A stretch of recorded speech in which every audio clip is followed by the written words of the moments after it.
And we're back.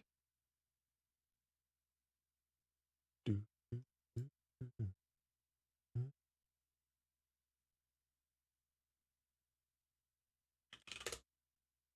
Piece of music up on in here.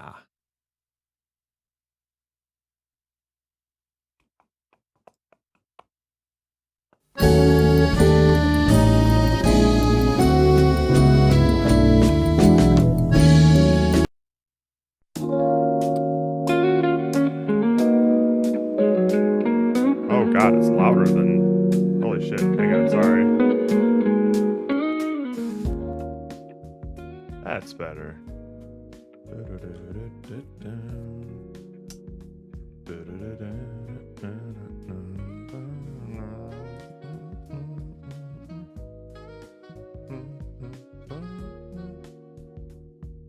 All right. Steven pushed some stuff last night. Let's go see what it is. Ba-na-na-na.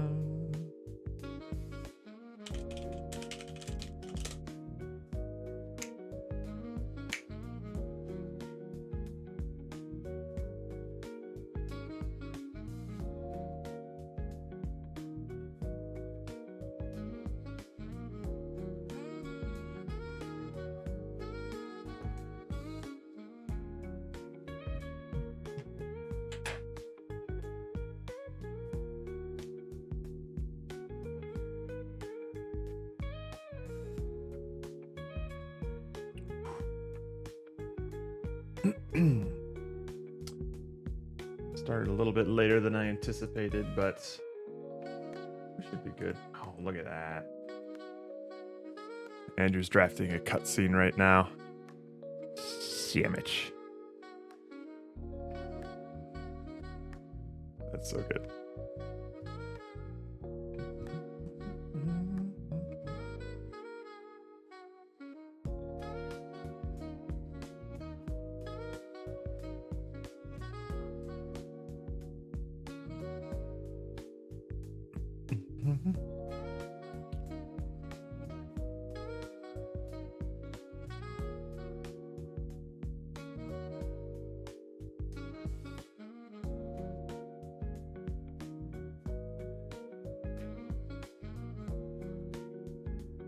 I had a panic attack for a sec.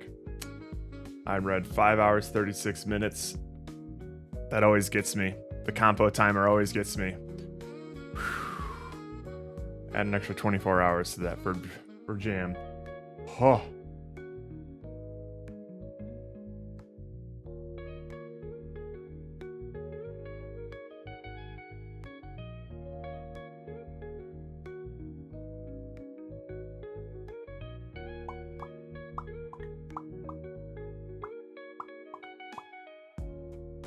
Look at that.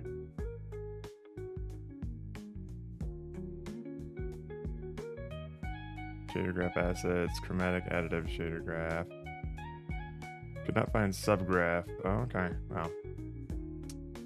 I'm not seeing anything weird yet. Alright. Supposedly he added ants as well. Let's see what that looks like.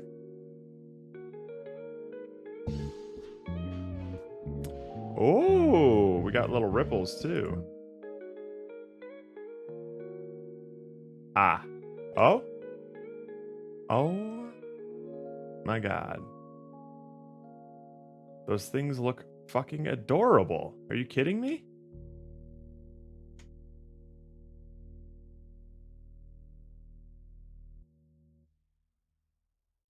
Oh my god. This looks incredible.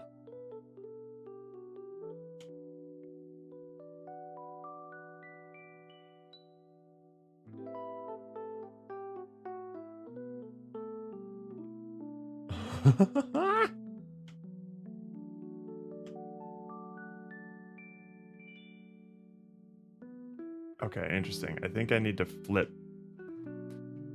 I need to flip the z-axis on these bugs. Or actually, let's go to the bug placer.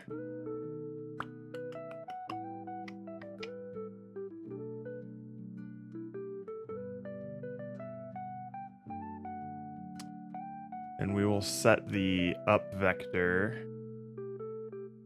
So spawn bug. Gotcha. Okay. Pure vendor. Oh my gosh. Thank you for the raid. Are you doing Ludum Dare stuff? Sup. Long time no see.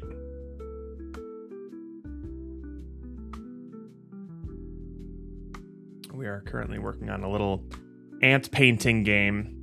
That's a combination of just like you're painting ants on this little sandwich, and it's also like a balance sort of game. So you have this little stick down here, and when you put ants on it, it'll eventually start tilting. And you want to make sure that you get as many ants as you can on it while also collecting. These little red bricks are going to be like foods and things. So you're going to have to, like, let's say we want to grab this thing. You grab the little food and now it starts to add to the weight of the sandwich, so you got to keep it all balanced.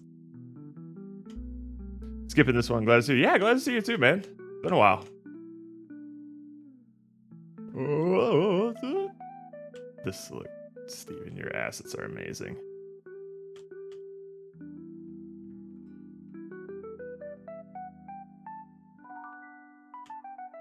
Whoa, stabilize.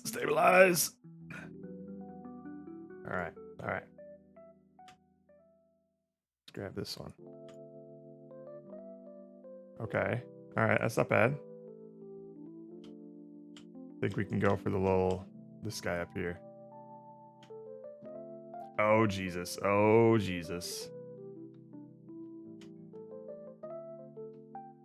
did we already grab that one right there? Oh, we did. Okay. Hang on. I think we can grab this one. Oh, we're not doing too bad. Oh, come on. Stabilize. No! Okay. So that's going to be a problem. All that destruction. Interesting. Okay. We'll have to optimize that. Oh, we also have music.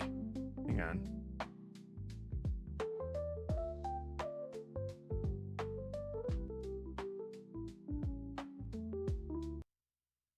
We got to play the music.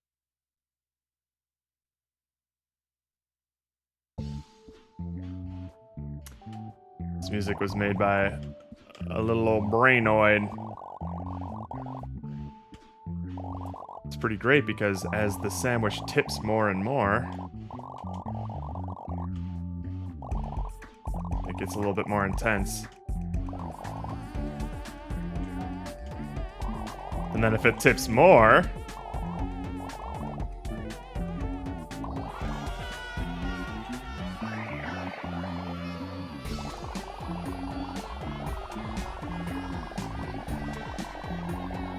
let's bring it back.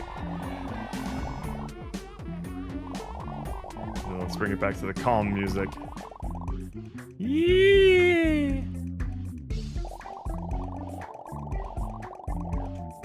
Oh, it's so great. I'm so pleased with that.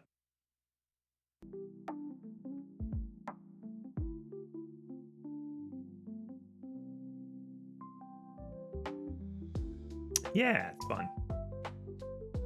All right. So first of all, I need to... Also, I know relatively what time it is where you're at Pure Vendor, so if you need to jet, by all means, but happy to have you around.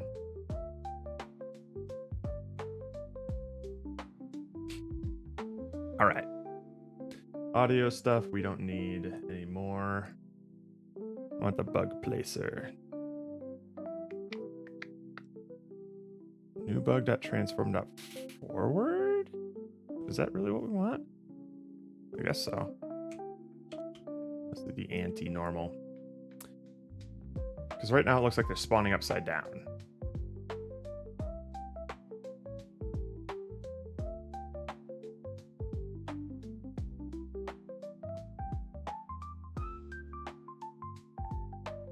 There we go. Look at him. Oh, it's so good.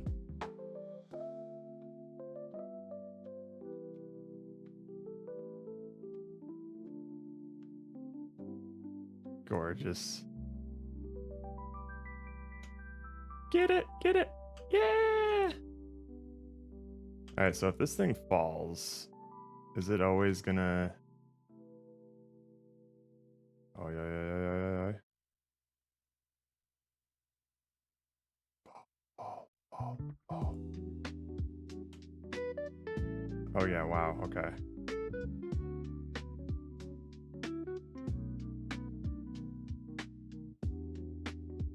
Where's that kill plane at?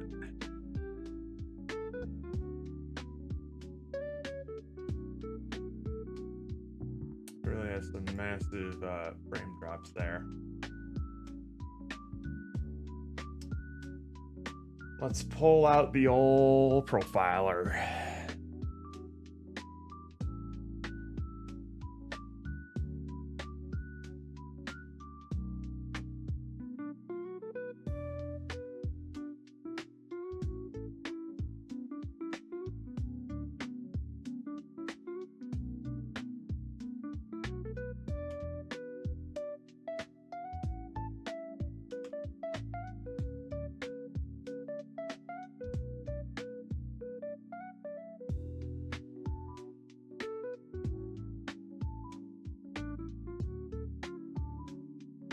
We're moving.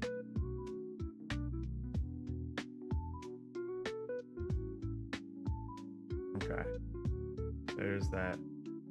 Pause. I missed it. There it is. Bam. Let's see what's going on here.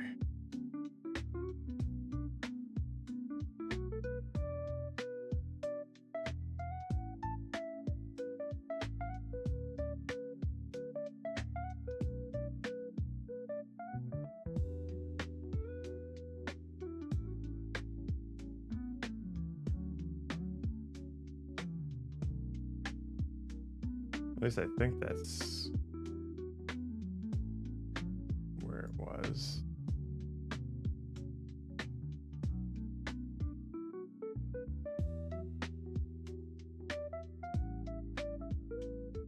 Yeah, that's the big spike right there.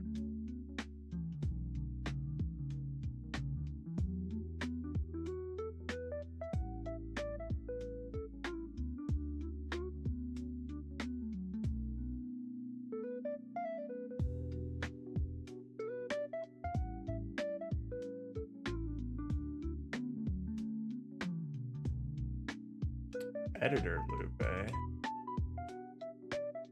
What is that?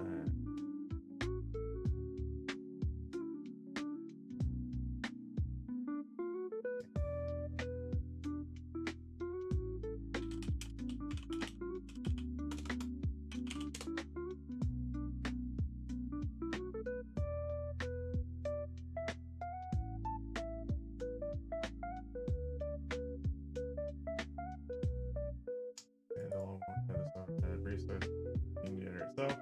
Overrunning, you gain the editor. This overhead is added. Don't worry, you still won't build this overhead. Close the scene editor windows. Interesting. That's odd.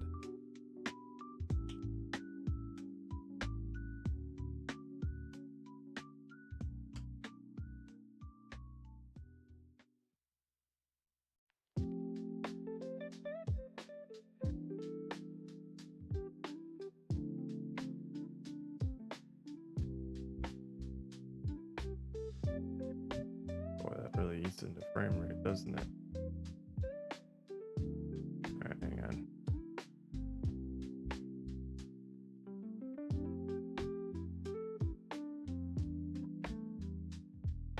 Restart that. Okay.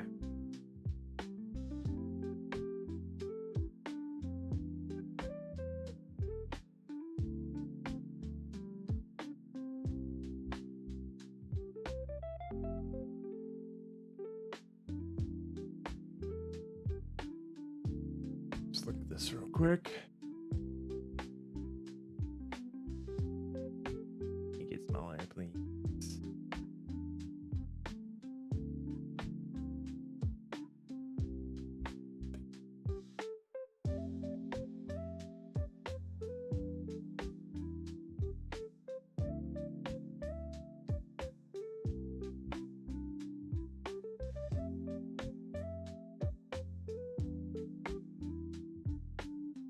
Let's try this again.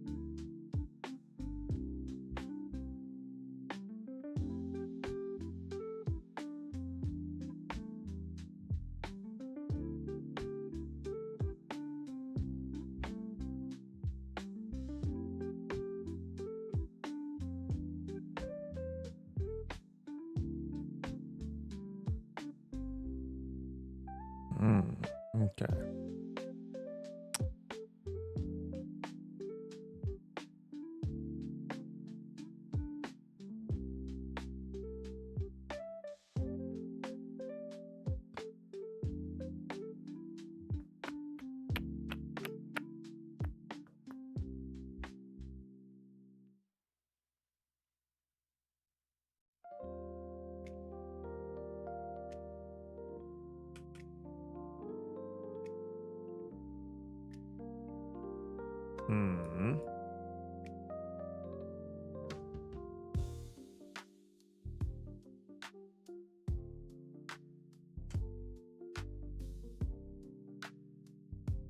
Probably gonna have to build this, see how it actually runs.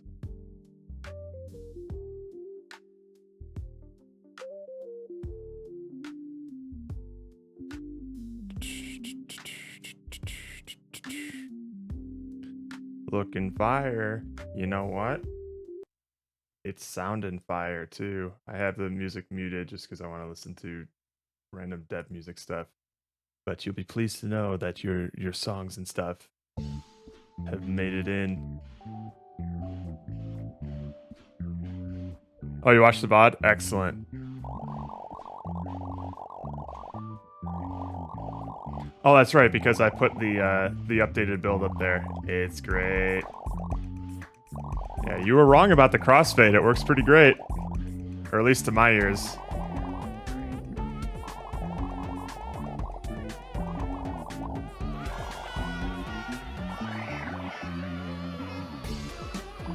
Oh, come on, get back. Hehehe. Bring it back, bring it back, bring it back. Yeah. Oh, I like it a lot.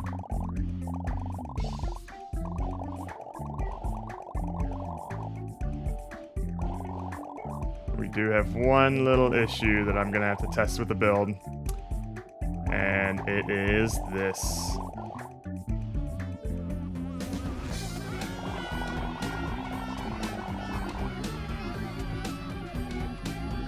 Oh, okay, so now it's not, when I'm running the profile, it's not, like, killing all of the frames when the ants die. I'm thinking if we play the screams starting from a random time. Yeah, that could probably work. I think the tricky thing is I always start it from the start because we might need a screaming sound effect that like loops properly because the scream does fade out and stay quiet for a couple of seconds. Like it goes. Yeah, let's do it here.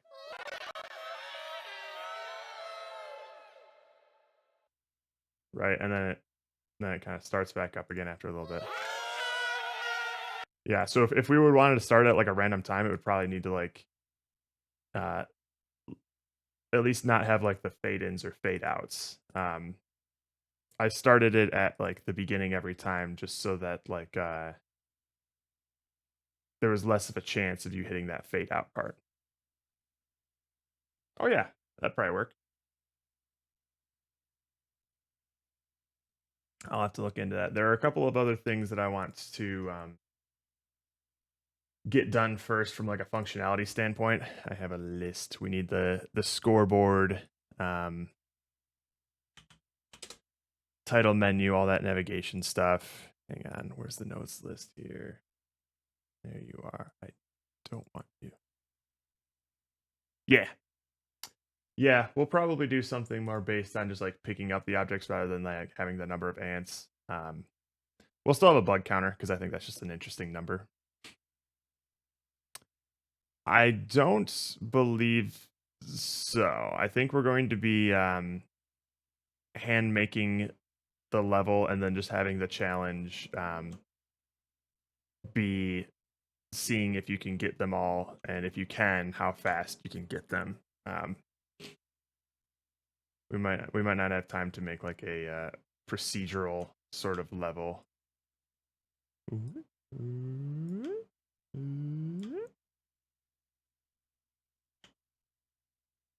Dance looks so good. All right, let me put together a build of this just to see how it runs in WebGL with Steven's fancy shaders. Also, let me just push. Well, not yet. Actually, we can.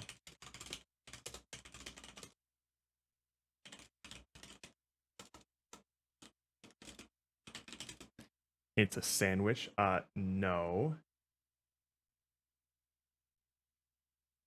It's a sandwich.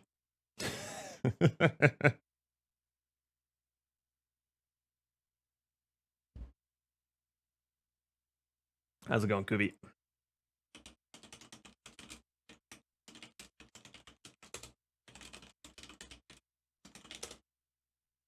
You gotta go over scoping again. Classic Pomo. Sounds like somebody's gonna be pulling an all-nighter tonight. Good morning. Or afternoon, I suppose.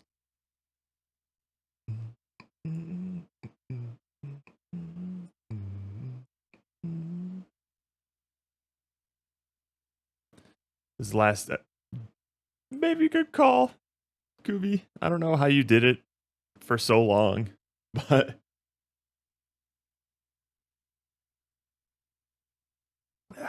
Is it particularly difficult this time around, Kubi?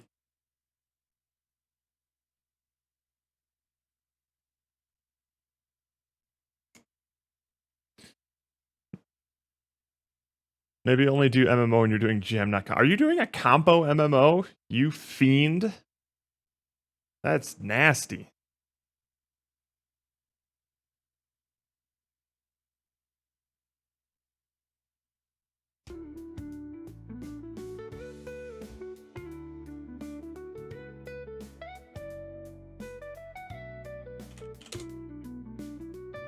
You are insane.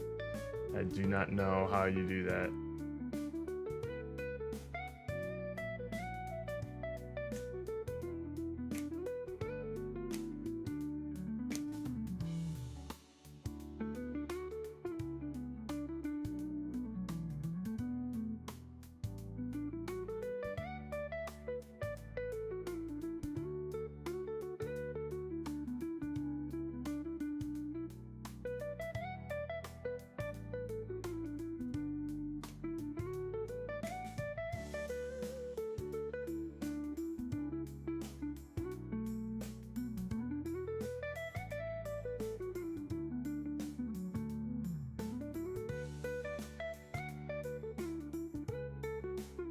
Build.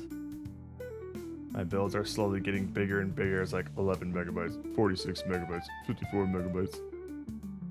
Zoinks. I'm gonna have to double check that folder. Hopefully I'm not like adding unnecessary things into that and just like compounding it every time I build. Wow. Bug. Wait, did I build it in bug? I did. It's supposed to be in bug GL, but that's fine. You can compress the music more inside you. I can also just convert them to OGGs. I don't think they're taking up that much space, but that's usually what I do when we have like a lot of big audio files.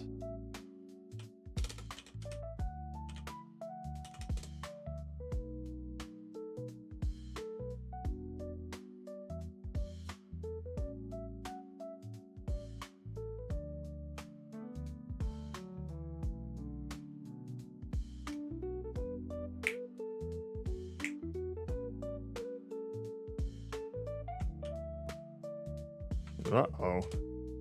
New build just dropped. This is actually going to be a bit of a stress test to see if these art assets and Steven shaders break WebGL. So it might not work very well, but we'll see.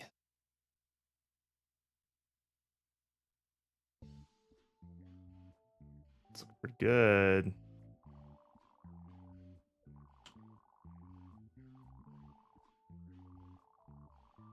So I was really starting to see some massive frame drops in the Unity editor when I had about this many ants. But it doesn't look like that's an issue. Okay. Looks like it was just like a Unity editor only thing for some reason. I guess I am seeing some frame drops. Oh yeah. Wow.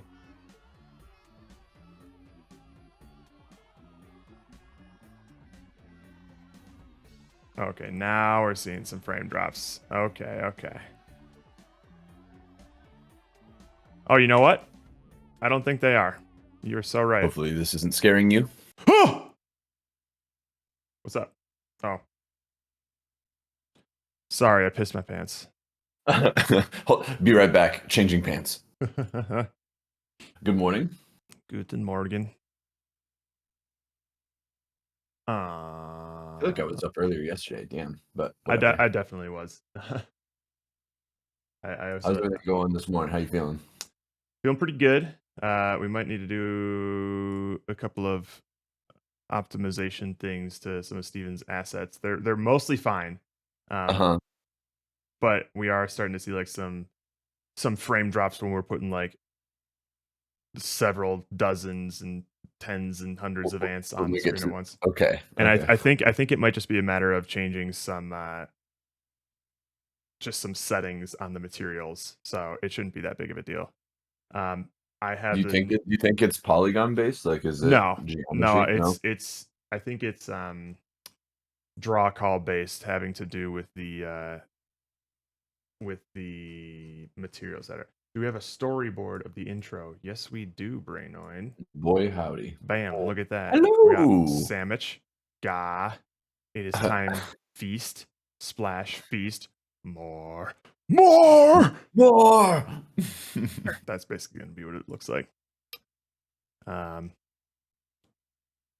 Here's a cow. Mermaid. Oh, that's not from our team. Steven and I love the inclusion of Dr. Comfort. Oh man, yes, it's excellent.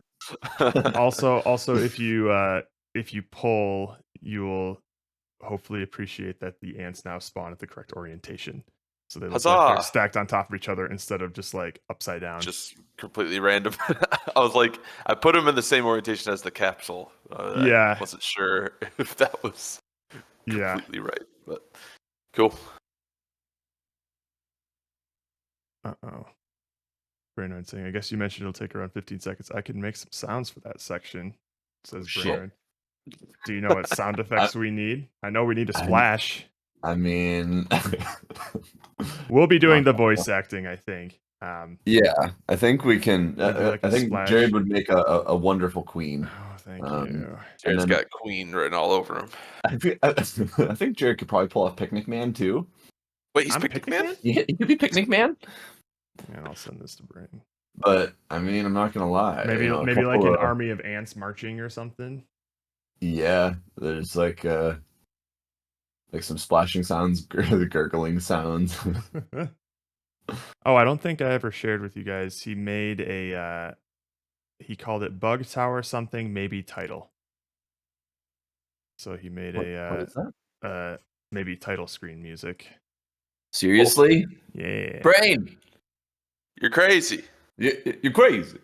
Oh, and I don't have nitro, so I can't share it. Oh no. Well, you can't drop. I'll try. Are you like poor or something? So you don't have nitro? Yeah. I can't believe you don't pay for nitro. I can't believe it. How much do you guys pay for nitro?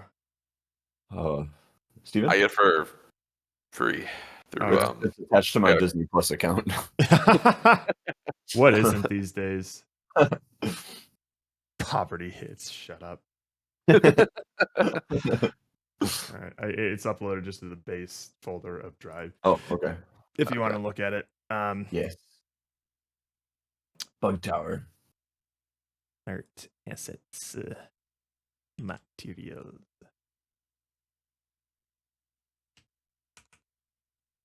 All right. Let me see here. Bug.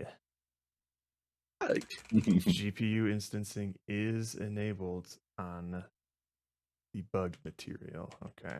Definitely giving me Dog's Life vibes. Right.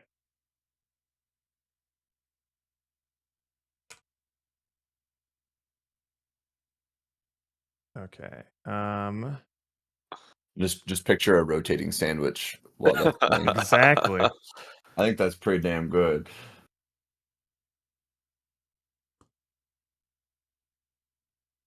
I think it'll also couple nicely with screaming. All right. Let me see here.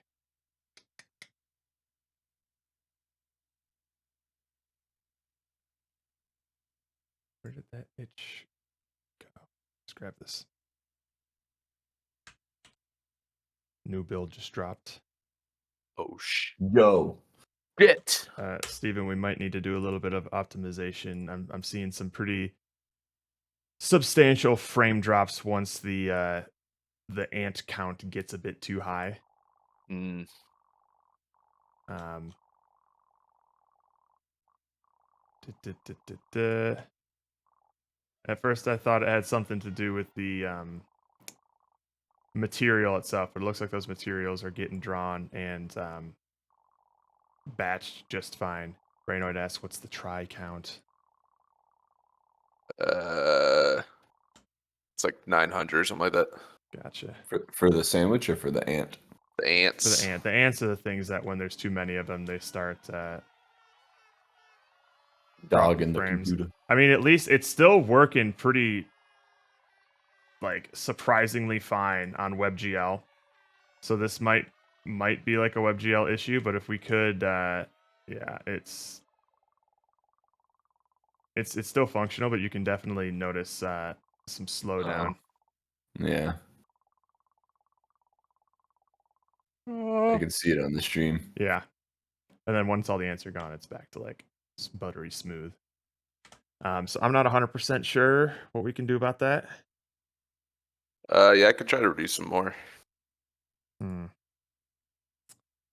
Yeah, I love how they look. They're adorable little fucks.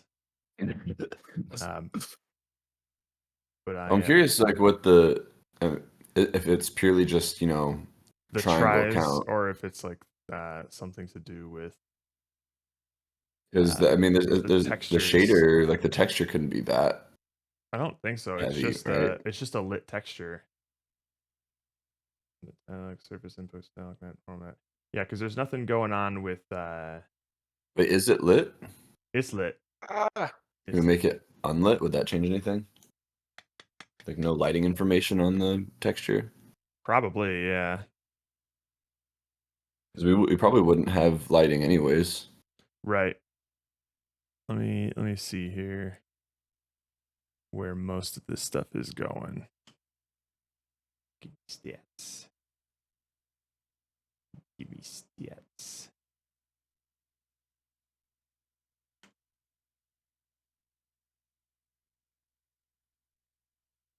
Yeah, because even in editor, I'm going from like starting 200 frames with no ants to now with this many ants, I'm pulling about 60 to 70.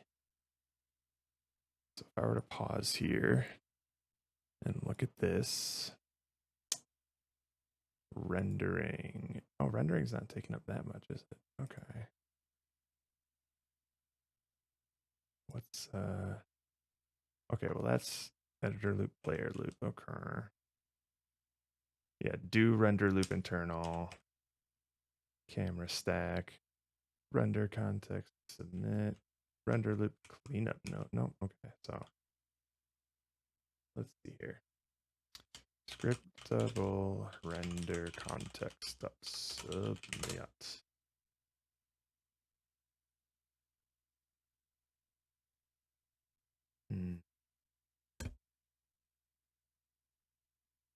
Profiler.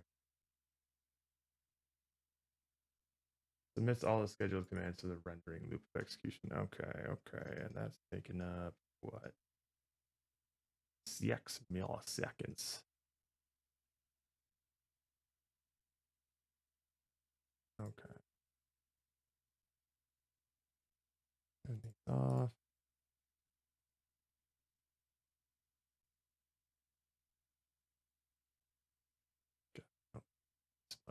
space for that. Okay.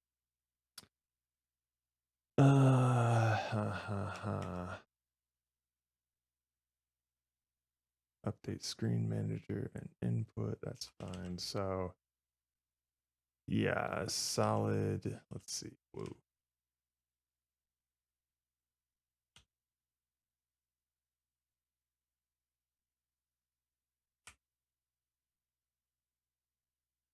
Milliseconds. I don't know if I just reached the end of the track, but the music cut out. Oh, did it? Yeah. Like as the sandwich was about to fall but didn't fall. So I wonder if did I actually get a game over state that ended the track, but it didn't No, actually the track should loop. Let me double check to see what that. Oh, I can't look at it in Unity right now. One sec. Zip.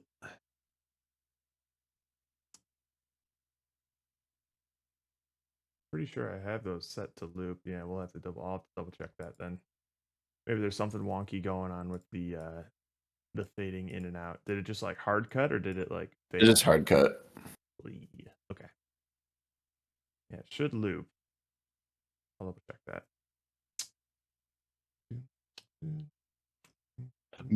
Boom. Dum.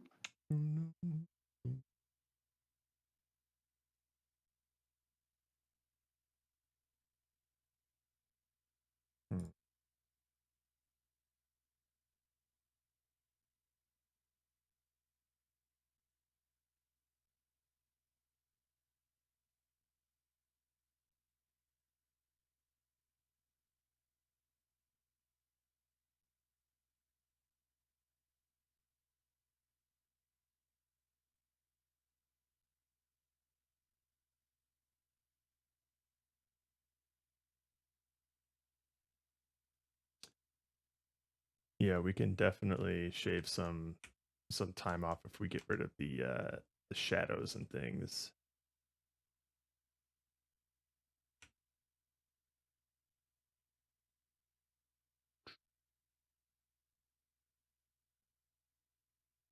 I think that's fine since we would plan on being unlit anyways. Mm-hmm. Yeah, I don't think that's a problem.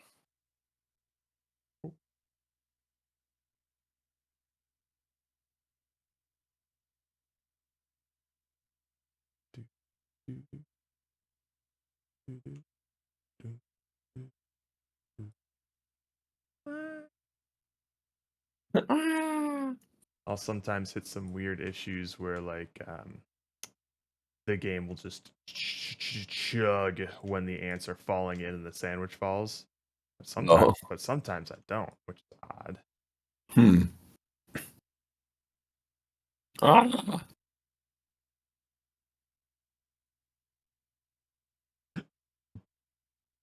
Oh.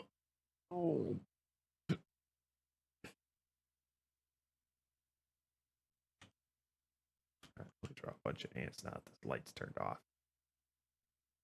Ah.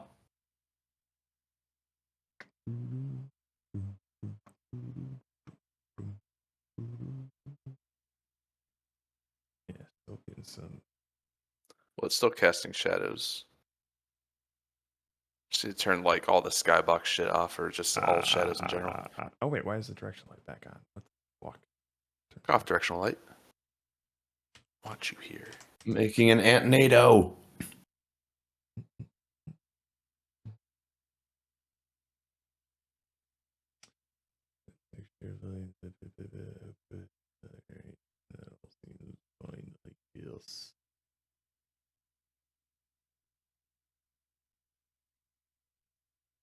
Light.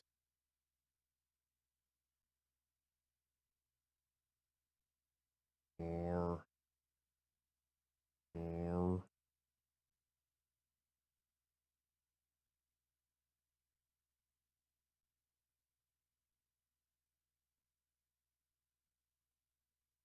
Okay.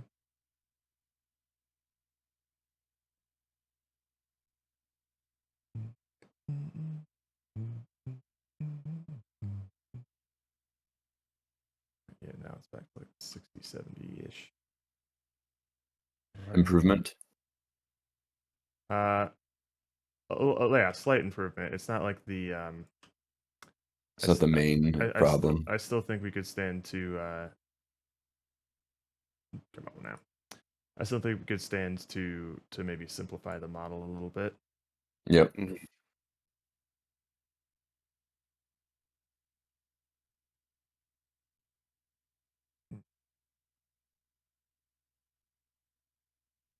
I think if we just add animations to them, it'll make it better.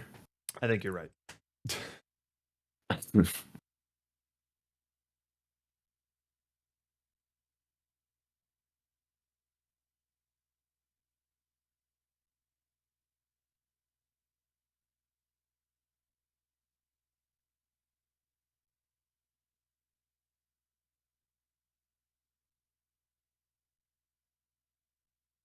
All right.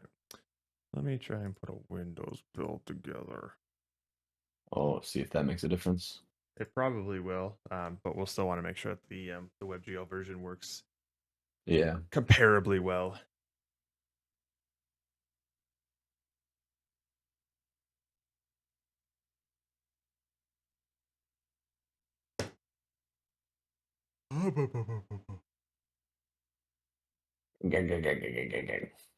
Alright, I also pushed a reduced ant. See if that helps as well. Yuck.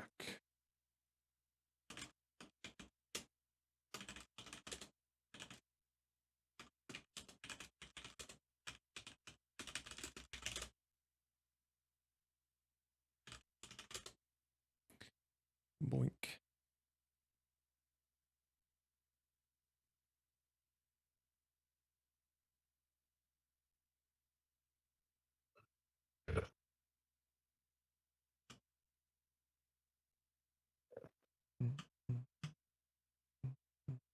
And realistically, I could probably take out their legs just altogether as well.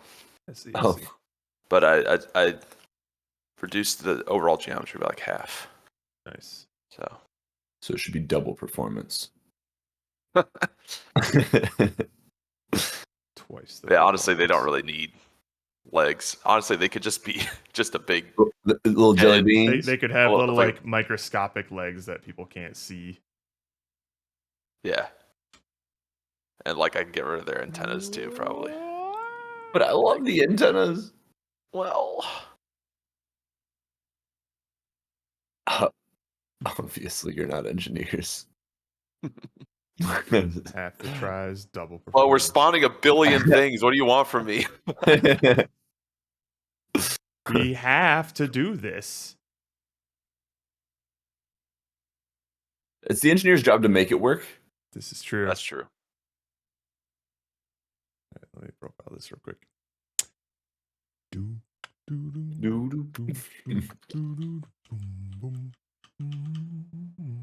I like that Brain comes up with like really catchy stuff, just like casually.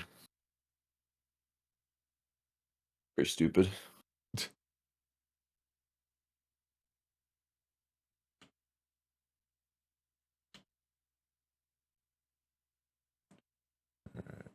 Pause. What we got here?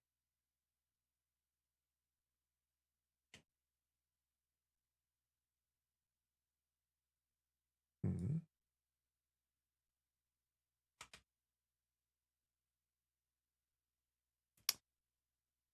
The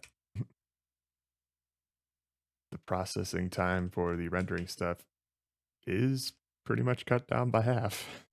Oh, Ow. it's doubled, is it? Not too bad for a couple Huh. non-engineers, huh? You thought we were stupid. Yeah, we do numbers. Do you think they need legs? I don't know. I could just get rid of their legs. You can get rid of the legs and see what it looks Can you like. drop Steven? Can you drop just like a single shot of one of an ant as it is in the Discord?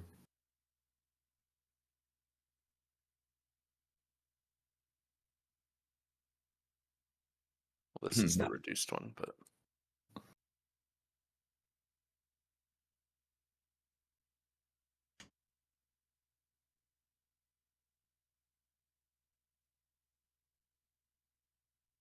So cute. Come on, there's like 10 triangles on this. I don't understand the problem. I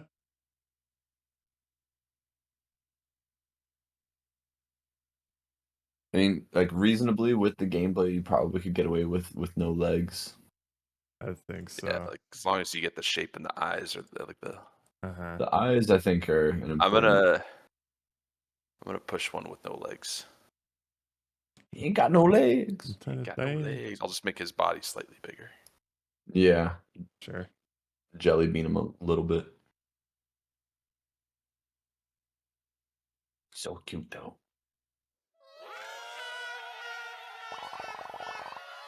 Yeah, the music does seem to cut out every now and then. I don't know what doing that. Okay.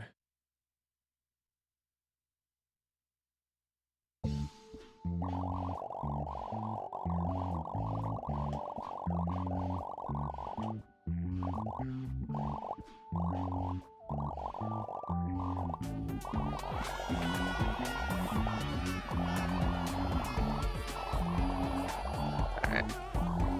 Legless ants pushed. Oh. Hang on.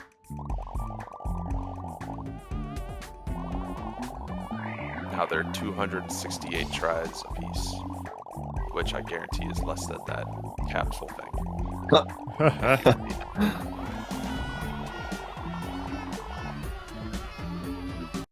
You know, weirdly enough, since you submitted the lower poly one, I'm not getting those frame drops when they all die. Oh.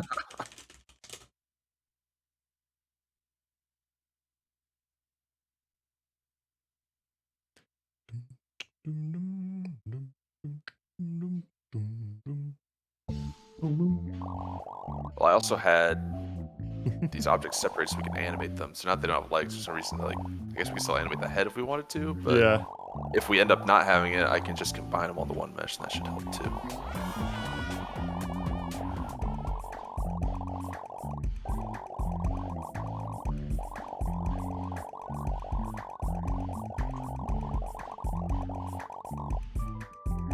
This is a pretty significant performance increase.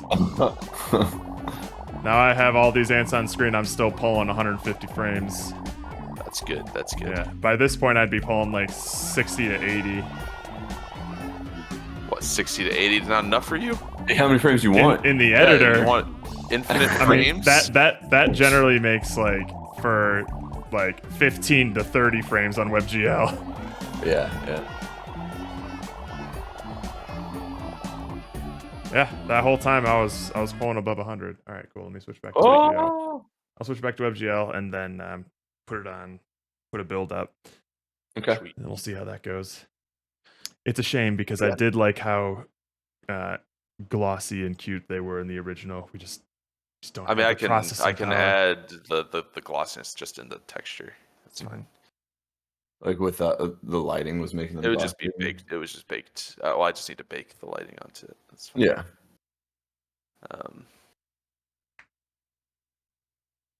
A general sheen to them. Ah.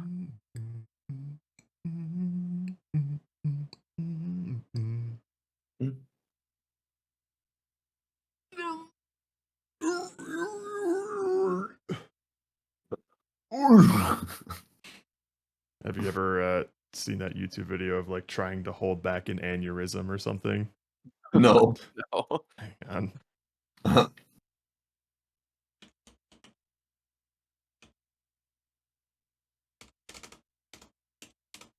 See if I can find it.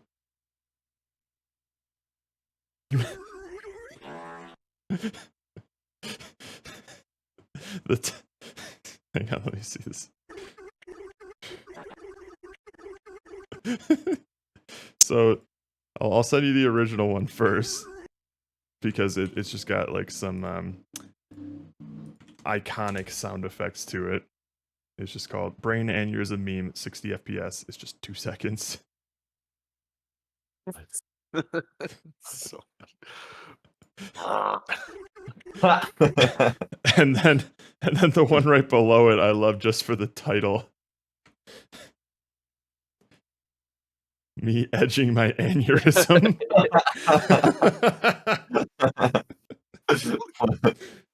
Oh my god. Oh my goodness. There are I was first introduced to this meme and this sound. Like some people use it like super slowed down, so like they're building up to something, then they just hard cut to like something ridiculous, and it's like but in slow-mo it sounds hilarious. I assume that's the sound used in the original medical purposes, right? Oh, absolutely. Yeah. All right, let's see here. Go back. Edit. Yeah. I want to share this with you.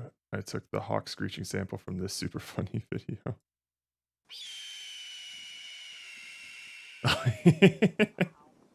When he just looked, wow. Ah! Look right at me. That's such a good reaction face. Just Are you? Oh my god! Becky said what? What? Fuck. What the fuck? Shut the fuck up. You're such a slut.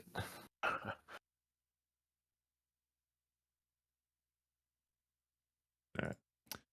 New build is up on the link. Woo! Huzzah. I'm gonna see if I can pin it in chat, but I don't think it likes me pinning. Yeah, unable to pin. Something went wrong. Fuck you, Spider-Man. Damn. Oh, their little legs are gone. Bye bye leg. Lieutenant Ant. No, I ain't got no leg. Looking at a sandwich. Sandwich. Sandwich. Oh fuck, oh fuck, oh fuck, oh fuck, oh fuck.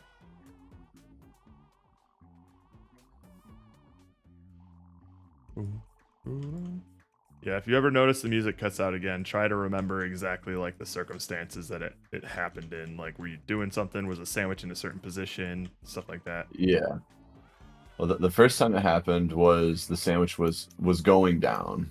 I see. Like Yeah, it there's dipped no, into the there's water. really no, there's really no trigger to like ever stop the music.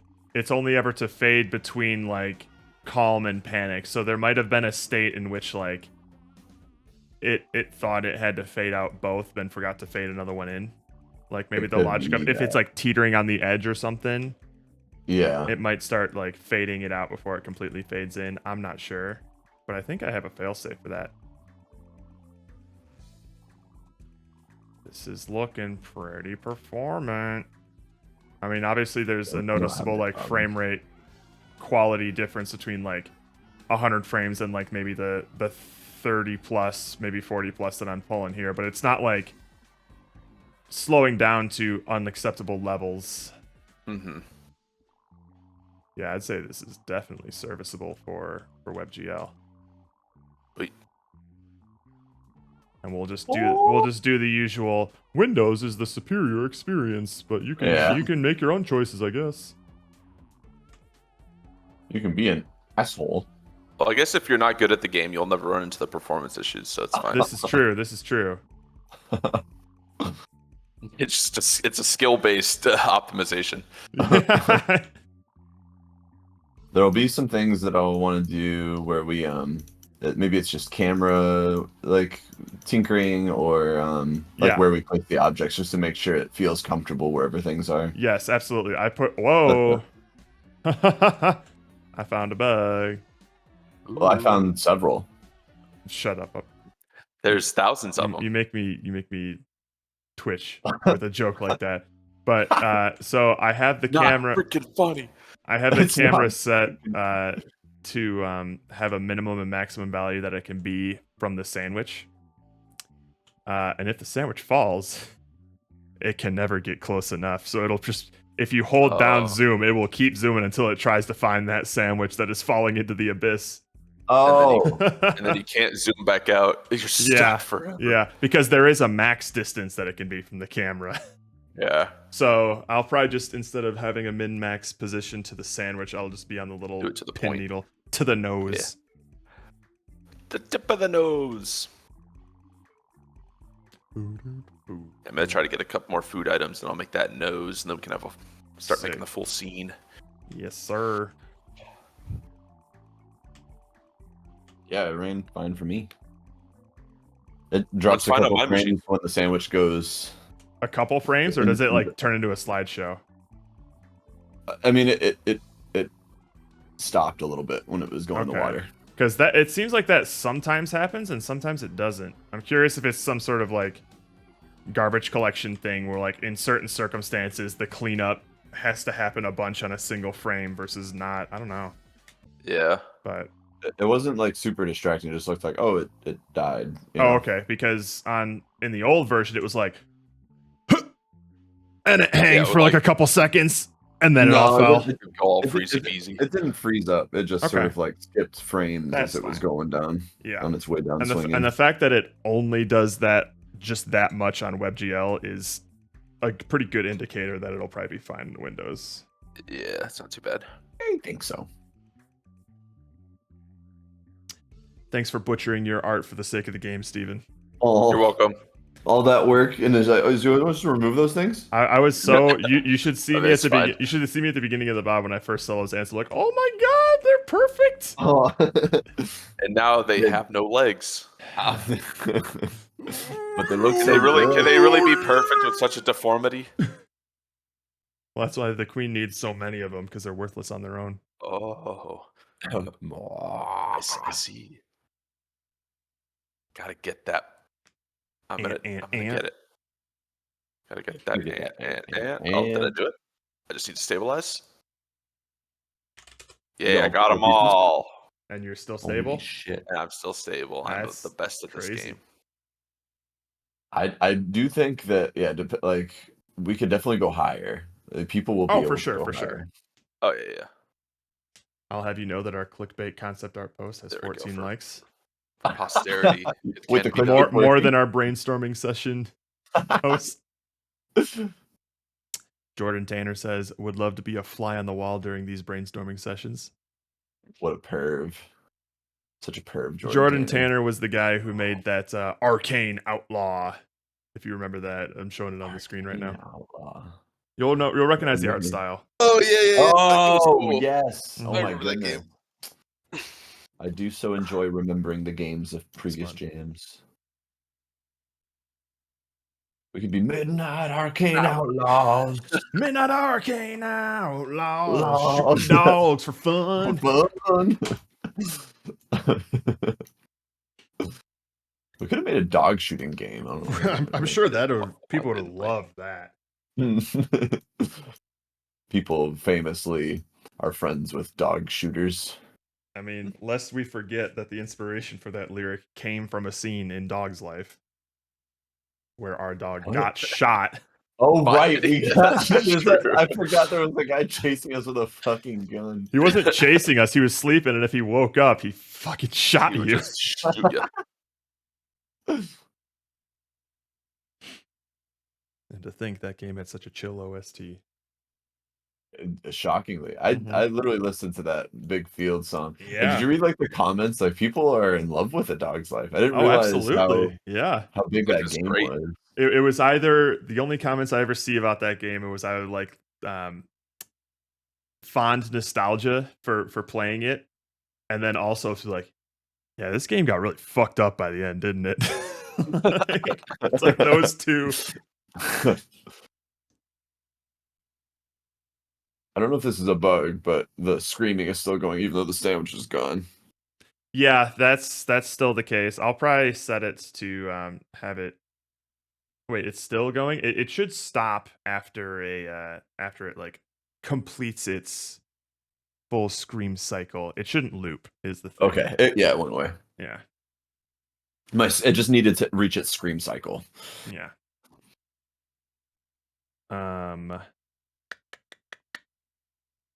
I should turn this. So yeah, I'll probably, now that we have Now that we've reined in Steven's egregious optimization My problems. goodness, Steven. What was I? Selfish artist. So now that that's not as big of a concern right now, I'll look into making like the score system where I'll just be counting like the objects. I'm kind of thinking, just to like in the spirit of keeping it simple and easily understandable, thinking that each of the objects is just going to be worth the same point. Maybe I'll just even count just the number of objects instead of having like the size or of the object or something have a different amount of points, because then we would probably want to communicate how many points each object's worth before they're grabbed and stuff like that. Oh, sure. So yeah, it doesn't seem unless it's like as they get higher, they are worth more or something. I don't know, but I mean, it if they get higher, then they get more objects than anyone else. Yeah, that's true. They could just be that's really the goal, is the number of objects, not the points necessarily. Yeah, I'll still add a bug counter because I think that'll be really fun to watch, just like count up constantly.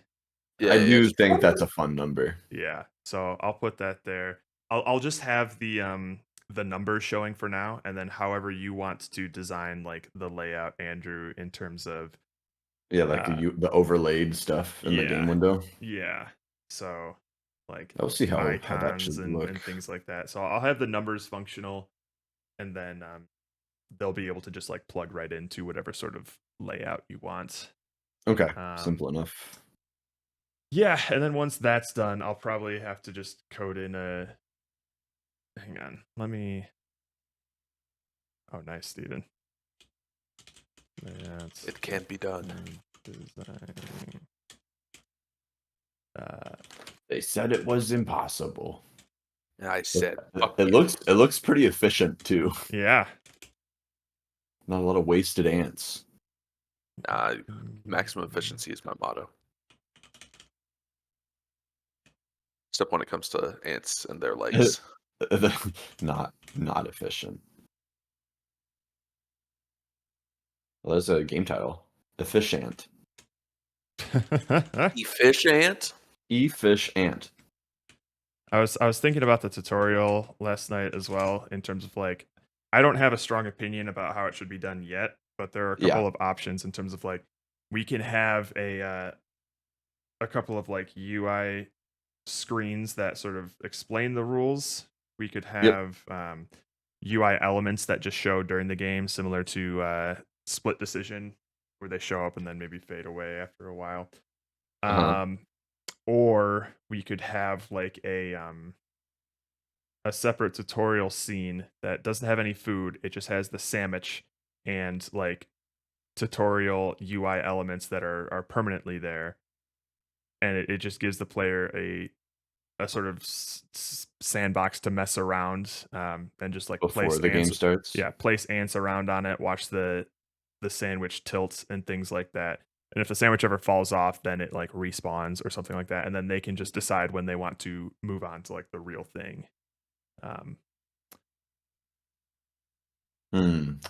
All of those are pretty similar with regards to like workload. Like the whole separate tutorial scene is not that much work. I'd basically just have to write some logic to respawn the sandwich when it falls, and that's about it. Okay. So whatever we think is best, I'm happy to go with. I just wanted to like put out there that we have some options. Like we don't really need to default to anything. So yeah. Well, even if you did a separate window, would you still want sort of like, I think like no matter what, do you want like sort of these either animated or otherwise elements that sort of explain what you're supposed to do? Yeah, the only reason that we wouldn't want like those UI elements, well, we probably still want them, but if we decided to go like show them tutorial screens that they have to read through first and then go into the game. Now that I think about it, those are usually my least favorite tutorials. Yeah, so, ideally we wouldn't do. We'll need some UI elements. I feel like it can just be start the game, give some like little animated UI elements in the corner, and then like we don't need like a separate play around with it. Like they'll figure it out, and if they lose a couple times, that's fine. Mm-hmm. I think honestly, like the Dude Ranch style, I know that one is kind of like a separate level before it starts, is it? Yeah. But It is. Um, It is. I don't think it needs to be though. I don't think we need to do that. For Dude But Ranch, for- we definitely had to, just because we had such a unintuitive control scheme that you couldn't just like look at and know how to use. Right. This one's just like once you place a couple ants on, you'll understand how the game works. Yep. Yeah.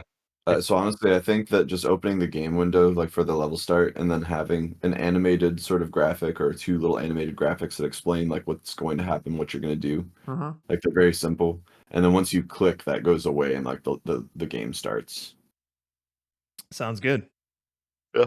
That feels pretty reasonable. Yeah. Hang on one sec. And there's no like time or anything associated with this, or like a No. But we could maybe we could still do like a start, like a when you click or Buckaroo, Buckaroo. Buckaroo. Antua. Antua. Oh, Antua. Oh, Antua. Right. So I have a list of different UI layouts that we're going to need in the game. Obviously, like just the title screen with whatever logo we have, buttons and things like that. Maybe potentially have a button for start game and then another one for freeform play or whatever we want to call it. Sandbox mode. Antbox mode. Obviously, we want the in-game UI. However, we want the tutorial to work. The screen that displays when the sandwich falls down. And then stretch goal will probably have like a separate UI window that displays the leaderboard. If we do a leaderboard, I want it to be different from the ones that we've done in the past, in that it'll show everyone's scores that you can scroll through, so you can kind of see where you stack up.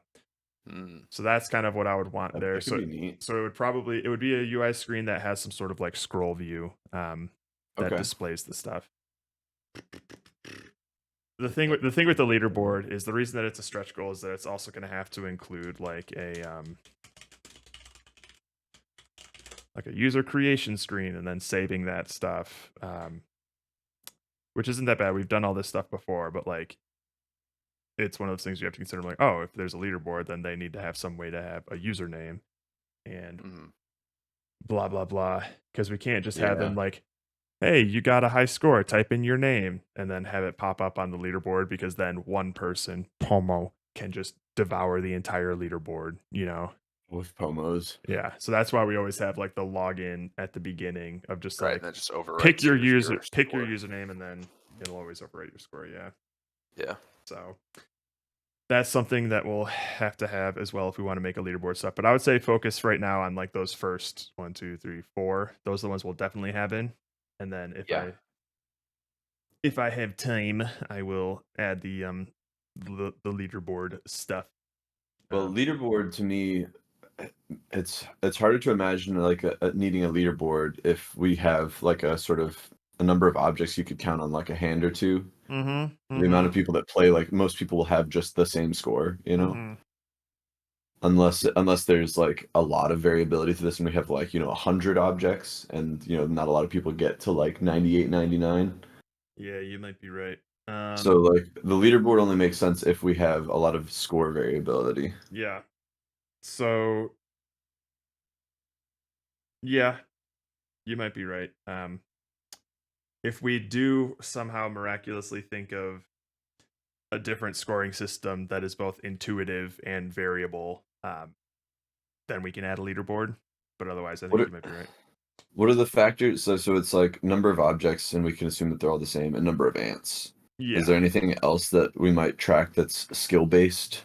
We can't really track time because there's not necessarily like an end goal unless they somehow get every single object in the game.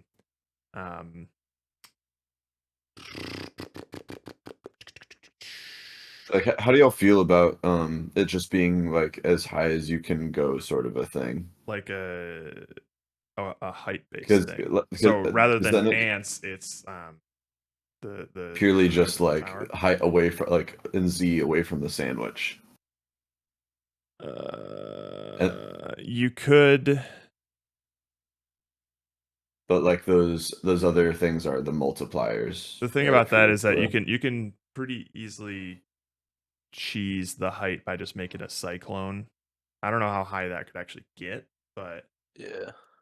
we don't want to make the optimal strategy be something like tedious just that yeah. the high score chasers will do, and just like the fun's apparently gone. Brainoid says, I don't know how difficult it is to make the floating foods procedural. Like after beating the level, you can keep playing for an endless mode and join the leaderboard. Interesting. So like have them just like randomly drop around the sandwich. The upper area or something. It'd have to be higher, right? 'Cause unless we make it to where the camera can keep zooming further out, which could also be interesting. Yeah, we could make these foods like procedurally dropping. I did limit the height. I mean, I could uncap that limit after a certain point, but the reason I limited the height is that like you eventually just like lose track of the well, maybe after a certain point I can uncap the height but keep the zoom level or something. Yeah, like we keep going up, but the zoom out, like we don't need to get further away from the sandwich, like further away Yeah. from that center point. Yeah.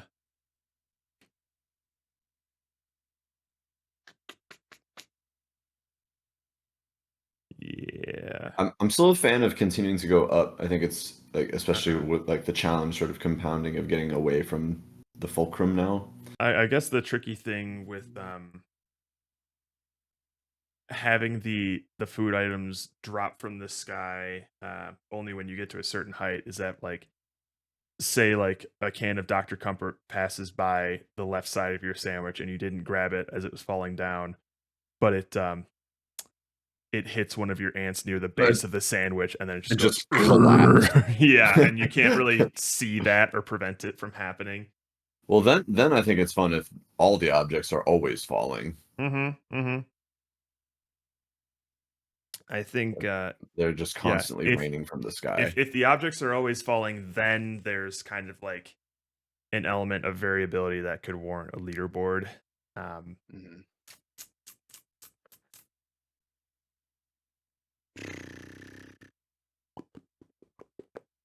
I think that actually might be nice because it adds a level of chaos to the game that prevents someone from just making like turtling down with just a bunch of ants on the thing and then like slowly going out from there. Like Yeah. there's that element of surprise where they have to like react to something that's like fucking Something up their that's, like, hit- strategy. You Yeah. know? But at the same time, they like you get points for all of the food items that are attached to your guys.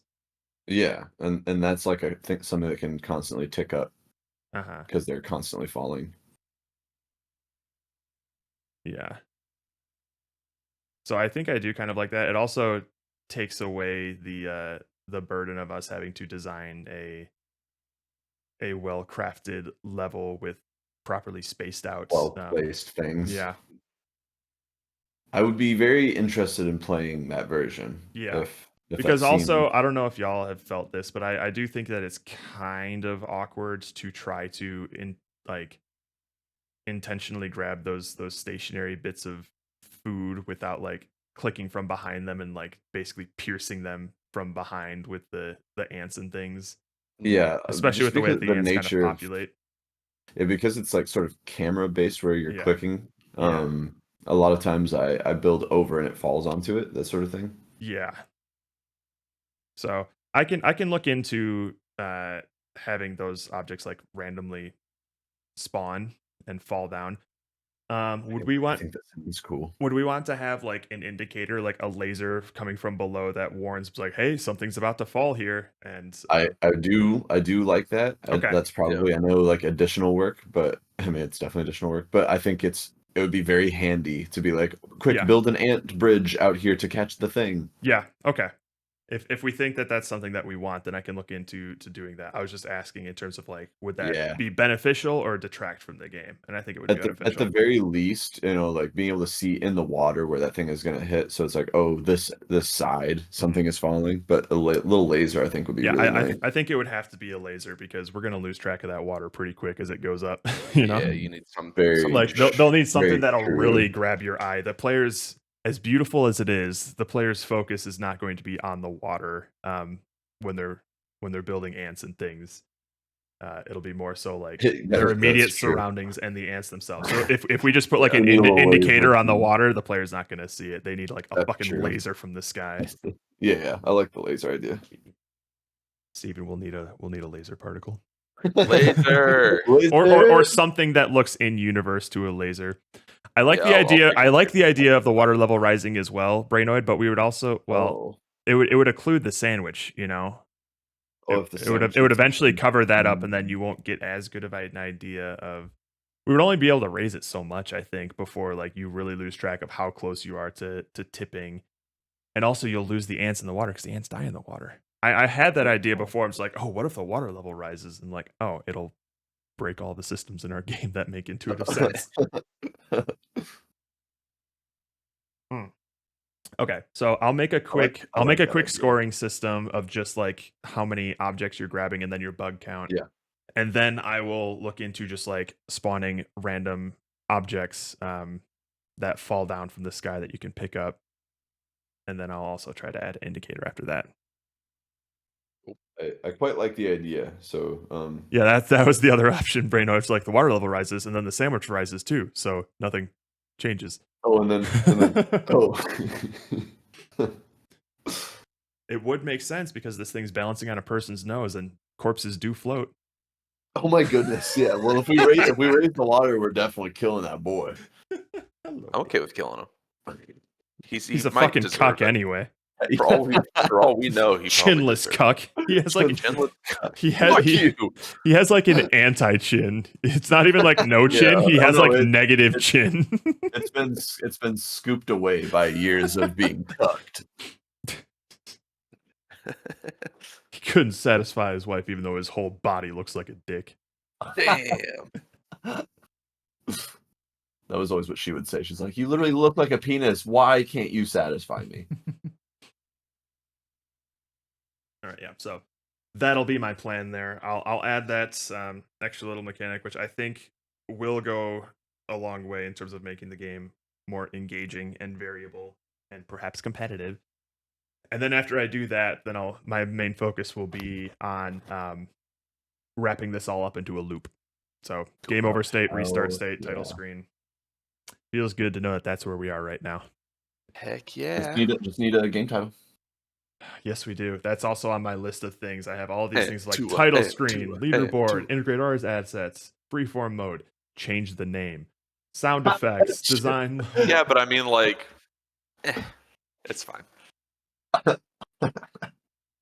Steven's ready to ride this one all the way. I am not. Oh my god. There is not enough. I don't have enough ironic bones in my body to do that with confidence. But Masseuse you lose. We did it with Masseuse you lose. Masseuse you lose was a fine name. It wasn't a reference to some bad. It wasn't it wasn't a reference to some like coworker meme that even I don't find funny. We have a cool splash screen. The rest is meaningless. This is true. I mean, luckily we have a lot to fall back on. So although Brainoid, a small request. I noticed that you made it in like a 1:1 aspect ratio. Would it be possible to just like extend the borders of that to like a 16:9? Because otherwise I'm going to have to like render that. I'll have to play that video with like a blue background, but as the video's loading, it might have like a black screen. So you'll have like black screen with like blue bars on the sides, and then the splash screen will load and it'll look a little bit janky. But if it's just a 16:9 video, then I can just play that and it'll look fine.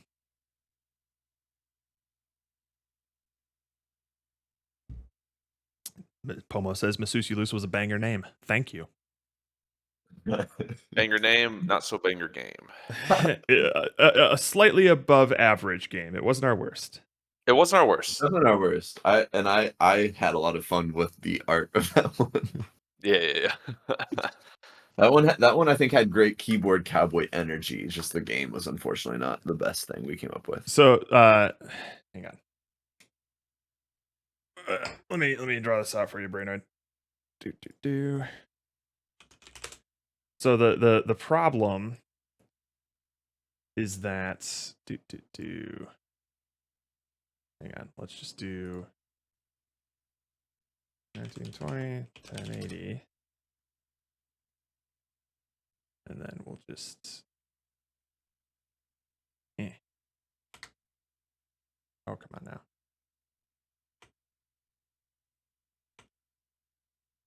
All right. The problem is that like the video itself is boink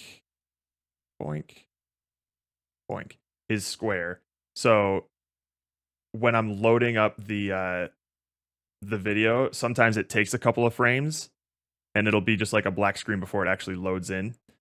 And so the actual video itself has the right colors and everything. So when it I'll have to basically extend the UI element to have like these like just blue images to like fill up the space.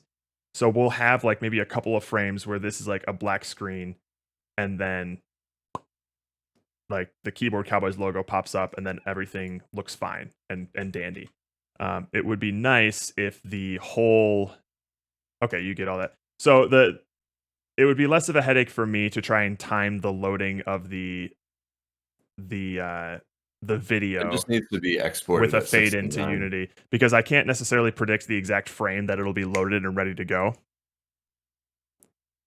So yeah, if it's easy to just extend this to 16:9, then I'm totally fine with just being. I'm fading into the splash screen anyway, but it would just look cleaner if this whole screen was black and then Keyboard Cowboys.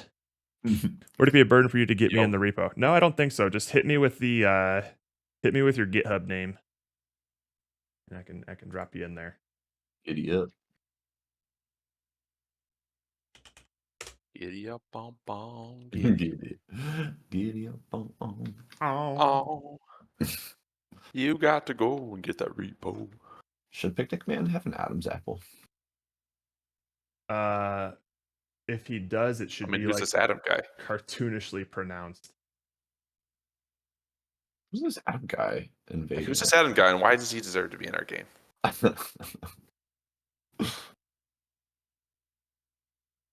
Is the Ant Queen named Eve?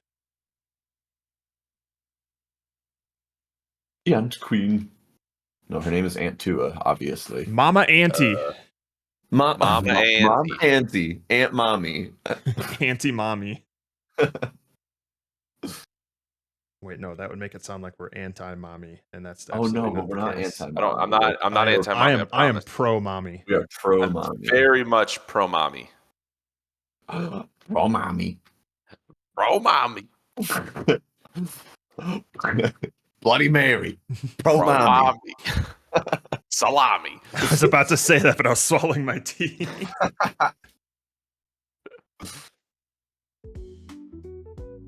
Okay, yeah. So that is my plan. Steven, I'm assuming you're going to be working on some foods. Yes, sir. Nice. And I will just be working on this intro scene. Yeah. And if Brain wants to help with audio for that, I will share in a little bit so that we can get a better idea of timing if he wants to make something for that, which there is no obligation to do, by the way. Mm-hmm. But also there is. But also, you're in our GitHub now, so.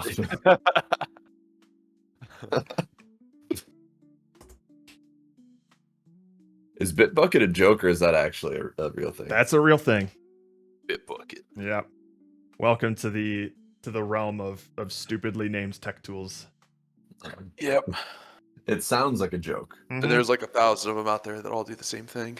Mm-hmm. We use fork at work. For code reviews at Zynga, we used to use a tool called Fabricator, spelled with a PH. Oh, sweet. Oh. Fabricator. Yep. Yeah. That's Yeah. And then obviously, Andrew, for the cutscene and whatnots, we're gonna need a script of things to say. Yes. So- And I'm wondering if Look at you. when we do this, like if you want to have everything that you say be in like in the comic visible words, or if you want to kind of like improv some things or say like What we can do is we can have like visible words, and then instead of we could say those words, but we could also just do like Legend of Zelda Eskimo, just like a hey. oh that is true. It could all just Yeah. be it could just be noises. Yeah. We can try like both versions and see like what you enjoy more. Mm-hmm. All right, Brainoid, you are officially added. What? my God. I love your little. I forget what this guy's name. When was it? Carl or something from your space game. Oh, Lars, right? Lars, yeah. Yeah. Mission to Lars or whatever. Lars. Lars and in charge. Oh, they have an emote and everything. Lars mission, that's what it was. Lars mission. Solid. Behind the enemy vines. Right. You had to stick as many puns as you could into that name. Still a better name than Aunt Tua. So Oh, well, jury's still out on that one. I mean, how many times have we made the Aunt Tua I joke? will stonewall this jury until they come to my side. This game ain't getting shipped as Aunt Tua. I don't even care if y'all send me graphics designed around the name. It is not leaving. But it also could though, like It won't. and it would cost us nothing to do it. It would be almost free. It's basically free. It's We all have our amazing. folders named Aunt Tua already. Jared's already naming the builds. Yeah. I'm naming them Bug. That's all it is. Which Pretty is sure I another saw way of... one say Aunt Tua in there somewhere. No, there's When I no go hint to- of Aunt Tua. No, there. What are you there- talking when I, about? There's when I literally go says to Aunt the Tua itch, question mark secret equals when you go to What? the itch, your the itch itch, thing. the Oh, itch the itch page is named Aunt Tua. Fuck. Shit. Oh, See what you've done? Now it's in my head, Jared. Jared. Jared's I all originally eating this. named it that because I thought we were all on the same page of like, I'm gonna hate it every time I see this name. I want it to change as soon as possible. You wish. I had a little mini heart attack this morning when I opened up the LD page and then I saw the timer say 4 hours and 9 minutes left. I'm like, and then I read up top, compo ends. I'm like, Oh, Man, and then I look down and I just see 1 day, 4 hours and 9 minutes left for jam. I'm like, hallelujah. oh. That was a close one. Yes, you can, but I just forgot. I've been caught with my pants down and didn't realize can- that I forgot that I named it. Change that. I know you can change it, but Yep, I so- originally had a court defense of saying I did not endorse Aunt Tua from the very beginning, and now the yet- itch page is named Aunt Tua. So And I don't have. It's not to say that it's going to stay that way, but it also takes away a pretty significant leg that I was standing on. So and I can admit that. that's good. At least you can admit it. All right, I'm gonna get to work. Well, I'm gonna go pee Okay, and then I'm gonna same. get to work. All right, Okay. I'm gonna hop on these cutscenes. We'll jump over to our closet. You Yeah. got it, Chief. Also, we got rated by Pure Vendor this morning. Oh, I don't think Sweet. he's around now because it's like late his time, but is he jamming? he is not. Sadly. Dang. That's good. A severe lack of French submissions, I guess. Right? This game is like, or this jam is just going to be dominated by a bunch of burger eaters. Ugh. Oh, burger eaters. Yeah. Yeah, Jared was saying that Pierre Vander rated earlier. Oh, Pierre Vendor. Yeah, Pure Vendor. Pierre Vander. Man, That I don't think we've fucking seen a. baguette eater. Yeah, it's stupid. Cigarette, chain smoking, espresso drinking. I want to say he Baguette started eater. it. He started this beef Yeah, with he, France. he called us the burger eater. Yeah, not take kindly to being called that. Mm-mm. And, yes, I Even do if it's enjoy true. a good burger. I sneaked just- into your let's project, all now just it's going be- to level up. Let's all be grateful we're not beans and toast eaters. That's true. Those are the worst. What is it leveling up into? He's climbing in your project. He's leveling your game up. So you better He's hide deleting your all ants, your hide code your up. wife. It's just thanks for letting me into your repo, idiot. And delete. Force push. You morons. Well, my work is done. Leaves the project. Well, all right.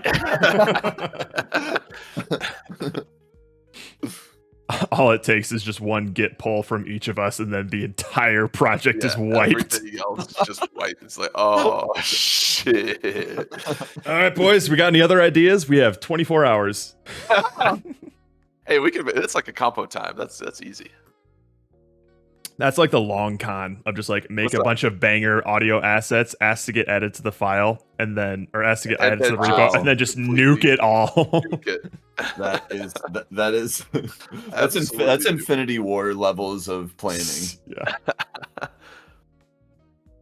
right, now I'll get to work. Okay. Yeah. After I pee. Later, nerds. Bye bye. Yeah. I'm gonna go to the bathroom. Y'all enjoy. Blinko. Be back.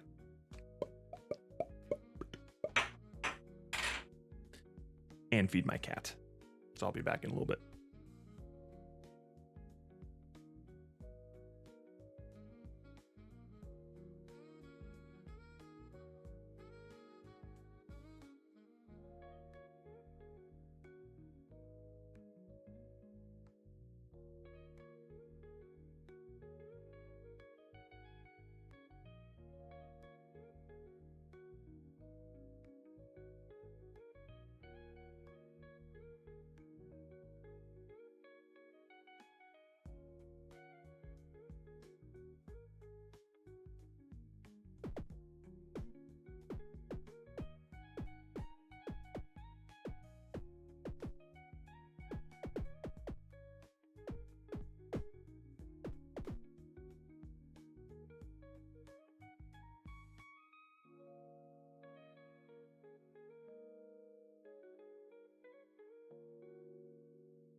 don't know if we responded to you, Pomo, but no, game not done. Game working. Working on game work game.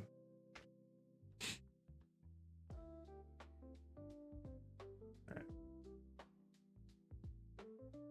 We're going back to the cursed mashup playlist.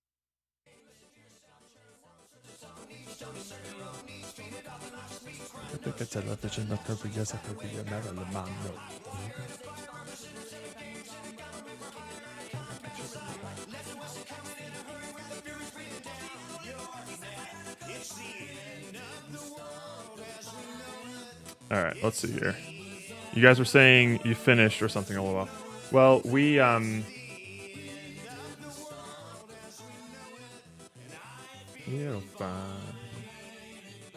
Oh wait, did I hit the wrong one? Oh, I've been doing the wrong one. There we go. We're basically finished with a lot of the main mechanics, but now we just need to wrap it all up in a new loop.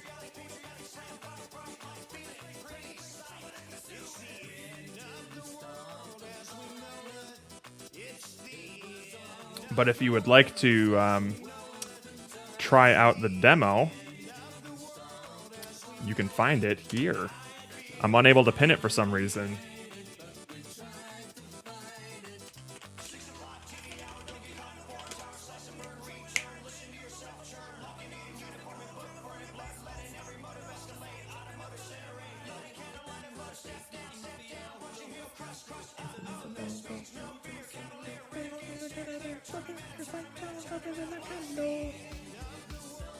Alright, score.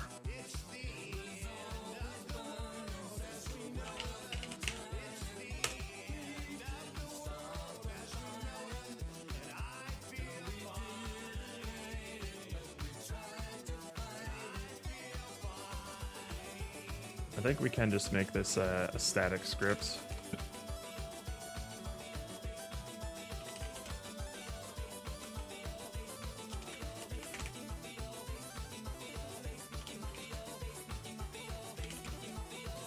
Public int bug count. I got a conversion. The mania. Oh, Miss John Glenn. This means Palestine. British politicians act GFK. Run away. What else do I have to say?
By now,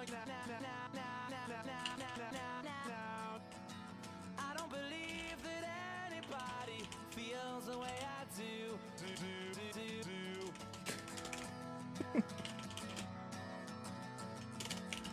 Backbeat, I'm sure. I don't believe.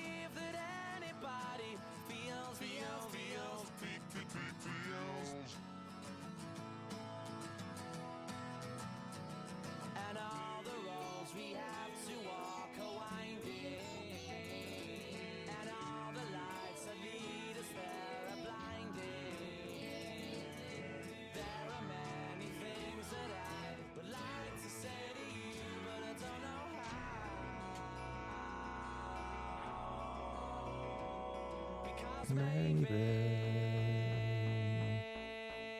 gonna be the one that saves me. And after all, you're my wonder why.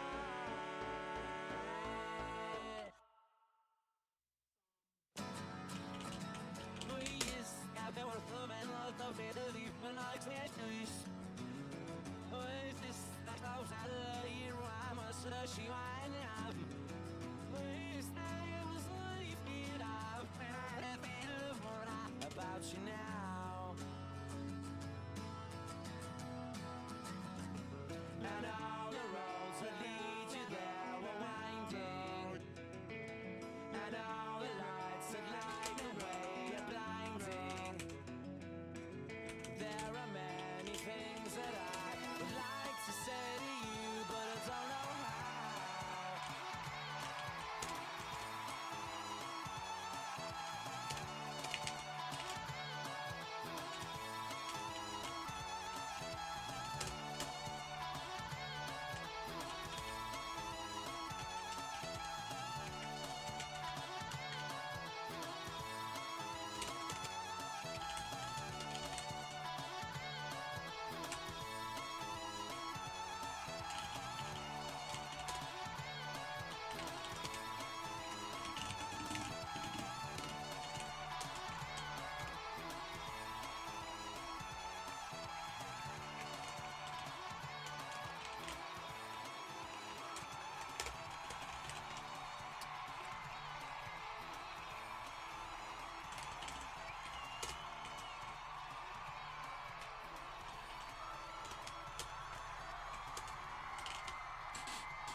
Text count label, text equals.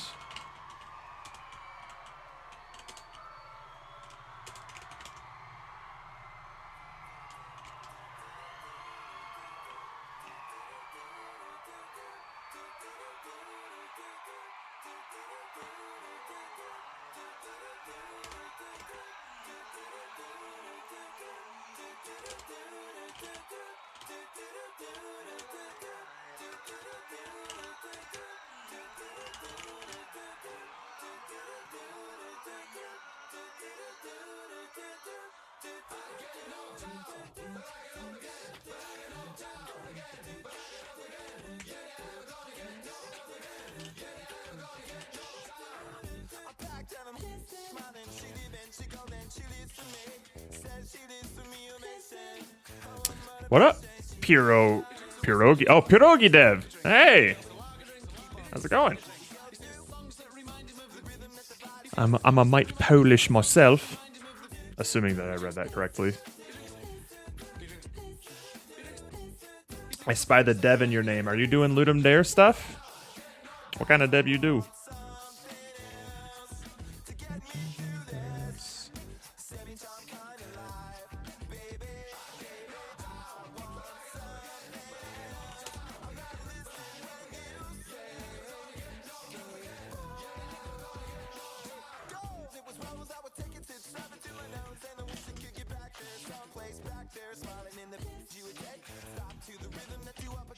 No, I do game dev, but I don't go on game jams. Nice. Awesome. How long you been doing that? It has been a curse that I have dealt with for many years at this point. I've been doing game dev for hobbyist for about a decade at this point, and then professionally for about 3 or 4 years. 2 years? Awesome. Oh, cool.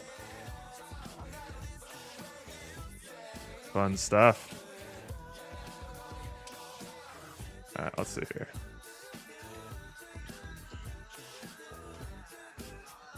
Yeah. Game dev has really been... Oh, thank you for the follow. Game dev has really been the only reason that I've ever gotten into programming. I feel like if I wasn't doing stuff like this, I wouldn't be able to deal with a lot of the bullshit that comes with programming. How are y'all? We're doing pretty good. We're in a good spot with our game right now. It's basically like a balance game where you have this little sandwich here that you're trying to... Actually, you know what? Let me put some Let me put some food up here. You have this little sandwich here that's like balancing in the water. And imagine these little red bricks are bits of food that you want to reach. So what you do is you draw on this sandwich and make like a colony of ants to try and stretch out to reach these little pieces of food. But as you do, once you like hit a little bit of food, it adds to your weight. You're just like, oh shit, I gotta move it back. Oh god. So you're trying to collect as much food as you can without toppling your sandwich. And that is basically the game. We're gonna have these foods. We're gonna change it to where they're like hang on. We're gonna change it to where these foods are gonna be like dropping down from the sky, so you have to kind of react. And you'll also notice with the music that when it gets a little bit too tilty, it gets a little chaotic and they start screaming. And then you come back to normal and you're just like, okay, hang on. All right, I think we're fine. So I just recently added a bug counter, so we know how many bugs we are showing. Wow, we have 1,200 bugs? God damn, still pulling 120 frames. That's awesome.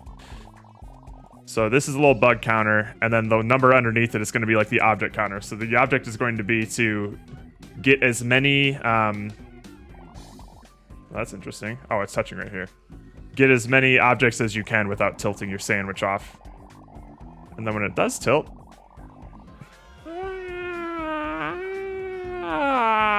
okay, it is stuttering a little bit. Okay. So... yeah, that's basically what it's looking like right now. Fun stuff. So we basically have like the core gameplay down, which is good because this is due at 4 p.m. tomorrow. Mountain time, so 3 p.m. Pacific. That's usually easier to keep track of. So yeah, we're putting it all together in just a sort of loop and adding some nice elements to just make it a smoother experience for players, which should be fun. We can queue the ant deaths and destroy them over time. That's exactly what I'm going to be doing, Brain. Once I get everything like tied together in a loop, because it's not necessarily like game breaking, it is just kind of gross.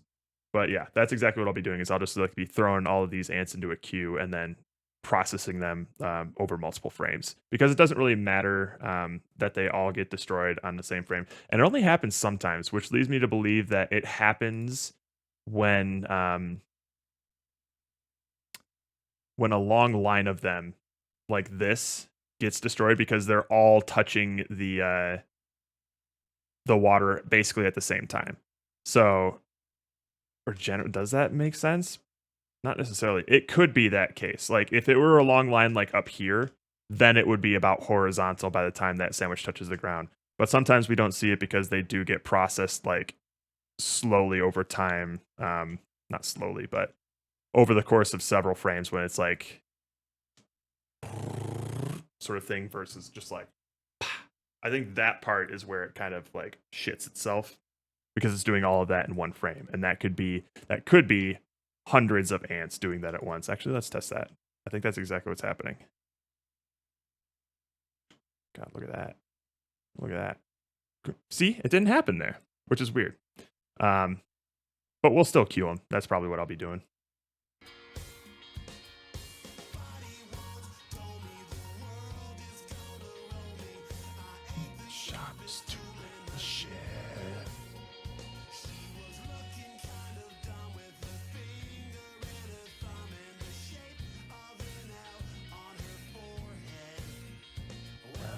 Start coming and they don't stop coming. Fed to the rules and I hit the ground running.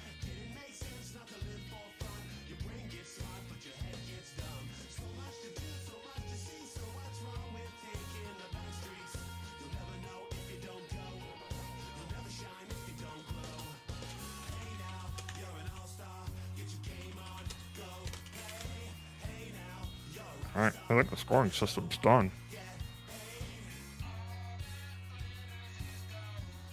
So yeah, Pierogi, I am the sole engineer on this team, and then we have 2 artists who are in their own private closet conversing that are doing all the artwork.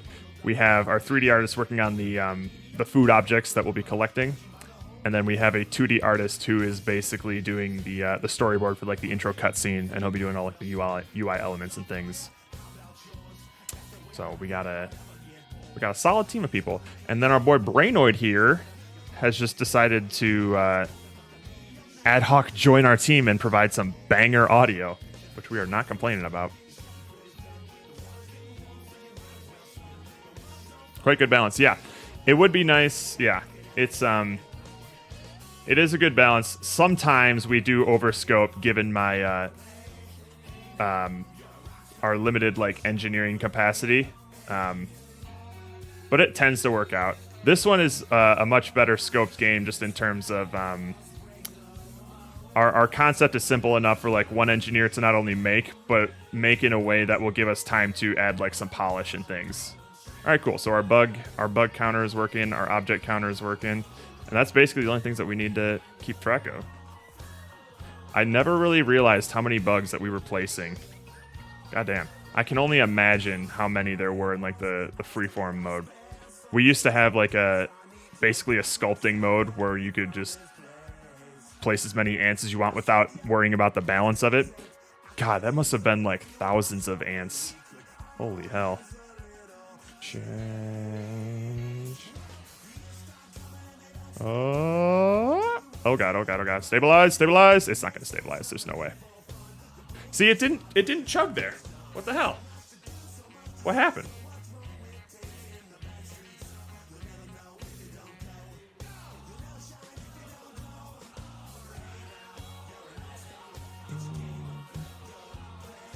Let me also test this real quick.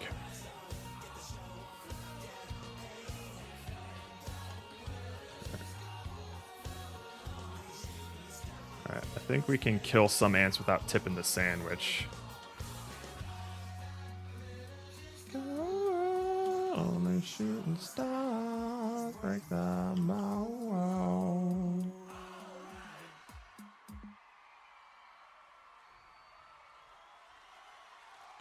Or maybe Steven lowered the kill plane so that it's not as easy to happen. Yeah, baby. This fucking album is killing me.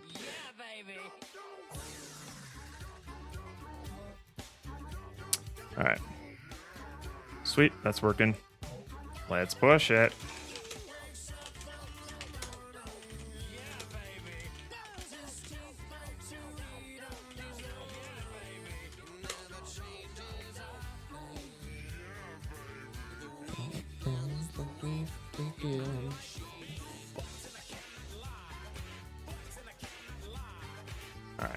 Alright. So now we're going to add a way for zoom. Where are we?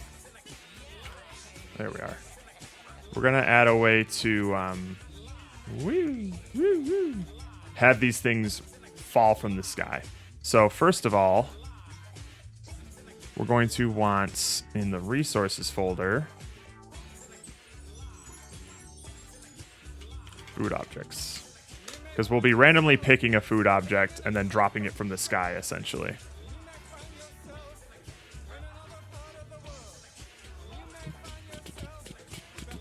We'll throw that in here. Food one.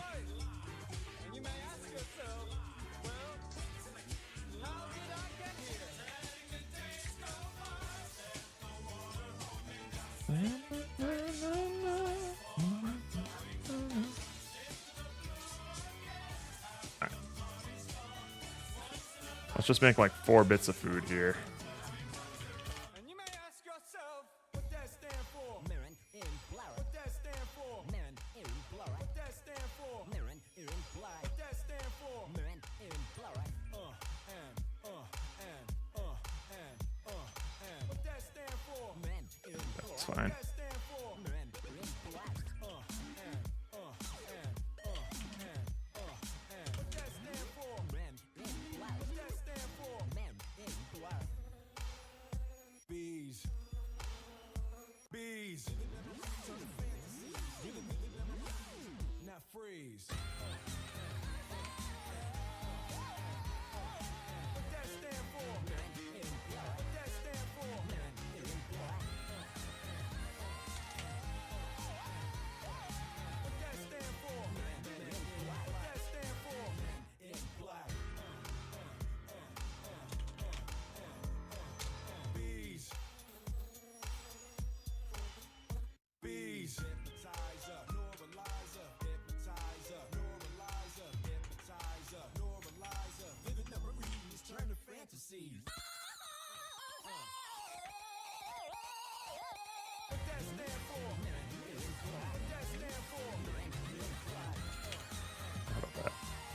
Let's have a little straw there.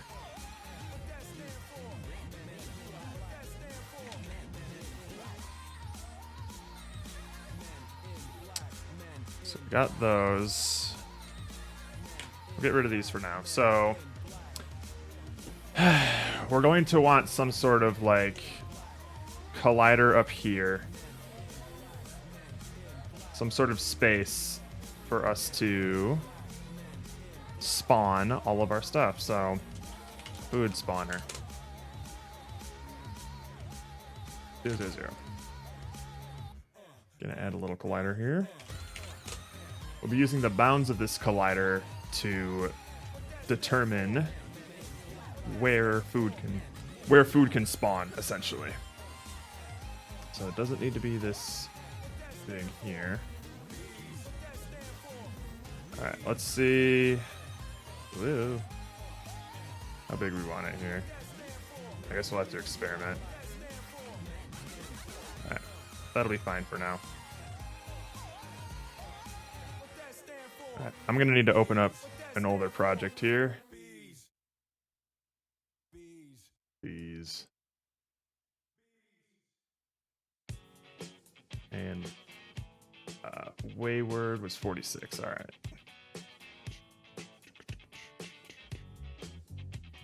Oh, jam 46. Wow, that was 10 Ludum dares ago. Holy hell.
Do this random tree generator. This is what we need. It'd be nice if I generalized this so that I would have a script that would let me just like randomly populate a space within a box collider with objects. It would be nice.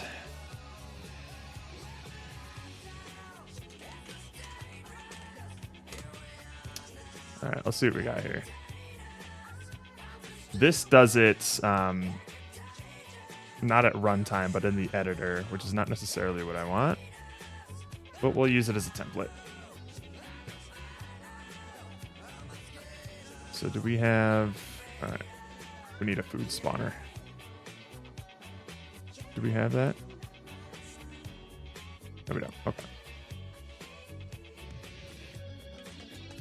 Woo! Woo!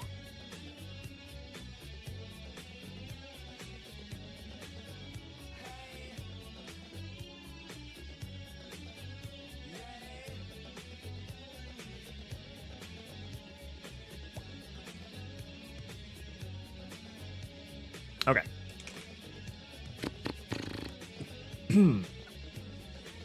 So we need the box collider here.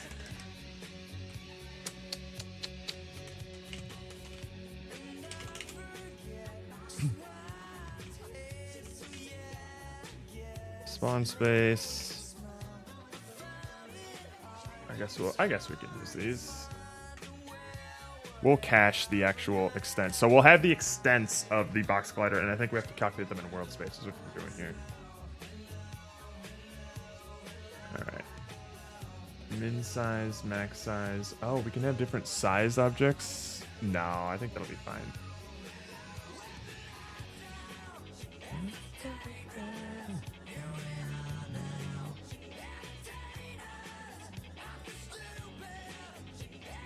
Generation fields, and then we will have a object food prefabs. We'll just cache the objects here, so we're not calling resources every time. It's not gonna be that big of a deal, but it'll just be convenient. Okay, so in start spawn space, we're gonna be equal to get component box collider. Prefabs is going to be resources dot load game objects load all.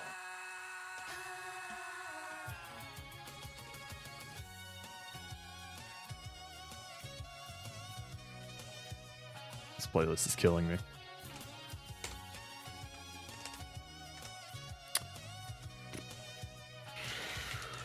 Food objects, I think it's called.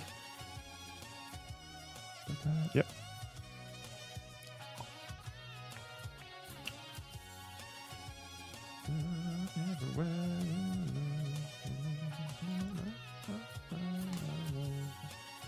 Right, and then we have these here.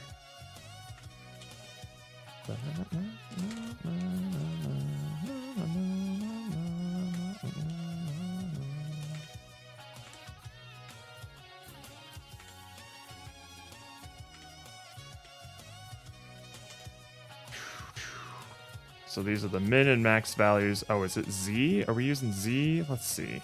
I think we are. Because Y is up. It's killing me that you don't have .tween in your project. I'm sorry. I've been meaning to learn .tween, but I never had time. Or do tween or whatever. I always call it .tween. So just so you know, I already have like logic to fade in and out of things. So I already have like a scene loader that I can just load any arbitrary scene by fading in and out. It's probably a really shitty version code-wise. It does the same thing as DoTween, but like really all we need is just like the video asset. Like if we just had the video asset, then I can easily just like put it in so you don't have to worry about actually like coding the splash screen and shit. Yeah, have fun judging my absolutely horrendous code. Okay. Oh, well, I appreciate it. Okay, so we have you till you open wide. Oh. And every time you speak her name, does she know how you told me You you love hold me me until you die. Till you die. Honey, I'm still alive. Stop it with the full house, man.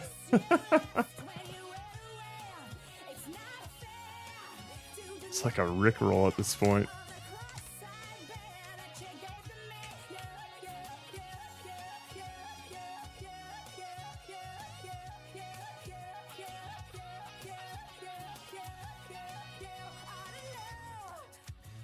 Oh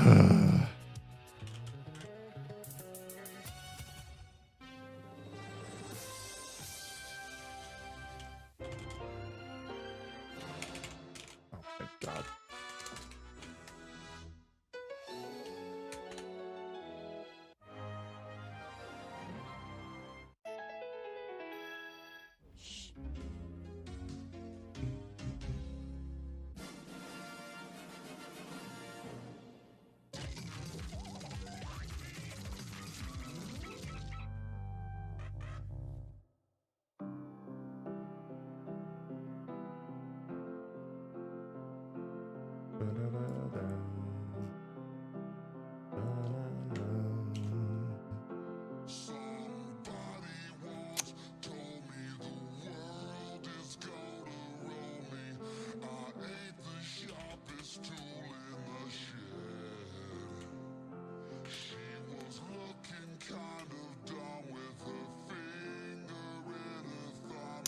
Mini size. Oh, we don't need that.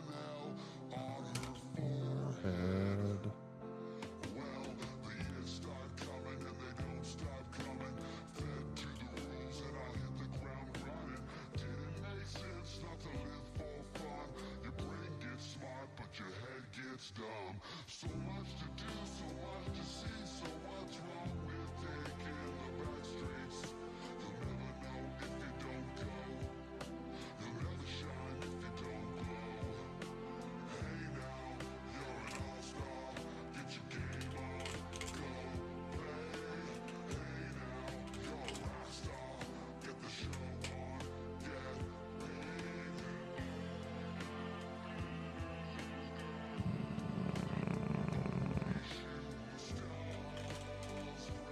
Mm.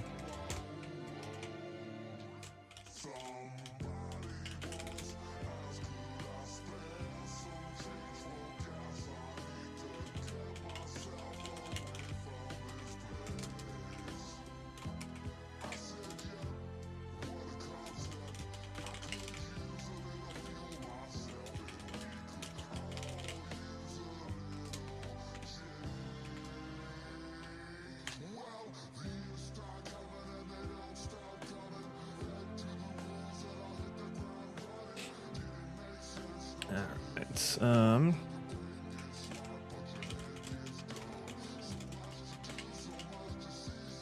time between food spawns.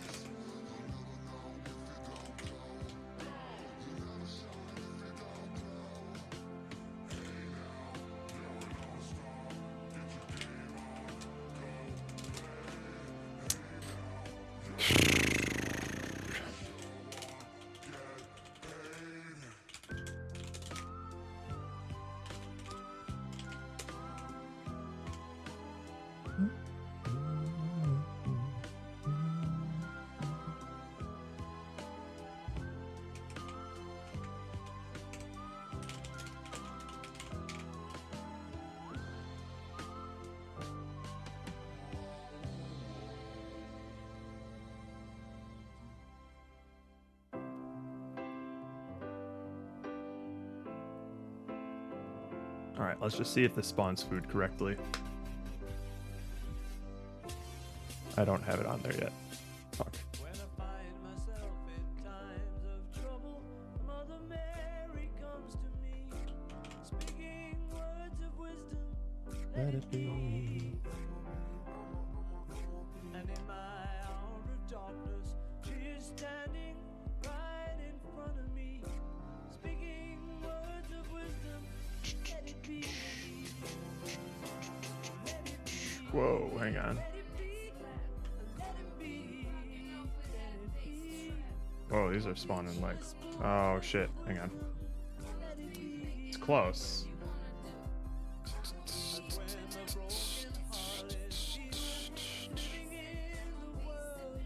World space position. Okay. There we go. There is still a chance that they will see. There will be an answer. Let it be. Let it be. Let it be. I'ma be living that good life. I'ma be living that good. Alright, sweet. Alright, hang on. How about we... I'ma be living that good life. I'ma be living that Alright.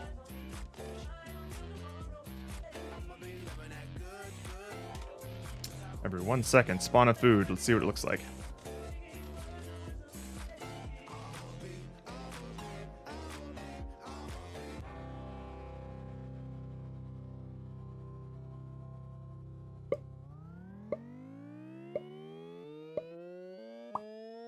Alright, that's looking pretty alright.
We'll just translate this down. We don't necessarily need a...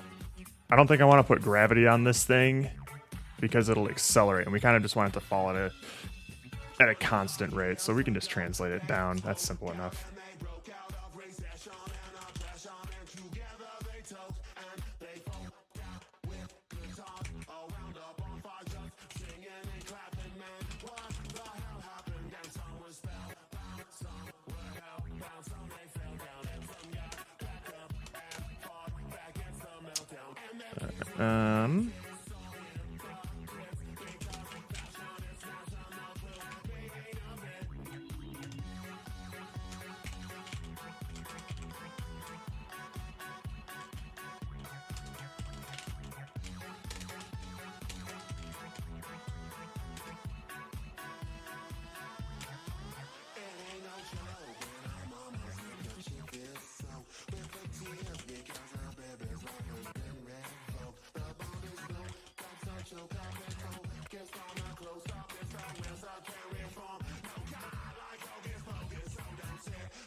I think that should be fine.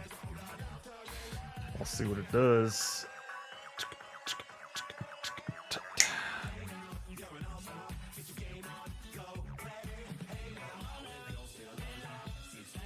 Okay, those are falling real fast.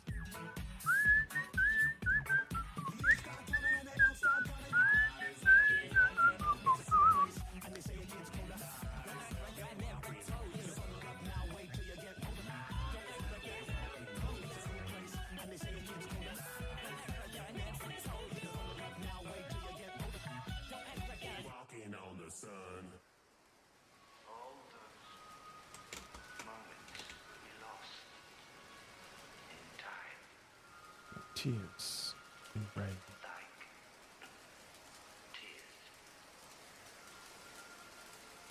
Chocolate rain. Some stay dry and others feel the pain. Chocolate rain. A baby born will die before the sin. Chocolate rain. The school books say it can't be here again. Chocolate rain. The prisons make you wonder where it went. Chocolate rain. Build a tent and say the world is dry. Chocolate rain.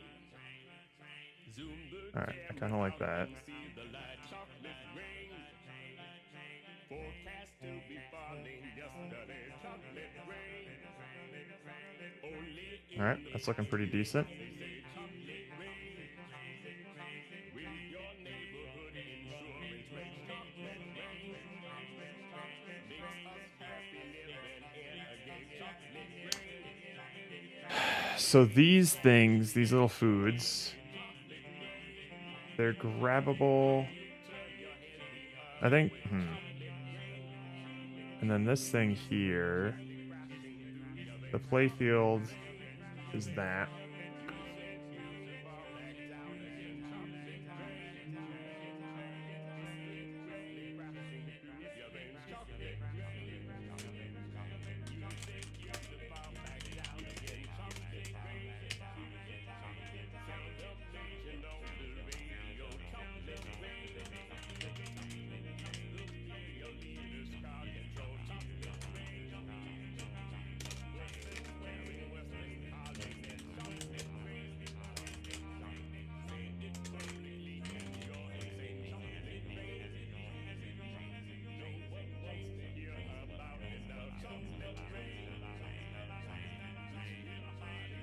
Okay.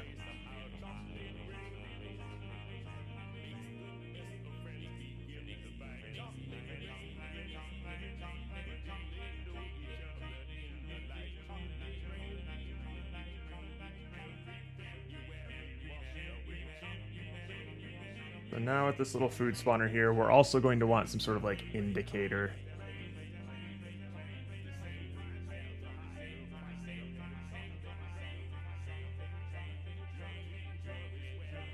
Well, actually, we're going to want another kill plane here.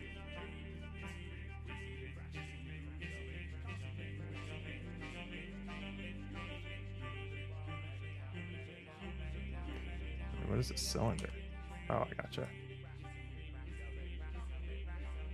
Interesting. What happens if I turn this off? Oh, okay, cool. That's neat. We're gonna duplicate the skill plane, bring it on down here. Food kill plane.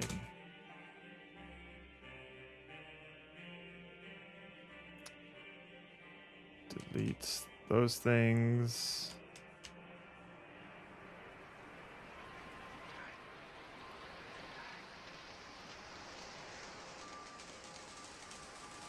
We're gonna make it a little lower. Okay, this doesn't need to be this gigantic, actually.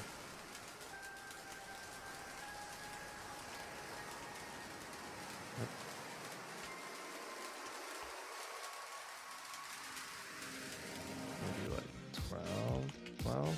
That's fine. Fuck, we'll make it 15.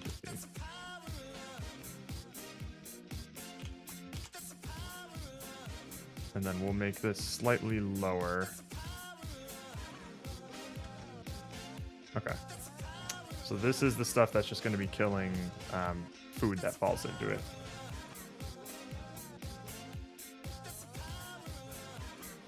We'll just make it a one-off script. Fuck it.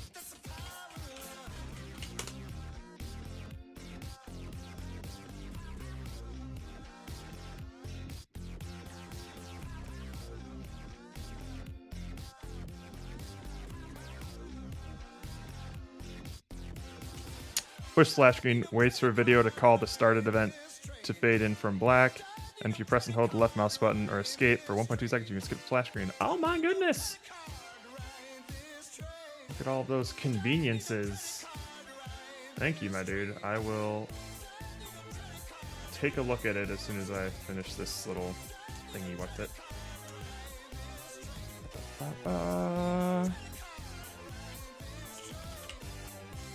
Grabbable or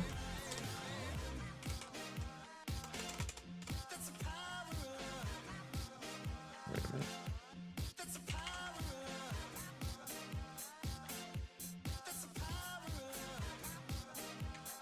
Destroy game objects. It's fine. These are both going to do the same thing. I apologize for you having to go through my mess of code. Generally, when I'm coding for jams, I code as if I'm the only one who's going to be looking at it. I really do want to learn DoTween, though. It is such a blind spot in my repertoire.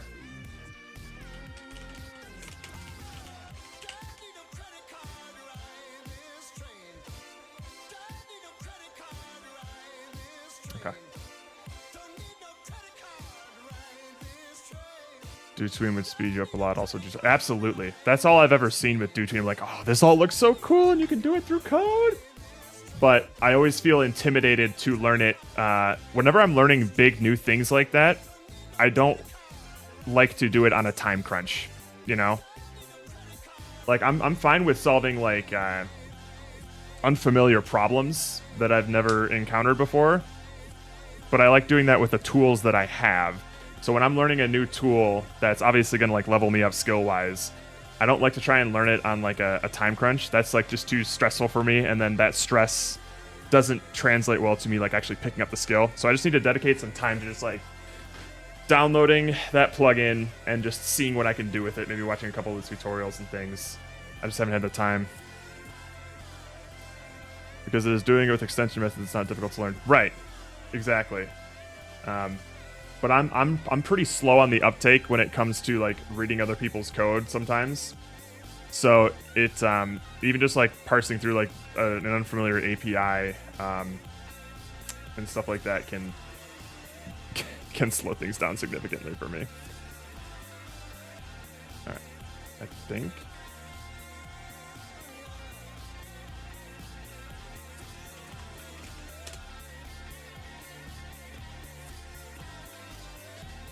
Also, if you know how to use lambdas, it's also super easy to get used to on complete events. That's another thing I got to get used to. I've used some lambdas, but not enough to say that I'm confident with them. All right, let's see that these get destroyed. They are not getting destroyed. Probably because this is on the layer kill plane. I guess default is fine.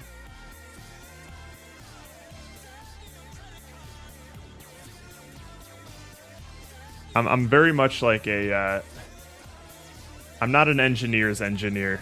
I basically, the things that I learn are the stuff that like immediately benefit me in some way. I would say I'm like on the slightly below average in terms of like engineer skill, and I more value the fact that my engineering skills let me make the things that I design and sort of brainstorm. So I feel like I tend to scale more towards like the creative side of engineering, and then my skills as an engineer are only in service of that. So I'm not as specialized, I think. I'm not as marketable as an engineer, would probably be a better way to put it. All right. And then playfield already collides with default. All right, cool.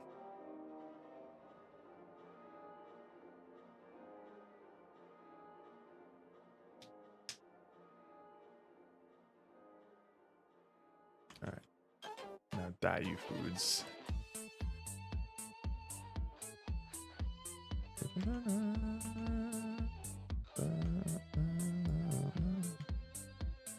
Oh. Now that is interesting. Alright, the foods are still not dying. What are these? They're grabbable.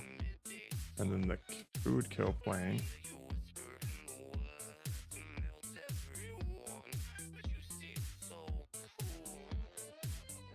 Are you even hitting it? Oh, maybe one of these needs to be a rigid body, eh? Oh wow, look at that. Okay. Hang on, let me take a look at these foods here. Woo! This life ain't good enough. I feel my world to live through a I change my life. Oh, right. They aren't finding the play field there. How do I want to do that?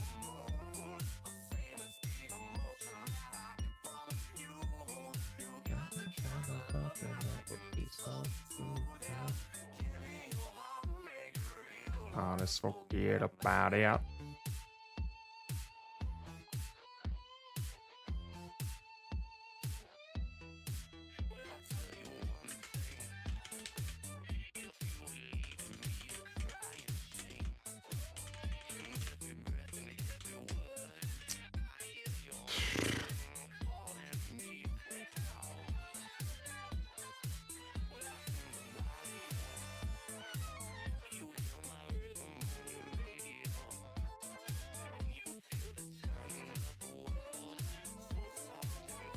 When I was a kid, I used to sing like horse forget. There are, I can't think of them off the top of my head, but there are some songs where like I just made up my own lyrics that sounded right, and then I would actually look at what they said, looked up the actual lyrics. I'm like, I know that's the correct way to sing it, but I disagree, and I'm gonna sing it my way now.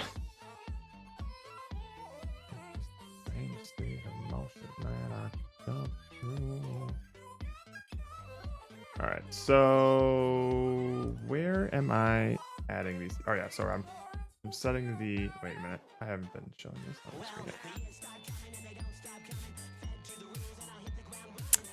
It's impressive not being native and hearing horse. At age 10, absolutely. Man, I didn't start speaking other languages until high school when I started taking Japanese. And even now, that's like the only language I know. The only other language I know. No, I wouldn't consider myself fluent. All right. I need to find the playfield transform, and I would prefer not to find it because there's going to be thousands of objects that it's going to need to look through in the scene. All right, you know what I'll do? The food spawner is always going to be in the scene. So what we'll do is we will associate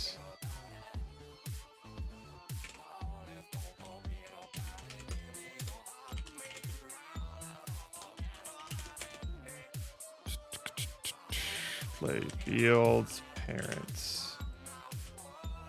And then when we spawn a piece of food, we'll just get its component.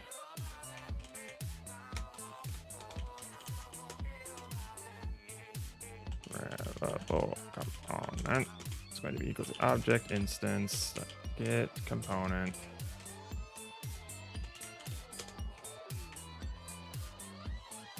And then we will set this when we spawn it. So it doesn't have to look for it. We already have a reference to it. We can just get it.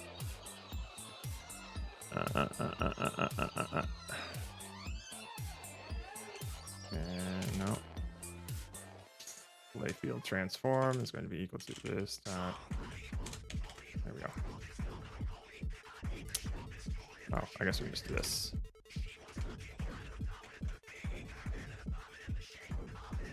Because otherwise it was kind of, it was being registered as grabbed and stopped falling, but it wasn't being actually grabbed and turning around with the sandwich. It was kind of just like blocking it. You know that, Jeff. Exactly. I'm aware that there's a whole other language out there that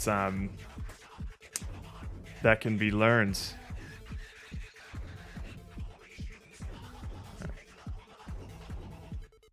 Oh, nope. All right. It's still not. Oh, wait. Actually, you know what? Wait a minute. Why is that happening? Dummy, bug boy, kill plane, bug places. Okay, we don't need any of these things. They're just clogging up my tabs here.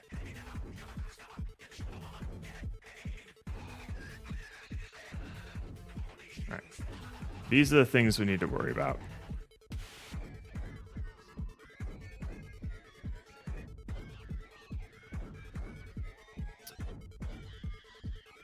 Hang on. Let's see what's actually happening here. Let's make some tendrils. And hope some food hits it.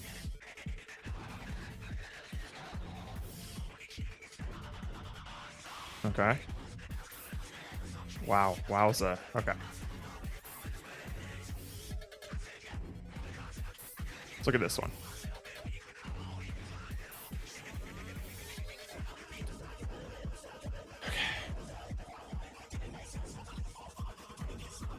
So now it's part of playfield, which is good.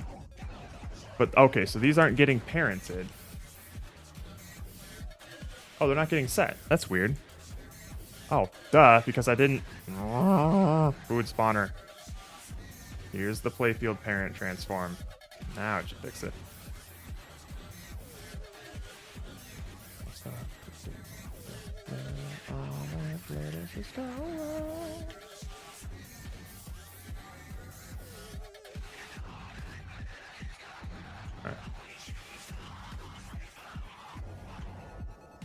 All right, cool.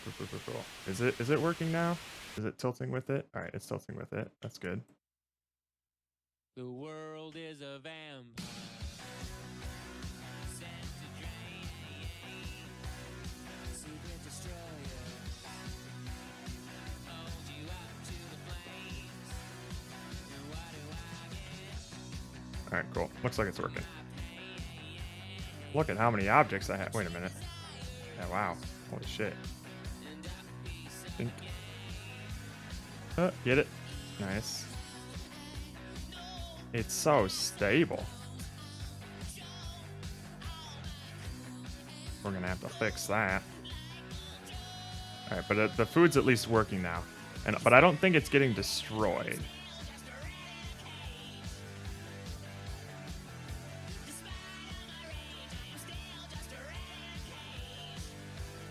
Here's the food kill plane. Here's the food not getting killed by it. All right, cool.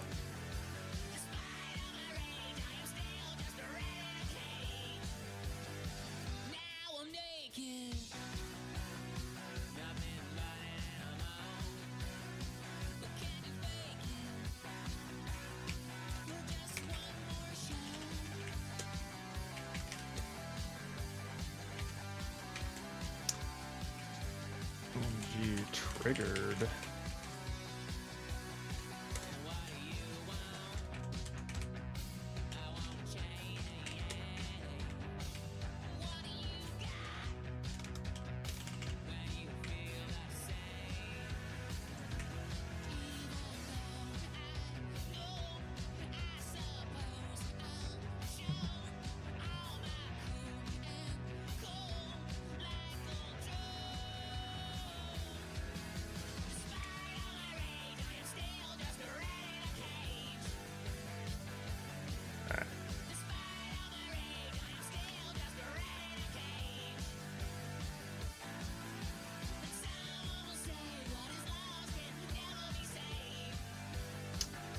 I think it's because, oh, it's the classic.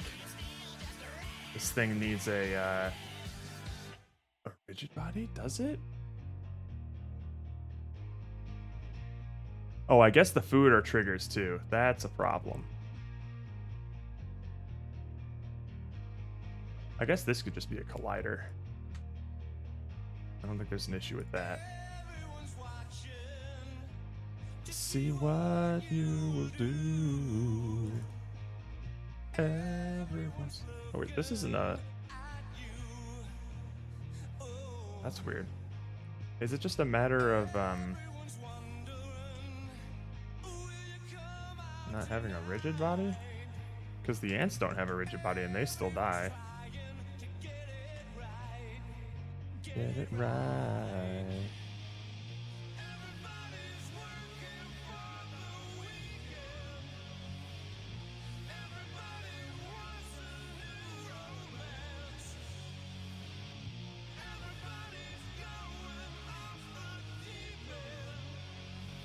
That's weird. Oh.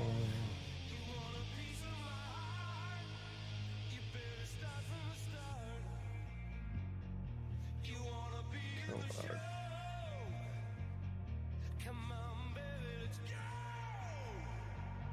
that works.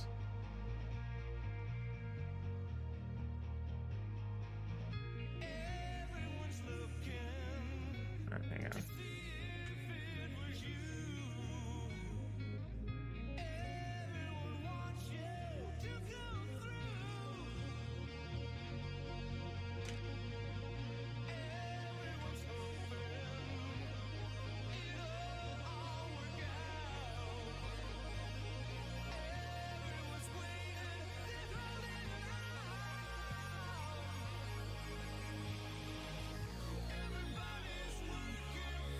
Not even getting triggered. Why?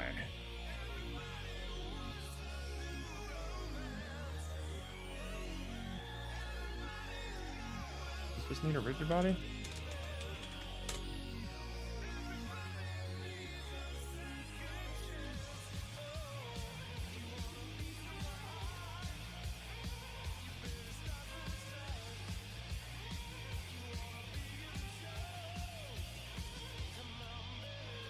Alright, now I'm confusion. That's weird.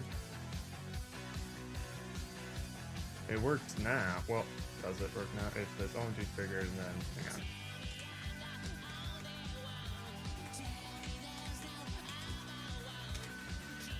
Oh, wait a minute. These aren't tagged. Oh, I want the...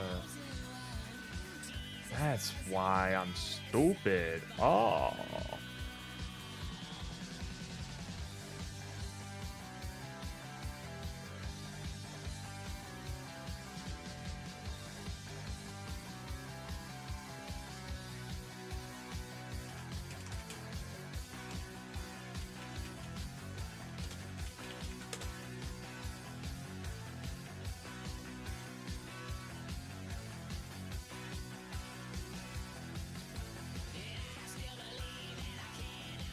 Bug can collide with kill plane.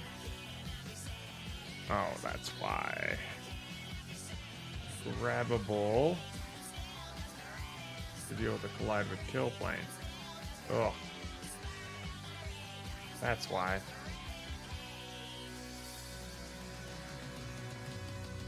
We'll still need to tag these. Kill plane. Or not kill plane. Grabbable.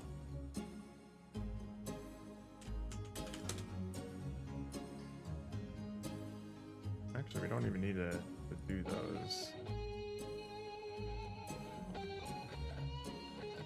I'll just destroy other. Hello, Honest Dan. I hope you don't mind. We stole one of your teammates.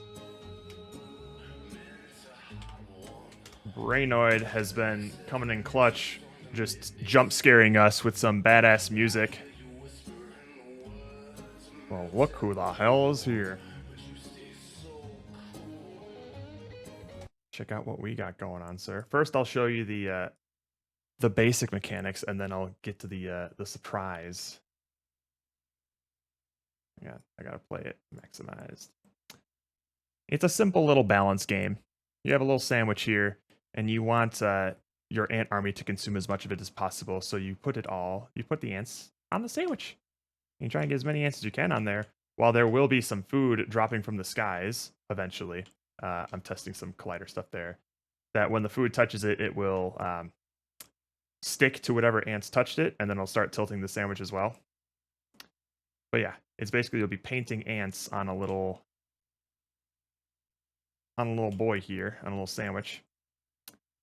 But the fun thing is Brainoid's music that he contributed.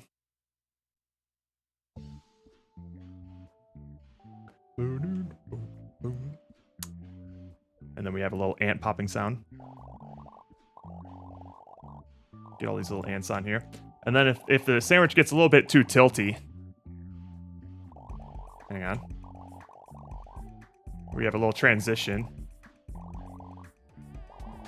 Uh-oh. Uh-oh, you're in danger. But what if you get in more danger?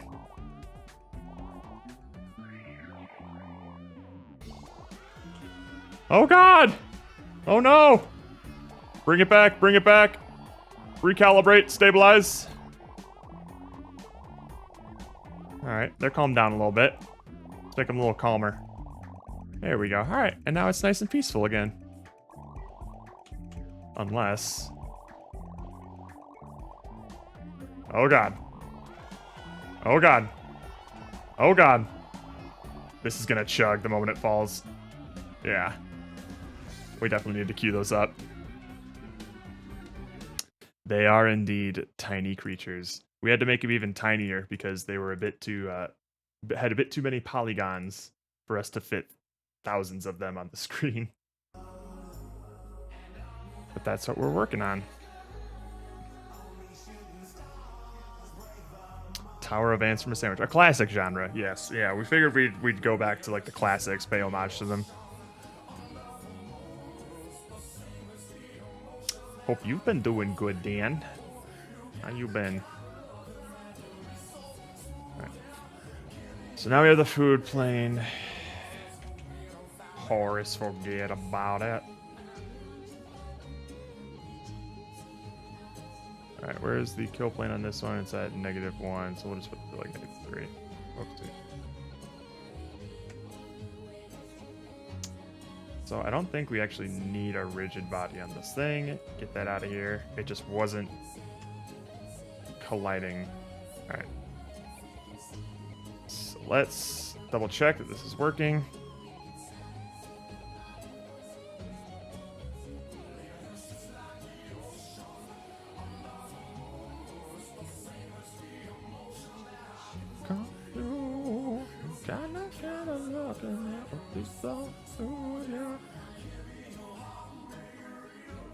Forget about it. Alright, now they are not colliding. That's cool. That's fine. That's cool. Does it really need a... I am confusion.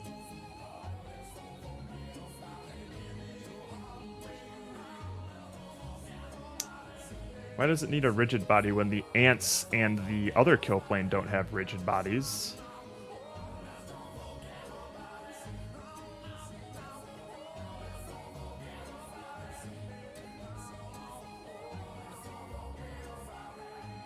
Because I know you need rigid bodies for like some collisions and things, but we definitely didn't need it for... Alright, I mean, I guess if it works. I'm just confused as to why we don't need a rigid body on this kill plane. And the bugs don't have rigid bodies, but they get destroyed when they touch that. Right? They do, right? Am I just hallucinating? Have they not been getting destroyed this entire time or something?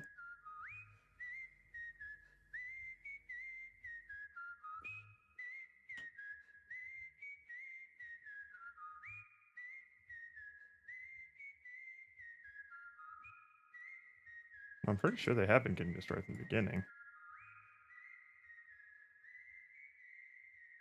Yeah. Yeah, they all died. But the bugs don't have rigid bodies. They just have colliders. What the fuck? Why the discrepancy?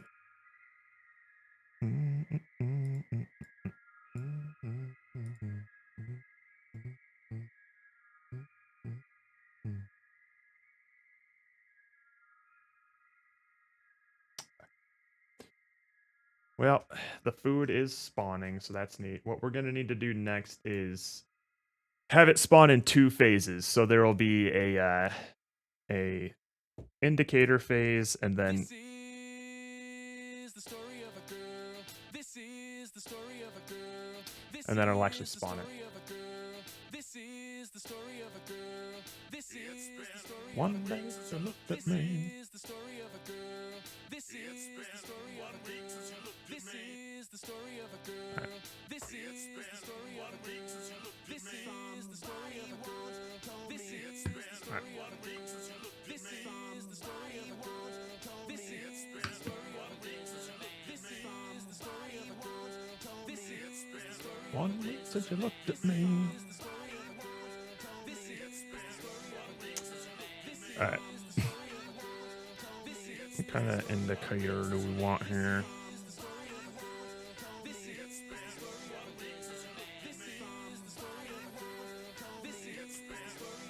Since you looked at me. This is how we do.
Once told me the world is gonna roll me.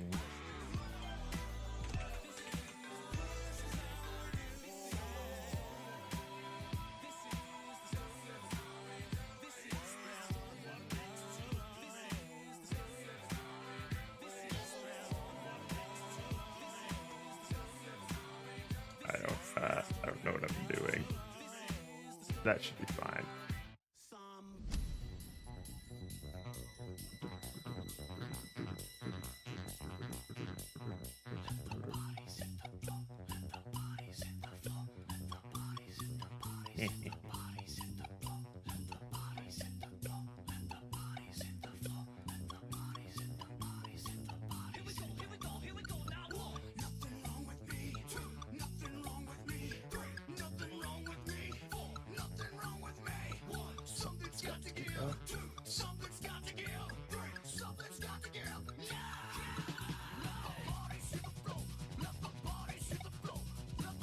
That's stupid. I love it.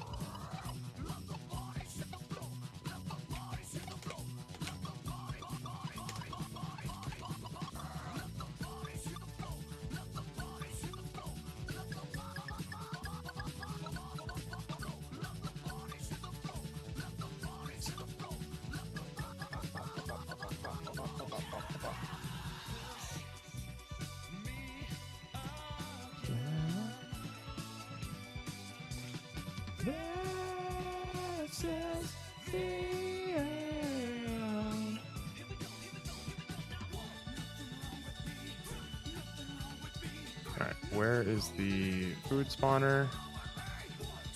It's up there. Yeah, like position 5, so we'll bring this up to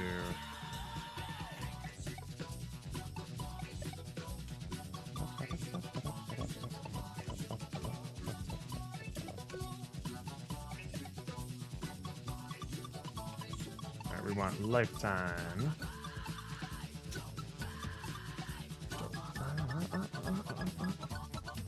Okay, let's set it to 20. Whoa.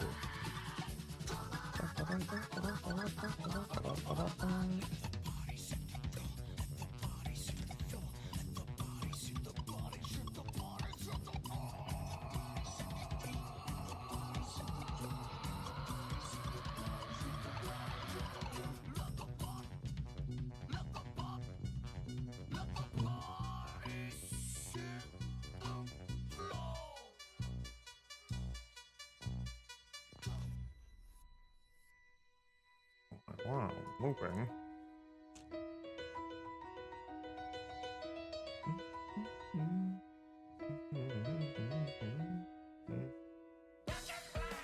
Oh my fucking god.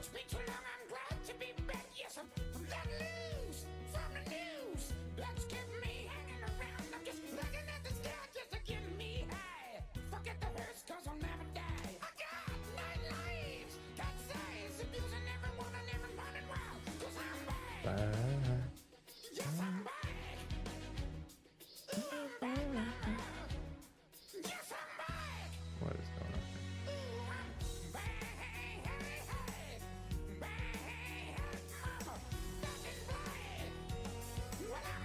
here? Alright, yeah, that lifespan's too long.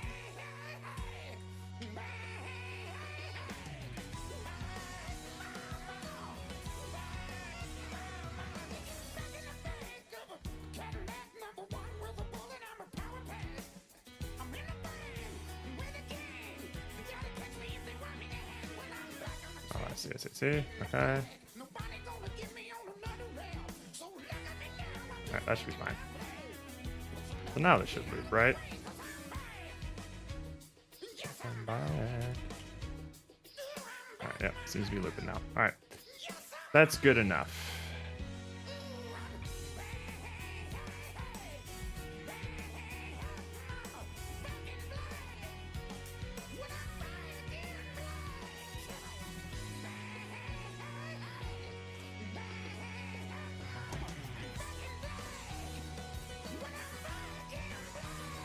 Food spawner, let's see it.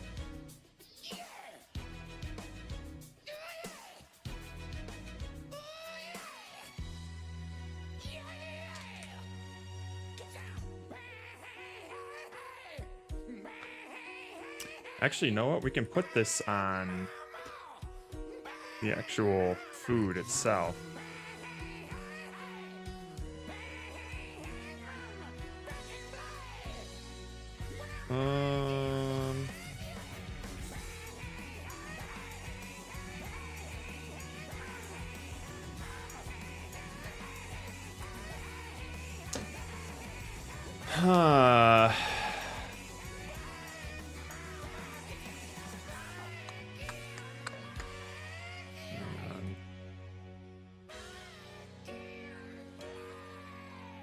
Maybe I'll have to put the box collider on this thing.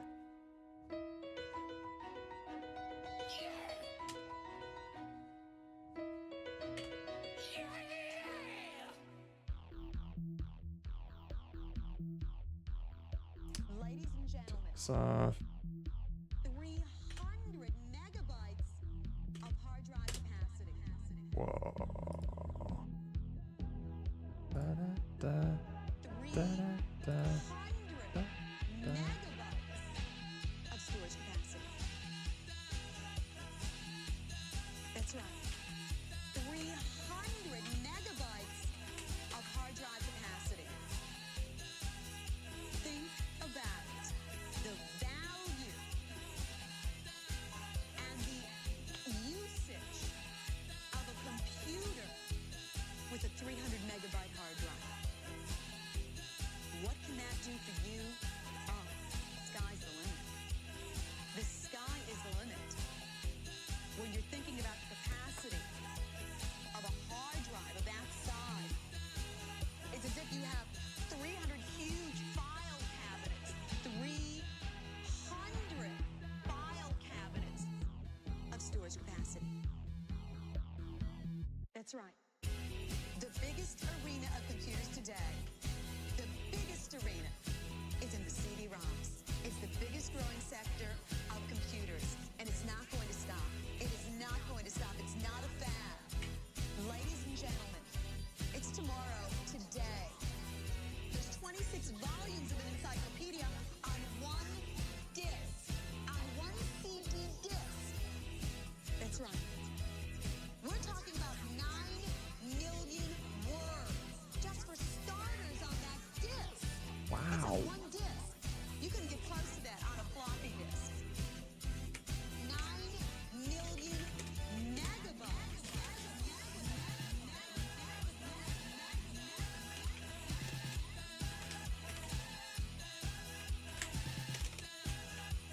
This comes with the CD-ROM built in.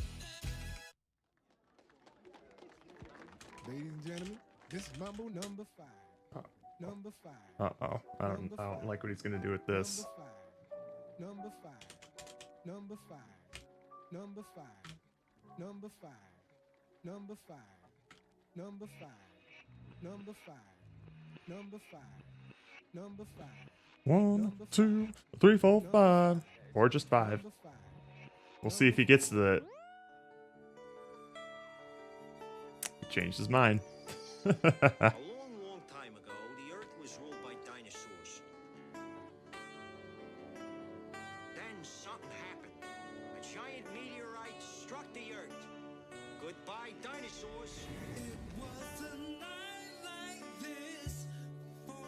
I think that's the only song I know from him. He made the same song over and over again and made all of the hits. I only know Mambo number 5. Was there a Mambo 1 through 4? I never even heard him, I think.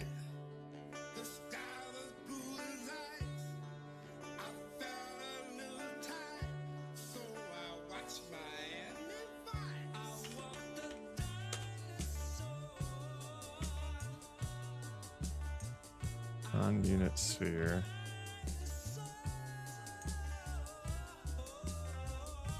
Vector 3, random on unit sphere. Okay.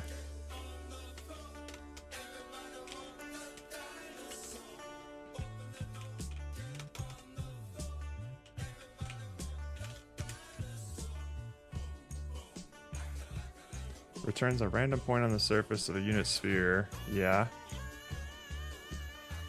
Cannot be used. Non-invocable member. Random dot on unit sphere. Okay. Wait, is it just like random dot range? No. How do you do random on unit sphere?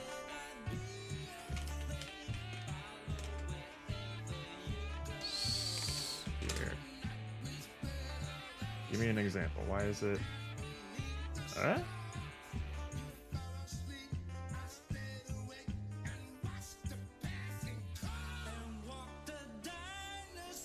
One.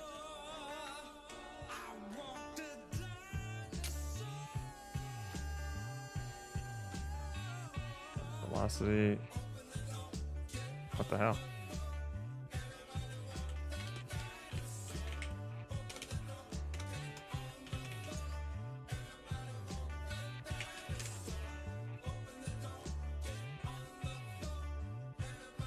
Non-invocable member, random to on unit sphere, cannot be used like a method. Oh, duh.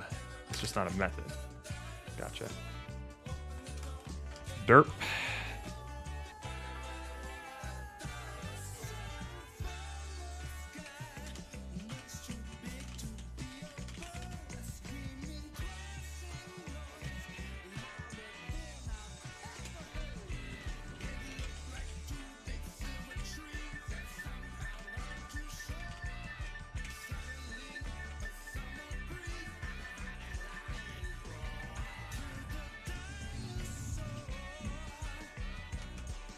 this.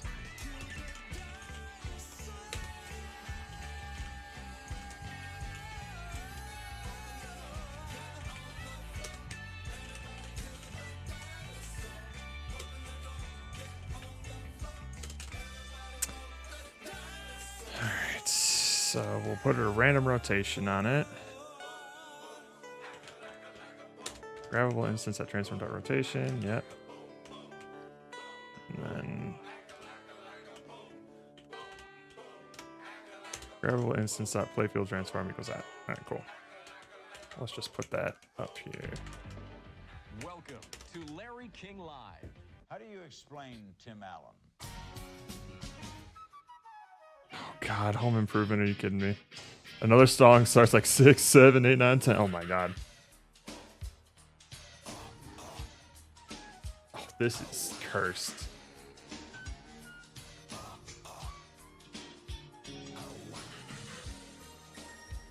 Oh my god.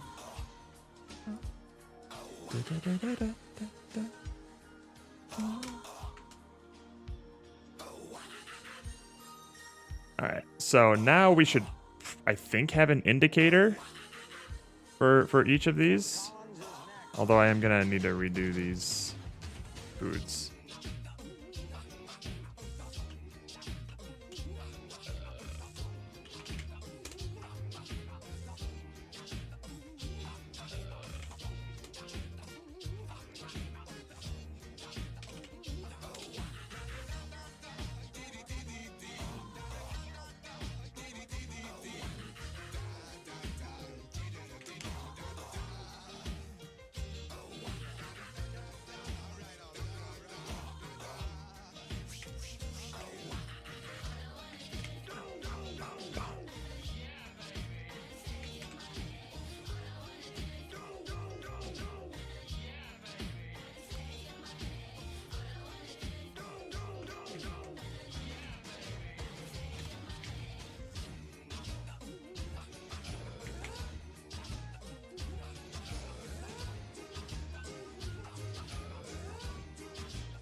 Alright, let's see if this works.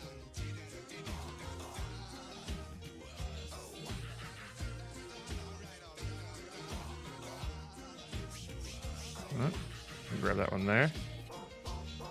Oh, food spawner. What is going on here? 56. Grabbable instance. Oh shit. Get component in children. Right.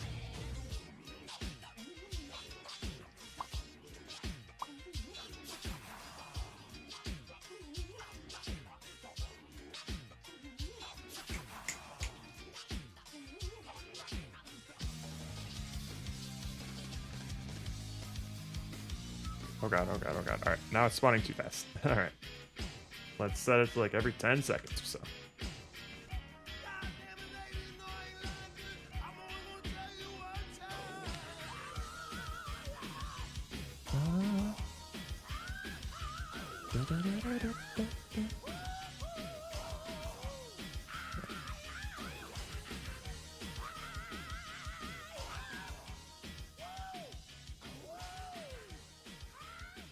Uh-oh. I can't wait to read this book. They tell me there's a story in the book about you having sex with a ghost. Oh, Oh, boy, damn yeah, it. but this was at a time when I was filming Ghost. Unassigned. What is this? Oh, hell yeah. Hell yeah. Here it is.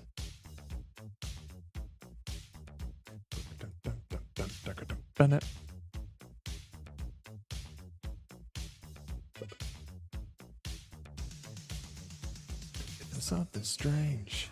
Sleeping in your bed. Ow. In the visitor's bed. Sleeping in your bed. Did something.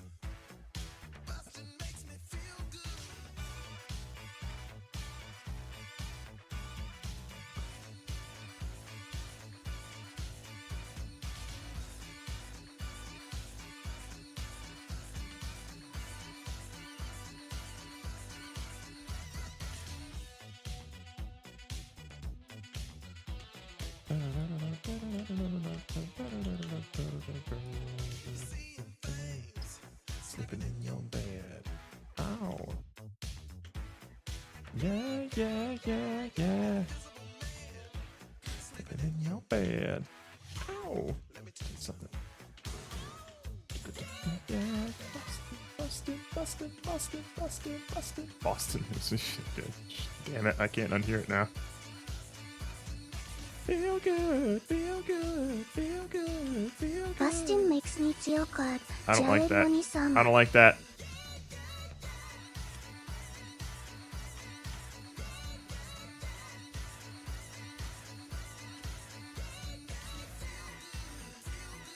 Feel good, feel good, feel good, feel good. Boston makes me feel real good. Freaky ghost, baby.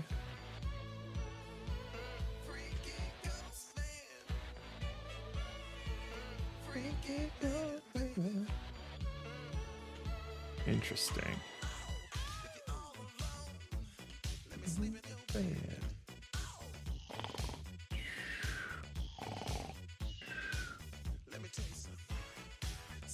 Makes me feel good. Sleep. Yeah.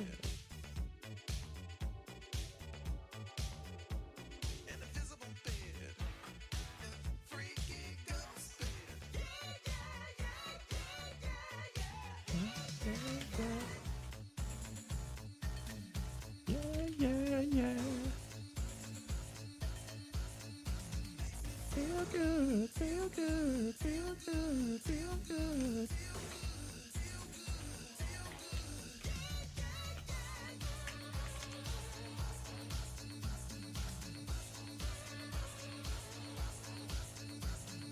Feel good, feel good, feel good, feel good, feel good, feel good.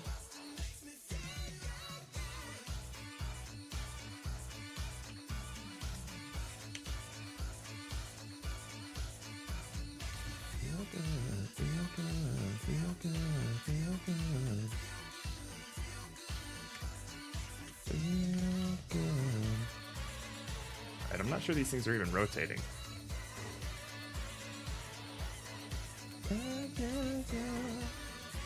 Oh, probably because I'm not, no, I am setting them. Blockbuster Video offers a great selection of restricted movies inappropriate for viewers under 17 and provides computerized enforcement. You decide what kind of videos you want to watch, and Blockbuster Video enforces your wishes. Wait a minute.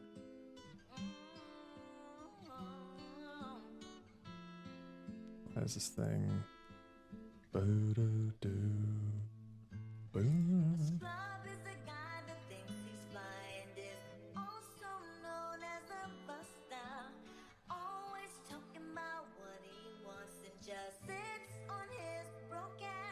Oh, I don't want nothing but.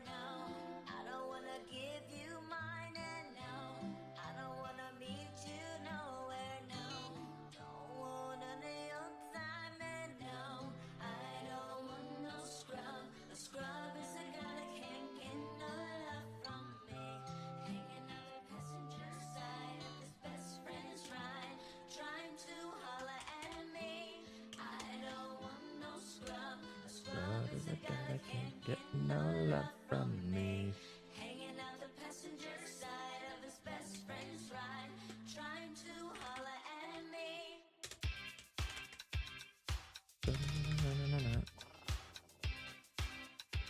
Okay, that's interesting.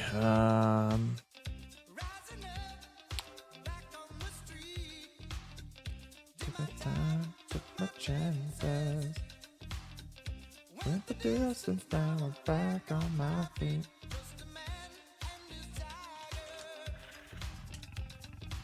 That's so dumb.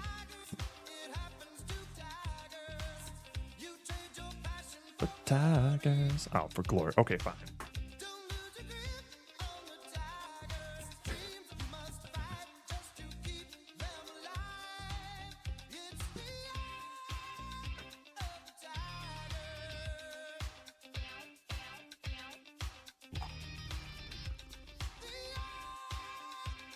Whoa, look at you.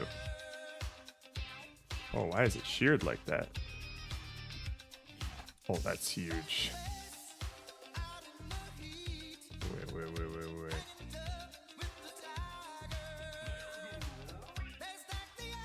Oh god. Okay, because we fucked with some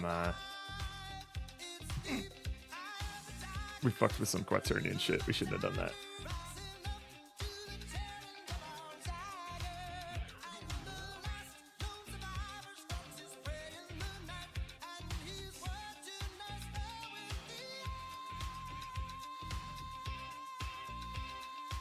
Alright, how about we do yeah.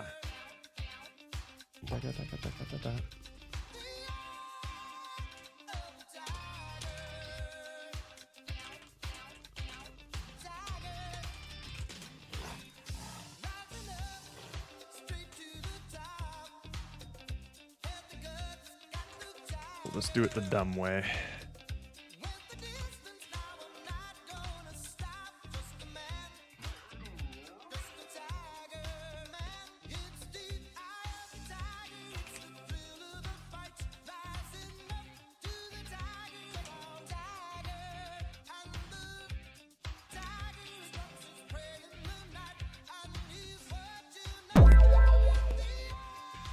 Hi, Roka.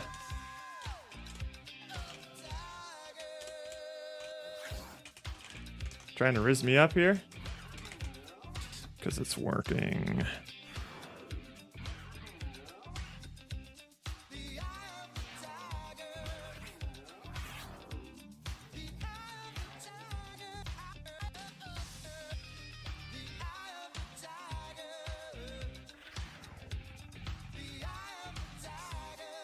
Alright, so why isn't this? Oh, I gotta set the Euler.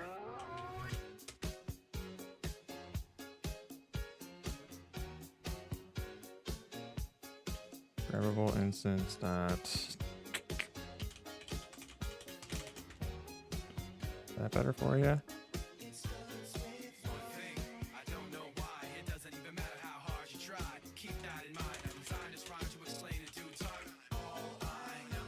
What's going on here? Can't implicitly convert type Quaternion to vector 3. Oh, wait, I don't need this here. So watch the time go right out the window. How it goes? It goes pretty good. We have a sandwich now. We have a sandwich and ants. Let me real quick pause this banger soundtrack because you can hear some stuff that Brainoid has made. It is excellent. Boom, boom. Let's turn that up. All right. There we go. There we go. Well, first of all, we got to play it maximized.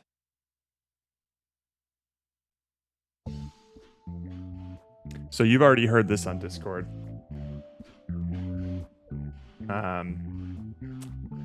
But there's a little bit of a bonus. There's little ants. Little Steven's ants. It's neat. Let's see if we can grab a piece of food here. Oh, that's gigantic. That's too big. All right, so that's bugged. All right, we'll fix all that. But first, you need to hear what happens when it gets all tippy.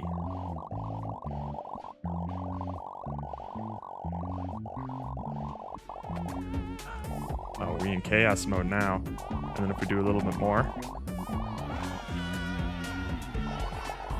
we start scramming.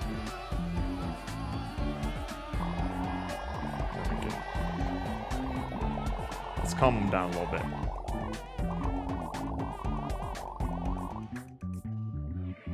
And now they're dead again.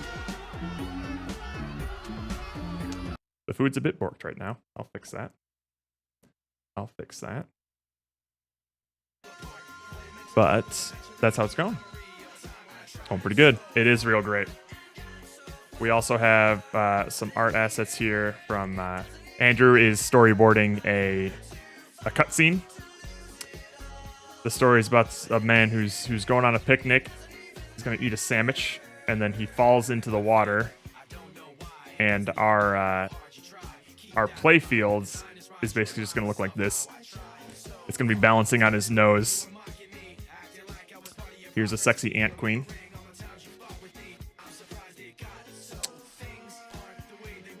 So it's goes in pretty good.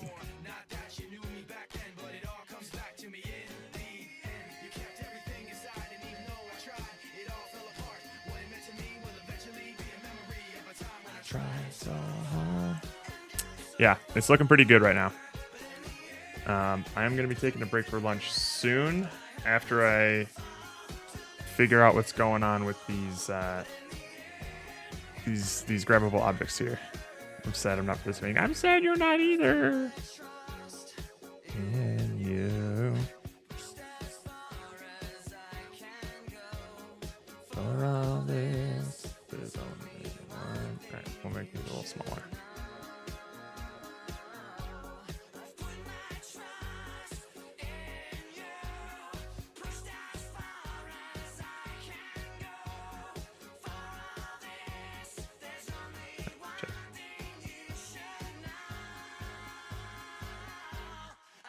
So hard and got so far.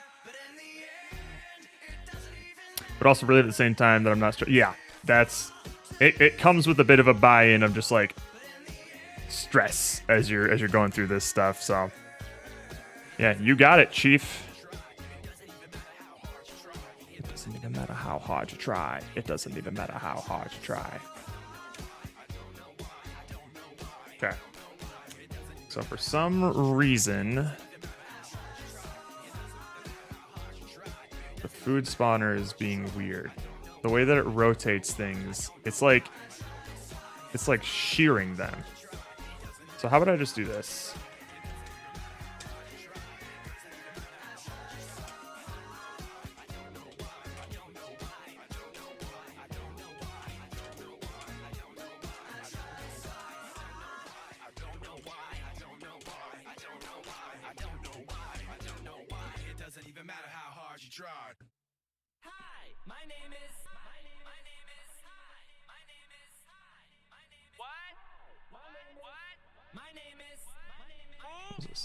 Cannot modify the value of transform dot rotation because it's not a variable. Okay. Oh, so I do have to do. Damn it.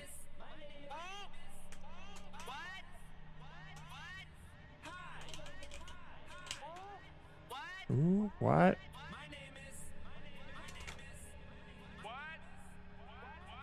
That's so weird. All right, let's see what how they're spawning here.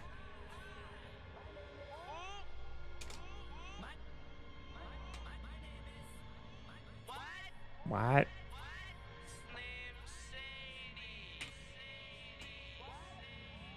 Alright, how are you spawning these things here? What? What?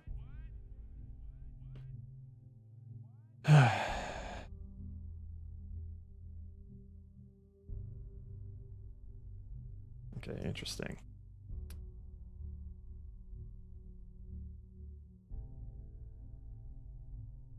Oh, I think. Wait, what the hell?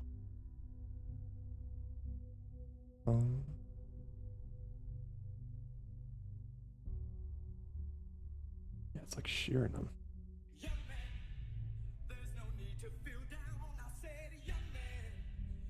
So, young man.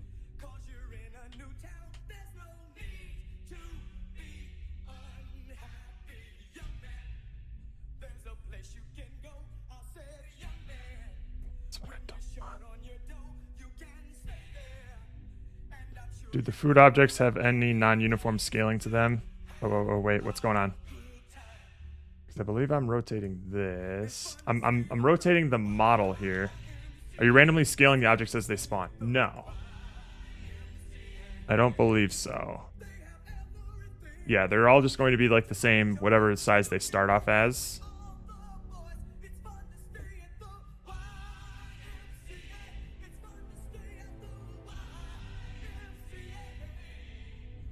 That's so weird. I mean, if I don't do this rotation stuff, which I don't have to, but I think it would be nice. I'm sure they spawn fine. Unity, what happened to you? Why are they different sizes though? Because they're going to be different bits of food. So there's different. These are just placeholder bits of food that are all going to be different sizes, and we're going to randomly pick one to spawn.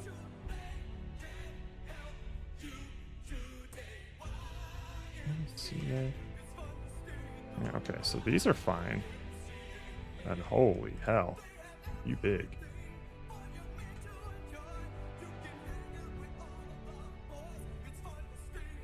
Look at the scale channels. What do you mean the scale channels? Just like the values here? Because they're all different sizes, but we're not setting the scale anywhere. I just get a random position and then instantiate it.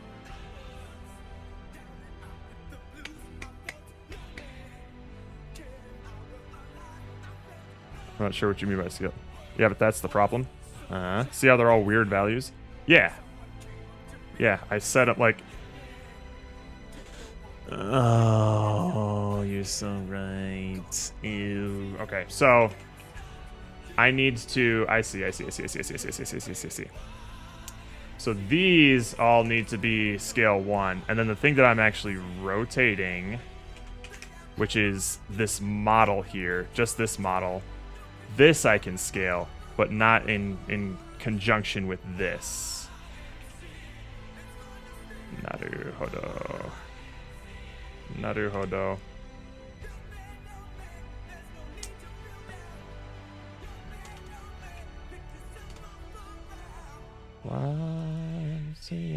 So when you rotate the model underneath them, they're... Yeah, I gotcha. You are so right. Alright, we'll just set all these to 1 for now. So I can only scale the thing that I'm rotating. Alternatively, you need to do rotation and scaling on the same node. Yeah, that's what I'm going to be doing.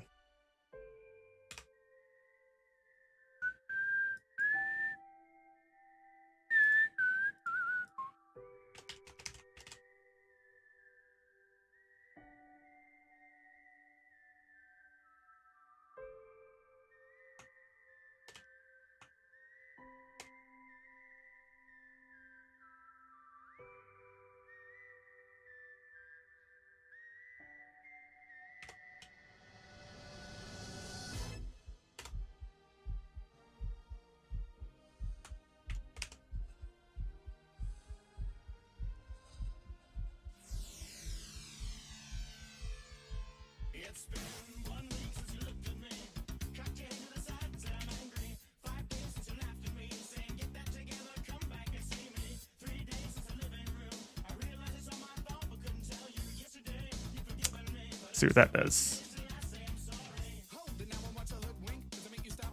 Oh wait, I turned off the rotation stuff.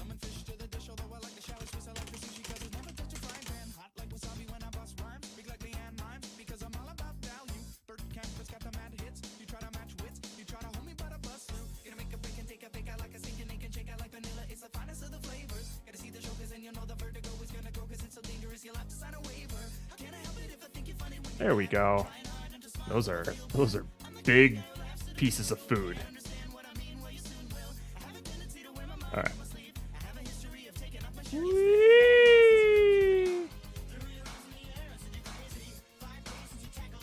Oh, the spawns are going with the beat.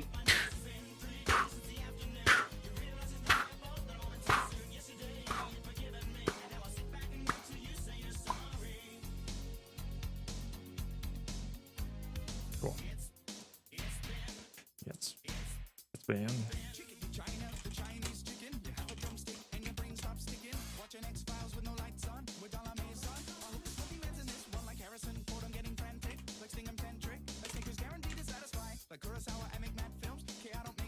I like code stuff. Am I welcome? Of course you're welcome, Frim. Just as a little orientation, though. A little initiation. Bye-bye. You are, of course, welcome here. Are you doing Ludum Dare stuff? Hang on one sec. Skip food spawning stuff. Right. This may be a weird question. What's your take on Facebook? I do not use it very much. I got a Facebook when I was in high school, and even then I barely used it. I think social media is nice to be able to either keep in touch with like long distance friends. Like I have a lot of people who are out of country and out of state that sometimes I like to keep up with.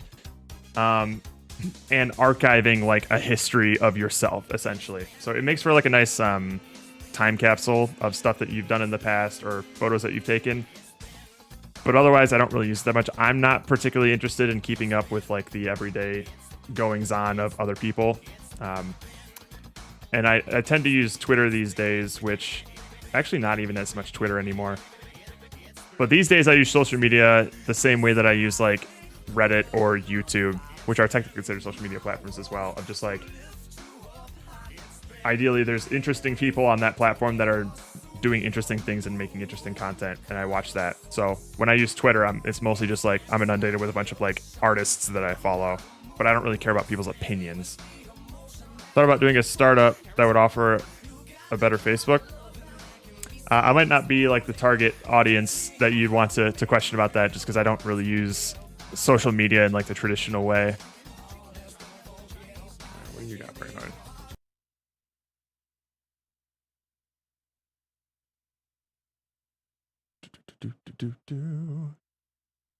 Is it like the little what? Oh, it's the little undulating bugs. Is that what you're showing me? Yeah, there's no sound. Yeah, I'm not hearing any sounds. There's supposed to be sound. It's too wiggly. I see.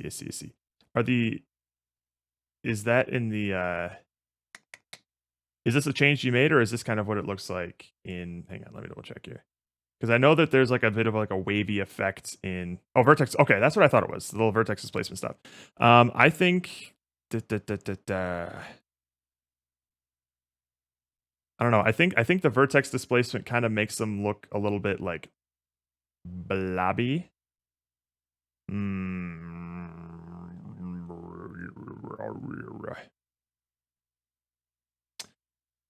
That might be something that we can float by the RUDs. Let me download this. Yeah, too blobby at the moment. It would be nice to give them some sort of life to them, or they can just be like kind of like feel like Lego pieces, just like stiff, unmoving things. If I had to choose between the two, I think I like the unanimated ones for now. But it is something that would be neat to explore, because we've done these sort of like little blobby effects, vertex displacement things in the past. I'm not sure if they work with like these little ant models, but who knows?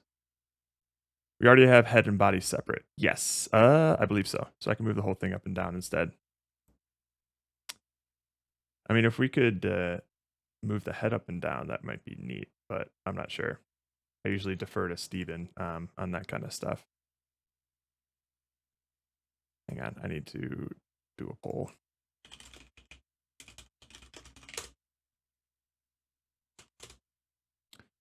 Look at that.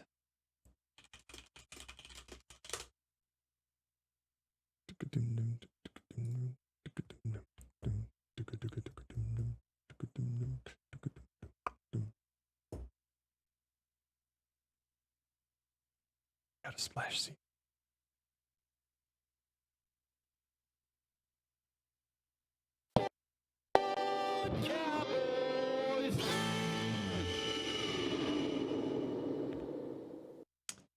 It's too good. It's too good. And it loads this scene, you beautiful bitch. I love it. I love it. Why are these foods black now? I don't know. Wait, why are they black?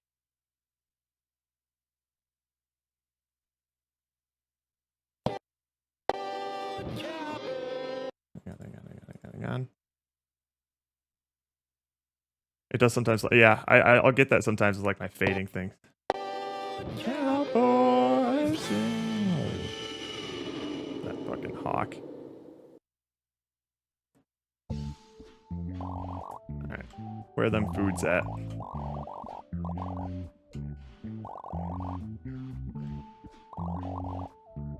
Yeah, why are these foods black? What's going on?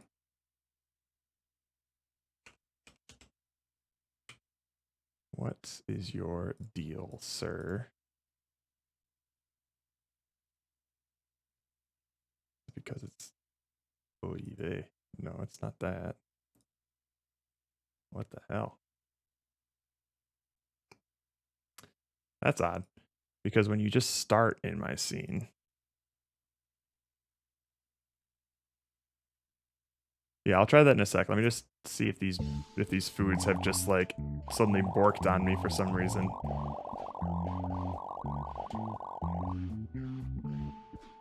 Interesting. So it's only when I transition from the splash screen to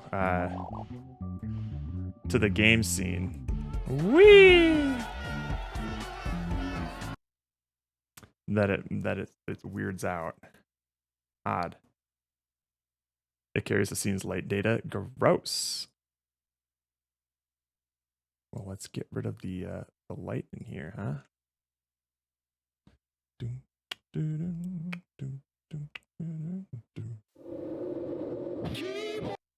Sweet. You even have that little indicator. That's neat.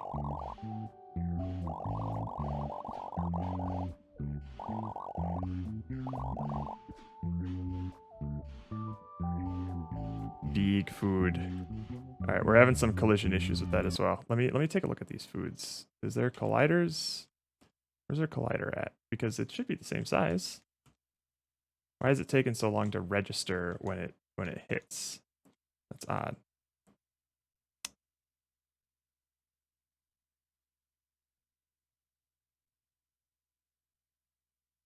That is odd. Oh wait, I don't think they are. Hang on.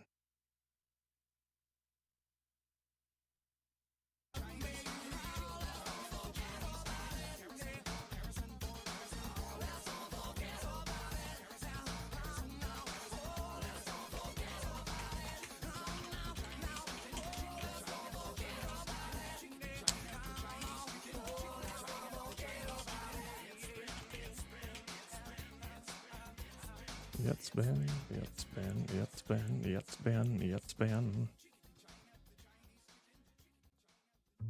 Only happens in Earth? That's so weird.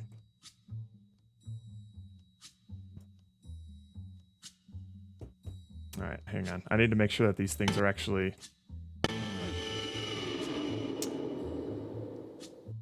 These things are actually colliding with the bugs and not just like waiting until they hit the sandwich. Oh, son of a bitch.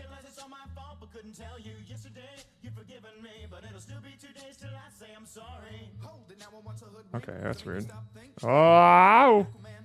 Fish to the dish, although I like the chalet Swiss, I like the sushi cause it's never touch a frying pan. Hot like wasabi when I bust rhymes, speak like Leanne rhymes, because I'm all about value. Bert Camper's got the mad hits, you try to match wits, you try to hold me but I bust through. Gonna make a break and take a pick out like a stinking naked chick, I like vanilla, it's the finest of the flavors. Gonna see the jokers and you know the vertigo is gonna go cause it's so dangerous, you'll have to sign a waiver. Can't I help it if I think you're funny when you're mad, trying hard not to smile though I feel bad. I have a tendency to wear my mind on my sleeve, I have a history of taking off my shirt. It's been 1 week since you looked at me. Threw your arms in the air and said you're crazy. 5 days since you tackled me. I still got the rug burns on both my knees. It's been 3 days since the afternoon. You realize it's not my fault, not a moment too soon. Yesterday you'd forgiven me, and now I'll sit back and wait till you say you're sorry. Chicken vagina, the Chinese chicken. You have a drumstick and your brain stops sticking. Watching X-Files with no lights on. We're done on Amazon. I hope the smoking man's in this. Let's just see what this looks like. Like Sting and Van Trick. Like Snickers guaranteed to satisfy. Like Kurosawa, I make mad films. Okay, I don't make films, but if I did, they'd have a samurai. Gonna get a set of better cuts in mind, the kind of tiny numbers so my arms aren't always flying off the backswing. Gonna get into my Sailor Moon cause the cartoonist got the boom anime babes that make me think the wrong thing. How can I help it if I think you're funny when you're mad? Trying hard not to smile though I feel bad. I have a tendency to wear my mind on my sleeve. I have a history of losing my Yeah, what is that? Why does it take so long for it to hit the... Where's the collider there?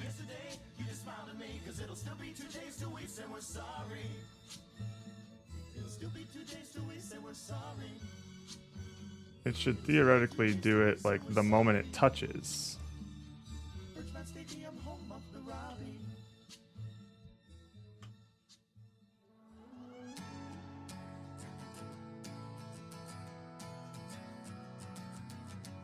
Today's gonna be the day that they're gonna throw it back to you. Yeah, what is that? Why does it do that?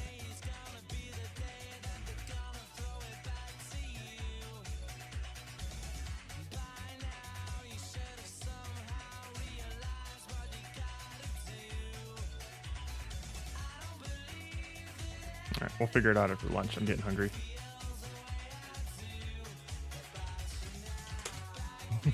What is this playlist? This is Neil Cicierega. I always forget how to pronounce his name. Hang on, I'll get it to you. It's the same artist that did the Bustin' Makes Me Feel Good. Yeah. This is a compilation of all 4 of his albums. So there you go. Right now, this one is called Wall Spin.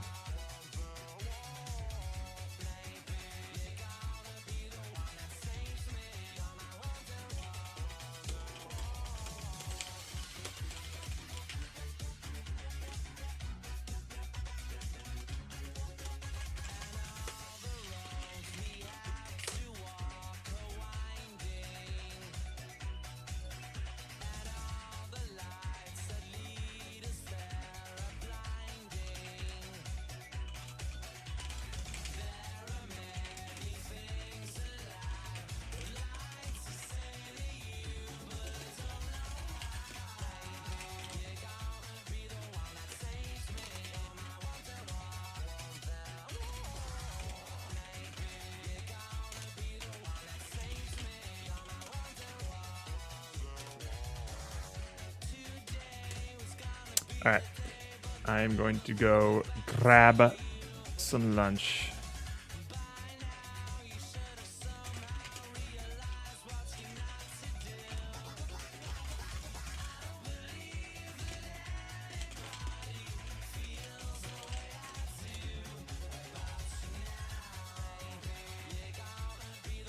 Alright.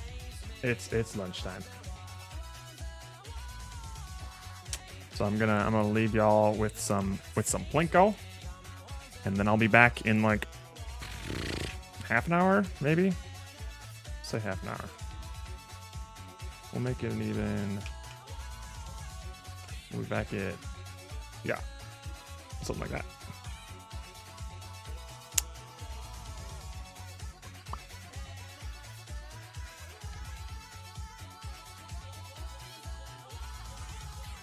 Okay, I'll be back.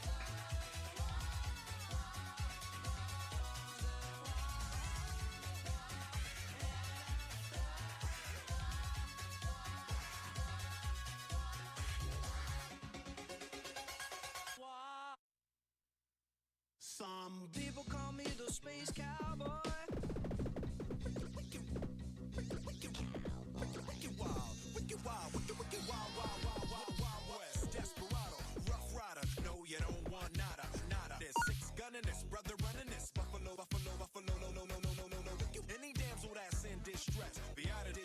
She meet Jim dress, roughneck, so go check the roughneck, so go watch your step, or flex and get a hole in your dress. Swallow your buffalo, don't let your neck react. You don't wanna see my hand where my hand be at. But James dress from the start of this, running the game, Artemis, taming the West. So remember the James. Now who you gonna call? Now who you gonna call? You don't wanna see my heat. If you ever wanna see my bum rush, break out before you get beat. Now when I roll into the, when I stroll into the, when I bounce into the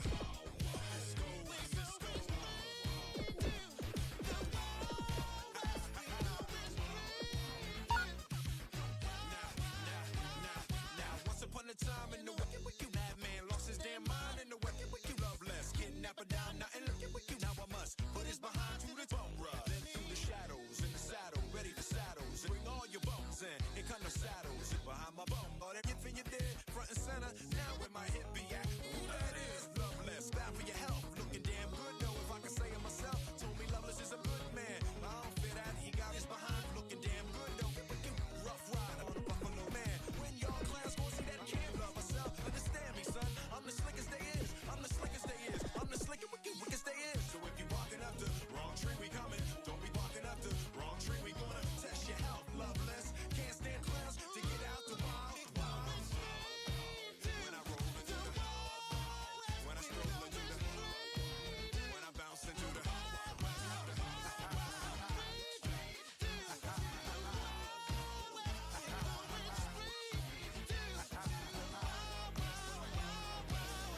You unlock this door with the key of imagination.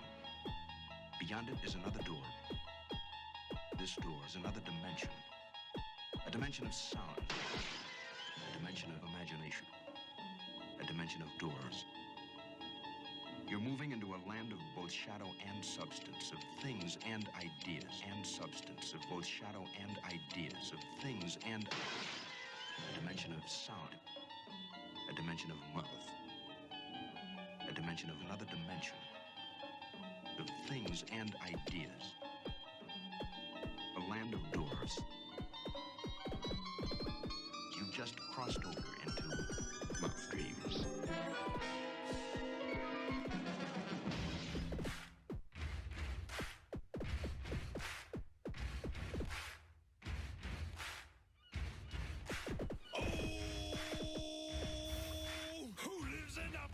Under the sea, absorbent and yellow and porous is he. If nautical nonsense be something you wish, then drop on the deck and flop like a fish. Are ya ready, kids? SpongeBob, SpongeBob, SquarePants. SpongeBob, SpongeBob, SquarePants. I can't hear you. SpongeBob, SpongeBob, SquarePants. Ready? SpongeBob, SpongeBob, SquarePants. SpongeBob, SquarePants.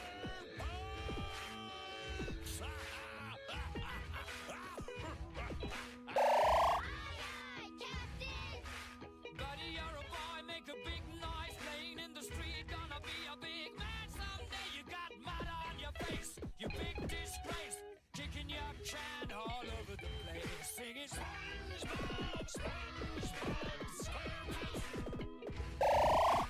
Buddy, you're a young man, hard man, shouting in the street, gonna take on the world someday. You got blood on your face, a big disgrace, waving your banner all over the place. SpongeBob, SpongeBob, SquarePants. Sing it out.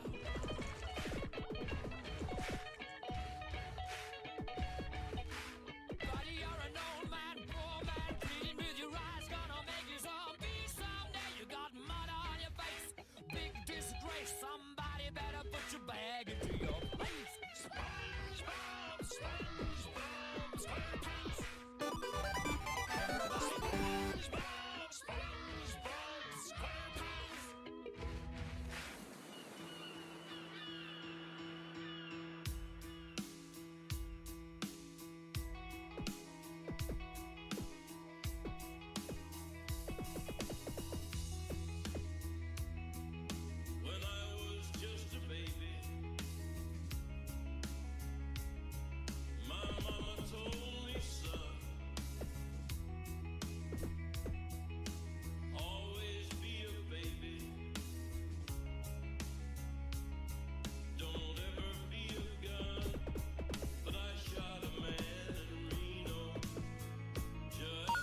As time ticks by, still I try.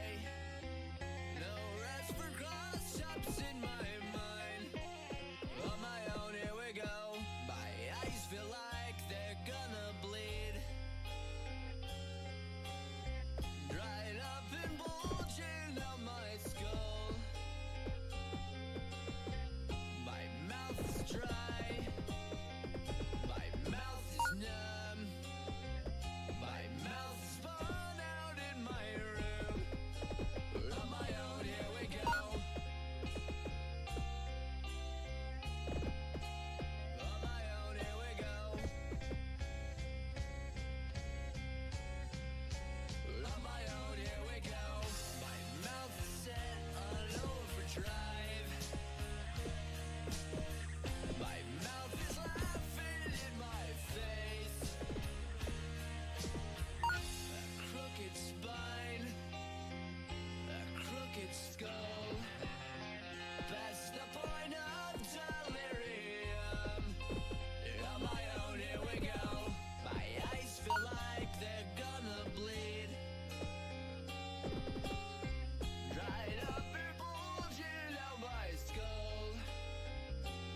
hits the moon like your eye, that's amore. When you've had too much wine, that's amore. Bells. When the moon hits your big pizza pie like your eye, that's amore. When you've had too much wine, that's amore. Bells.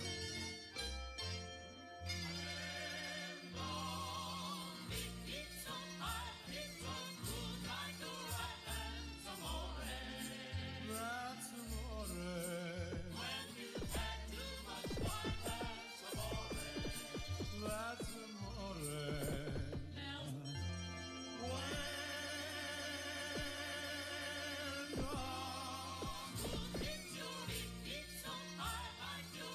That's amore.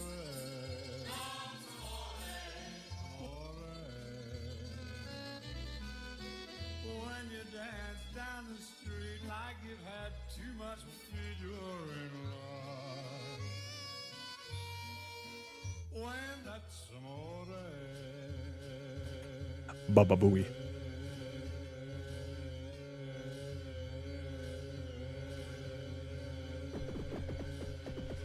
What on earth is going on with this music?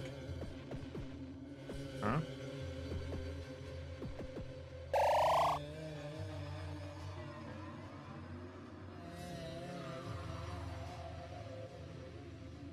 You've had too much wine.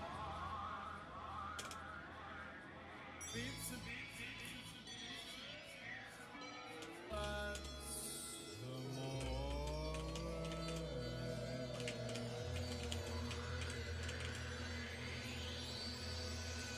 Stop.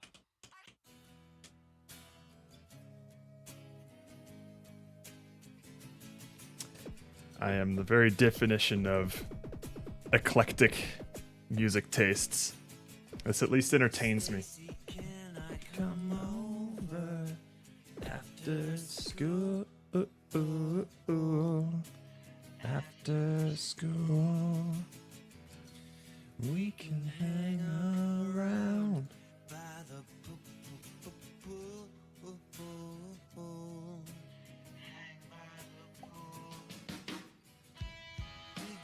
God damn it.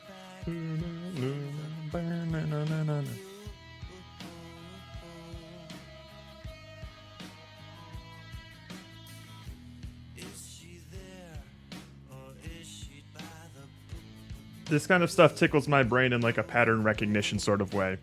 It's fun to see how he combines two like radically different or multiple radically different genres or rhythms or chord progressions and mashes them together. It almost feels like a prank every time I like recognize it. Or he like drops a Full House or All Star. It's just entertaining to me. It's got it going on. It's all I want, and I've waited for so long. All right, something weird is going on here.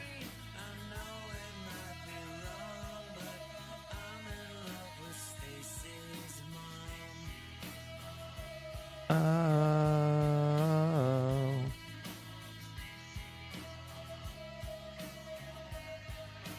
I wonder if it's because like the... Whoa! Fuck.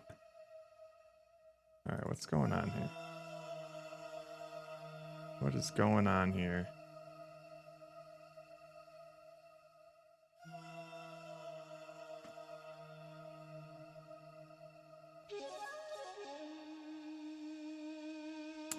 We originally described it as a sugar cube, but the Reds have decided on a sandwich. We're gonna be, let's see, what's going on there? It's gonna be a guy having a picnic. Some of them seem to jolt the sandwich when they land, which I assume is due to colliders and other foods, yeah. Yeah, it's gonna be a little sandwich boy.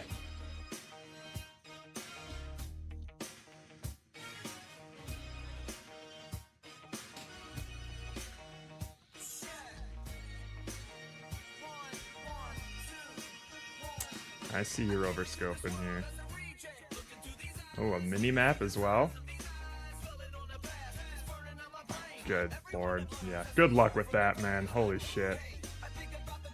That is quite the ambition you have.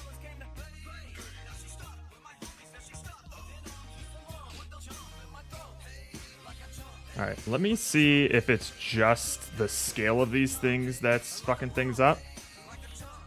Let's move these foods out of the resource that we're pulling from, and we'll just spawn the one kind of food that's just a cube.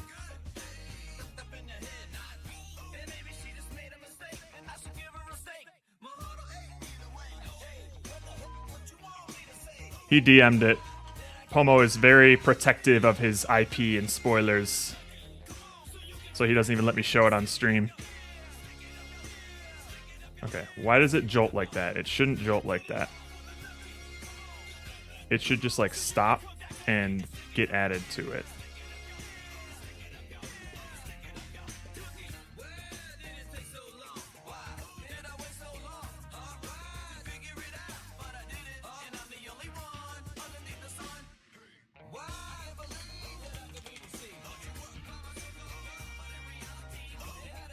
Oh, but then you can't get people to playtest it.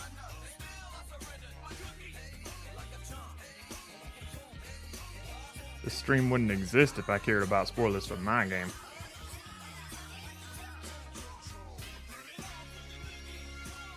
Alright, let's see what happens here. Alright, it like goes through the ants. That's so weird.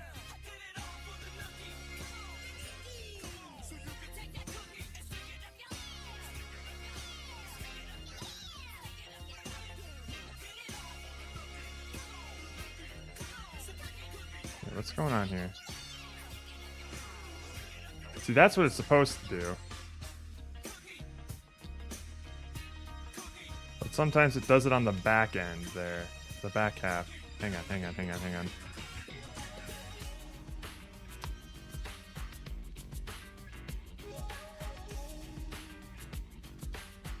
Let's do like 111.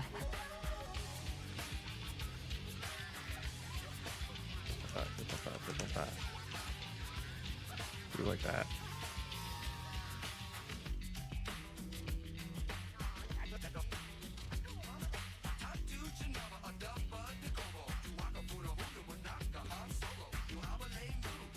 I'm calling it. There's gonna be a Gangnam Style on this. Holy hell! Big.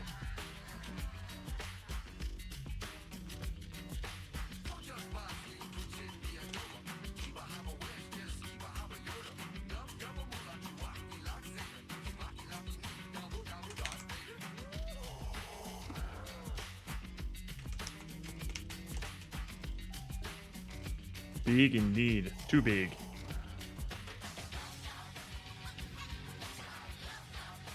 Alright, what's going on here?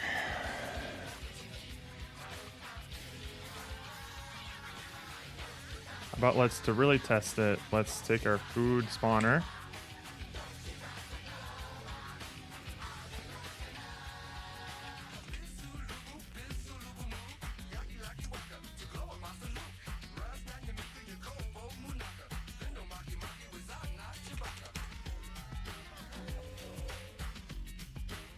Gonna be just real tiny, like right here.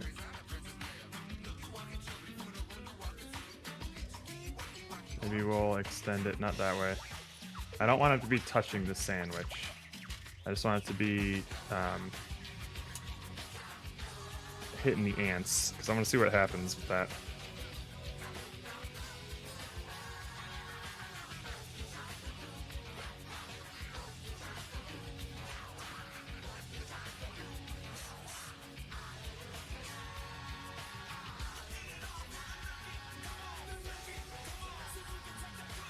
Needs to be a little higher. We need time to be able to plan.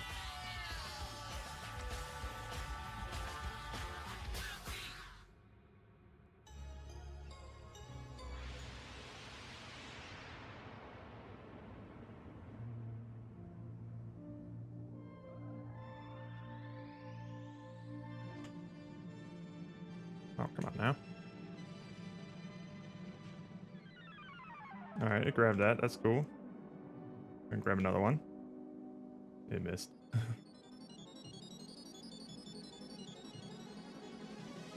See, why does it jolt like that? Why does it do that? Because sometimes it misses the ant. Let's take a look to see. They're being added here. That's good.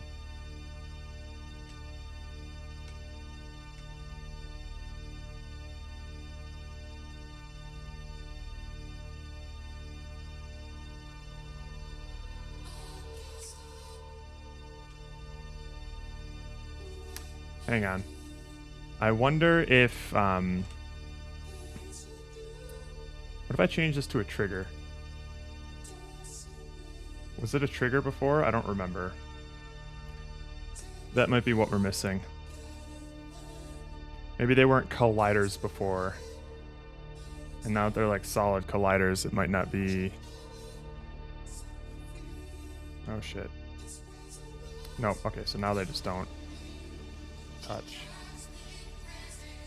Ooh, ooh, ooh, ooh.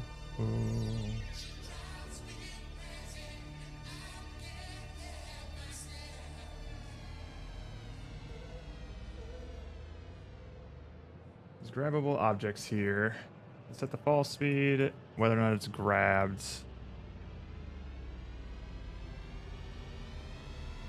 Maybe it's like,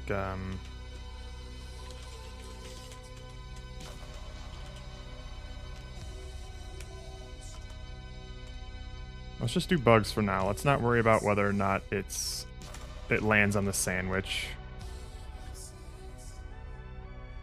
We changed the player, oh, the game object dot layer. We changed that one. We did change, huh.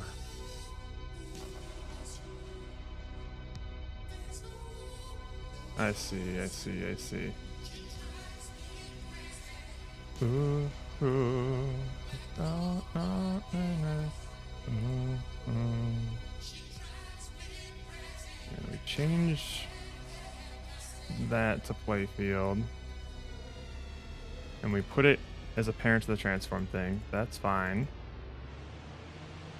We disable the indicator object, set grab to true. Update. If grabbed equals true... Oh, wait. We're setting a new parent position here. Okay. This is probably fucking things up. I should do this in fixed update. My initial thought would be some sort of issue with the food object collider sometimes being inside the bug collider when you attach it. That doesn't necessarily matter because they're not like... I don't think they're actually... Let me see if the bug has a collider or a trigger. I think it's a trigger. Because the weird thing is that this wasn't happening when the food was stationary. Okay, there might be an issue there. I think it's an issue with me trying to set the position of the objects. This is how I'm doing it, just having them fall. Because I don't want them to have like realistic gravity where they accelerate down to the ground. I just want it to be like a translation fall sort of thing.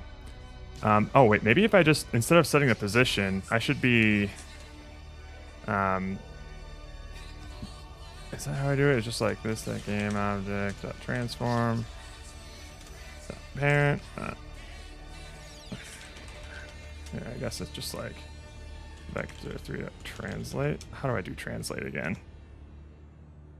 And now, our feature presentation. Maybe setting the position, transform.translate, okay. Move the object along its e-axis this per second. Okay. Pony boy. Parent dot translate. Johnny. New position. Soda pop. Or I guess I could just do, what am I doing here? Vector 3 dot down, and then times ball speed times time dot fix delta time. Maybe this will do something. What am I hearing here? Clamshell. Don LaFontaine. Inspector Gadget. Is that the name of the trailer guy? I didn't know that was his name. Don LaFontaine. Teenage Mutant Ninja Turtles 3. Kid Cuisine. Johnny.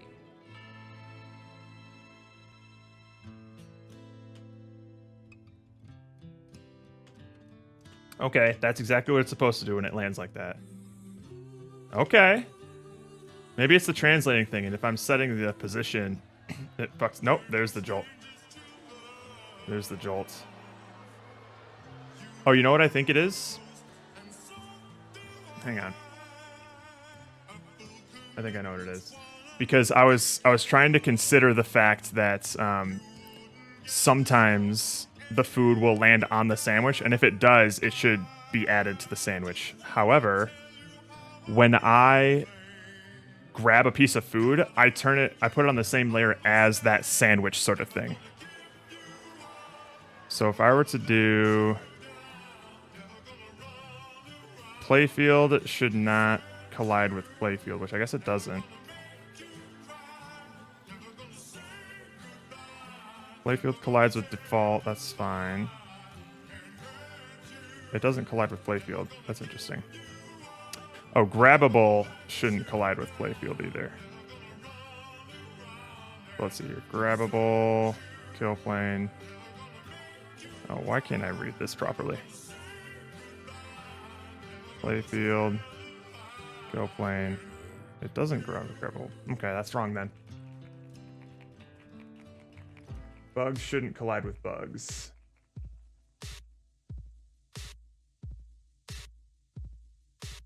Playfield shouldn't collide with bugs. Bugs should collide with grabbables in the kill plane, I think. Let's double check this.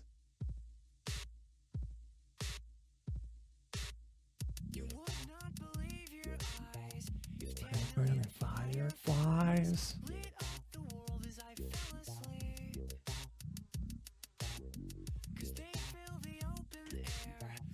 This will probably help performance too. I didn't realize the bugs were colliding with each other. So we don't have to process those anymore. Okay, what is that? Why did that happen? It goes through the bugs.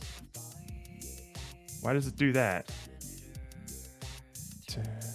Slow. All right, let's take out all the variables that we can here outside of the movement.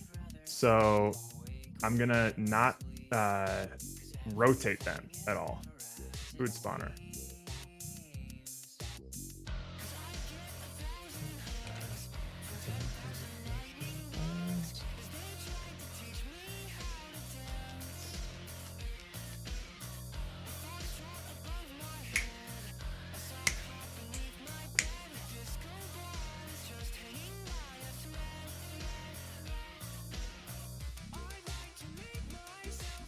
Try adding some debug logs to the food object and then stepping through frame by frame as it collides. Yeah, I guess so.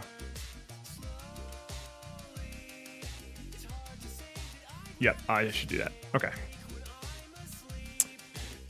Where is the grabbable object? On collision, enter. Haha. The annoying thing, I think I need to update, like, yeah, my Visual Studio or something, because it's always like when I try to attach it to Unity, it's be like, select a Unity instance from this list of nothing. And the only way that I can actually attach it to Unity is by, this is pretty good, right? Sometimes it like unironically rocks. Okay, so I have to like close Unity and reopen it in order for my whatever Visual Studio instance I have to attach to Unity sometimes. It's so annoying. And I think it's just because I'm using, what is this? This is probably Visual Studio 2017. Yeah, I think it is. Planet Earth turns slowly.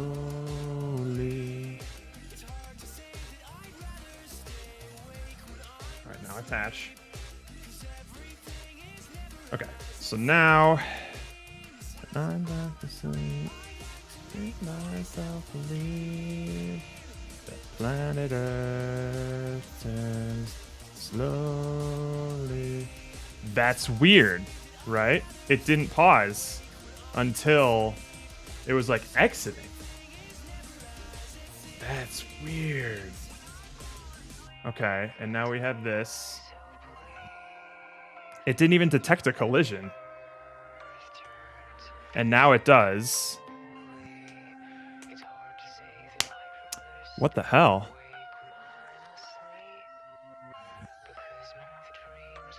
The only thing I can think of. All right, hang on. We're gonna change something up here. The other thing that I changed was I moved the actual script for with all the collision logic. It used to be on the parent object where the collider was as well. And maybe it should stay there. Well, no, because I wanted it to rotate.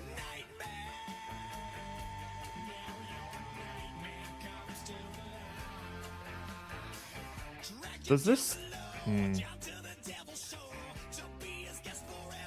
Let me just do something real quick. We'll get rid of this here.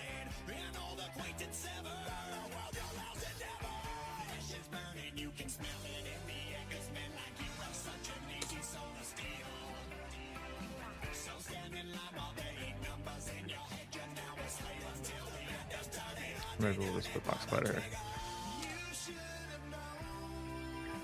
We'll get rid of this. I think if I put it in the parent object here, it doesn't detect a collision in here. But let's see. Let's just double check. This one should be default. There shouldn't be any collision on the particles, I think, so that shouldn't be an issue.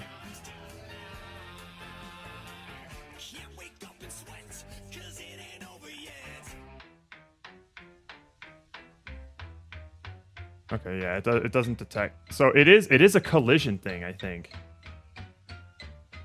Oh,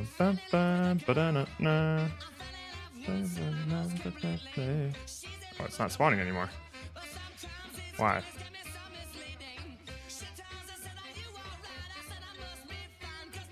Can I install a small library that allows us to serialize dictionaries for the inspector? It's an open source. Serialized dictionaries. Ooh. Yeah, sure. Why not? What are you working on there, Brainoid?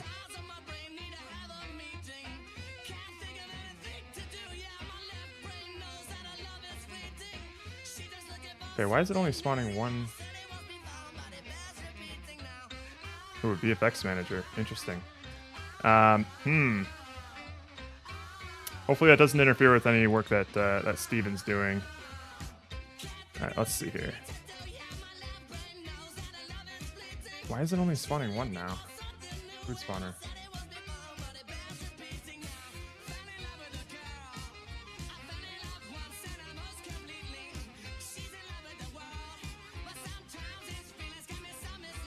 Okay.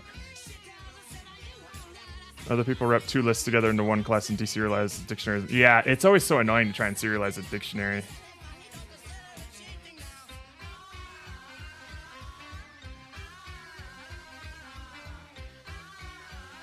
Oh, wait, what the hell? The food spawner. What's going on with the food spawner here? Why is this moving? Oh, shit. Because I moved it. Right. When I spawn a food, I set its parent to the food spawner, and then that thing starts moving down. That's not good.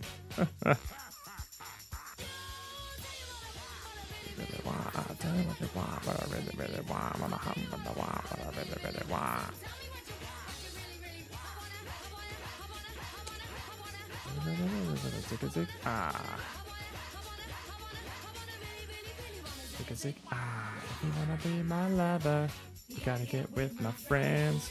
I think it's forever. That shit never ends.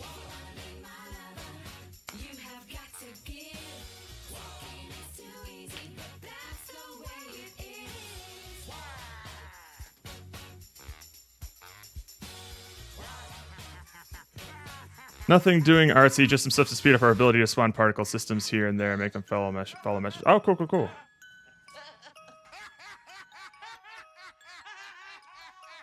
Okay, maybe I can change these. Okay, hang on. That's so weird. It's so weird. What the fuck is this?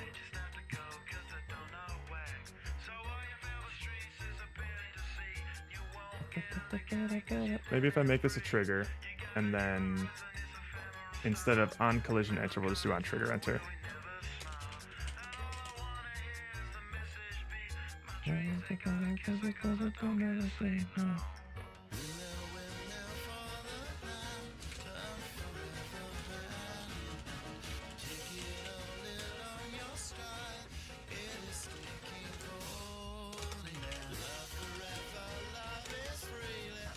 Bug.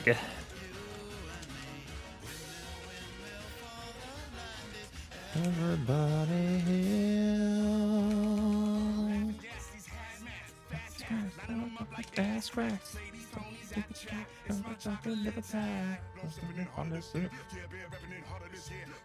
It's like gravity. Ha ha ha ha ha.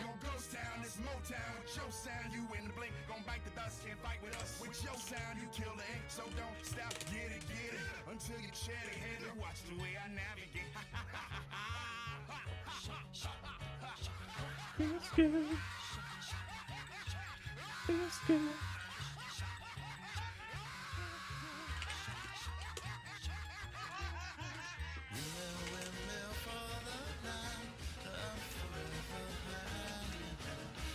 Alright, we're gonna try this here. How the fuck you focus with it? It's some weird ADHD thing with me, man.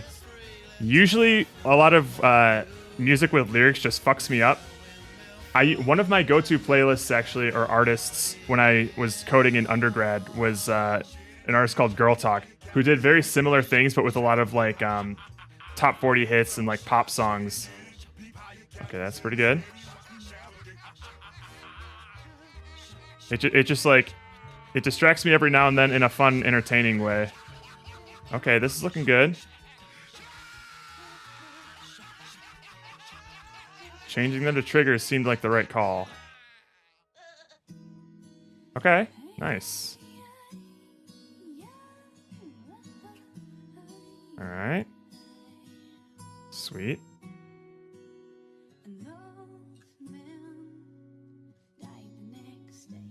Sweet. Now, if I were to make these not triggers when they collide.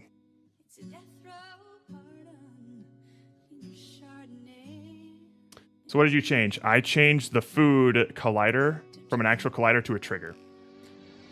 So I do think you're right that like the collision between the bug and the food was causing some like weird, Unity was trying to auto-resolve something. And it seems like that wasn't an issue when they were stationary because there wasn't like, it would automatically convert to like a grabbed food the moment an ant touched it, and it didn't have to like compete with like the movement logic that is happening with the food. Okay, sweet. Looking good. Nice.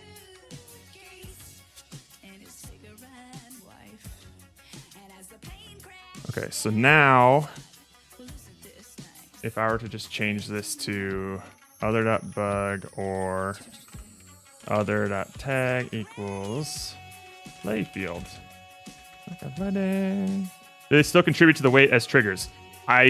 Maybe not. That's what I'm going to test next. But I changed them to no longer a trigger. I changed them to a collider when I create them. So what I'm going to do is I change this layer to playfield so that we can build bugs off of it. I change it back to a collider, and then I parent it to the playfield, which is going to contribute to its center of mass. So I think because they're small, it's not contributing to the weight too much. Now I'm going to change it. I'm going to change it to big, big, big. So let's see what happens there.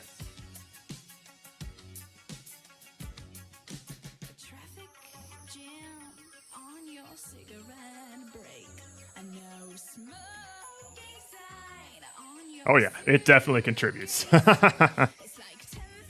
Great. All right, let's see if like half the size is good. It weirds me out that Unity automatically calculates that center of mass. I guess I don't know how to calculate center of mass, but it only uses the colliders. It like this doesn't have a rigid body. It doesn't have a mass or anything like that. It just uses the size of the collider. I don't know what it's doing to calculate the center of mass, but it's doing it. So we're just going to need to be careful about the size of the objects that we're spawning. All right. That one seems decent. See, that's fun. I like that. That's really cool, actually. Oh!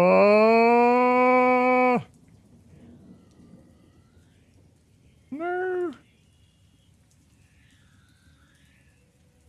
Okay, I think we got something cooking here. I do need to queue those up still. All right, so that seems like a good one. Let me turn back on the rotation of the spawner here. See if that fucks anything up. Because I like to be able to like have these just fall at different angles and stuff.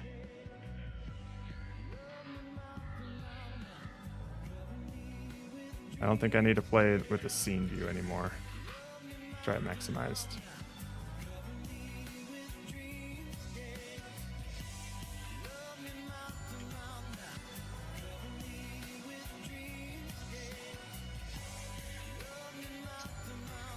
Hell yeah. Alright, we got that one. Oh! Gotcha, bitch. Fuck. Nice. I like that these become like playable field spots when you touch them. And then you can kind of like chain across with them.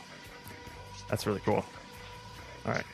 Now let's bring this food spawner back to what it was. I think it could be a little bit wider. Or how about that? And then we'll bring this up. So the higher it is, the more time that they'll have to plan. Wake up. What if? Uh-oh. What's your what if, Roka?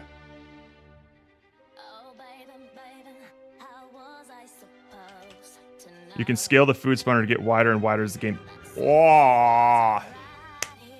Well, yeah, maybe. You can scale the food spawner, or I was also thinking increasing the rate that food spawns as well. Ooh, that's not a bad idea. Let me just get this done first. And then I think that's a good... Hang on, let me make a note of that. Scale, food, spawn, size, and rates as time progresses. I want to get the game loop done first, and then we'll add polish things like that.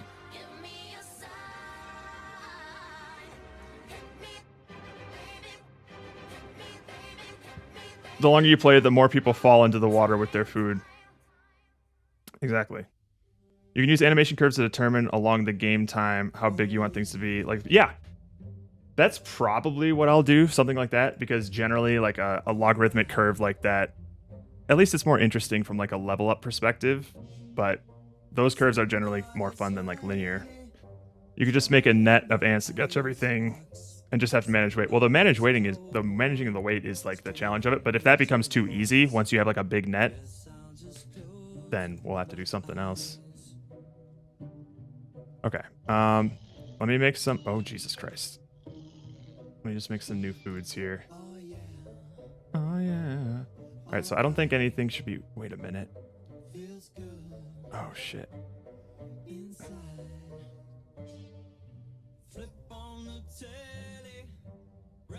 With Jimmy, wrestle with Jimmy,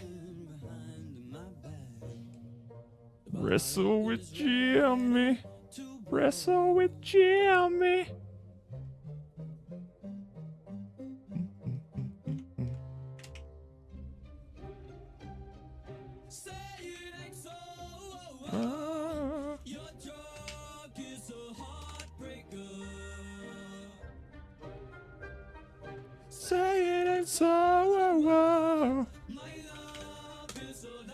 I can't confront you, I never could do that which might hurt you. To try and be cool, when I say this way, there's a water slide away from me to taste it further every day. To be cool, say it so well. Your drug is a heartbreaker. Say it is all over.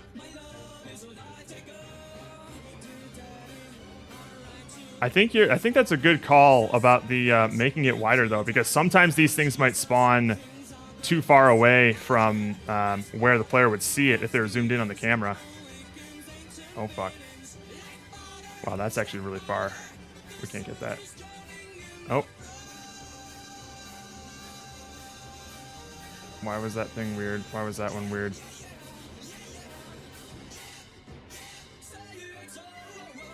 Yeah. Oh, right. I'm scaling the wrong ones. It was fine when they were uniform shaped, but 0.3. Okay.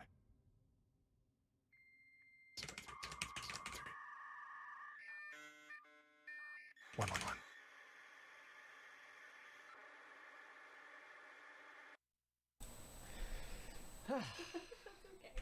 Get this thing out of here. Huh.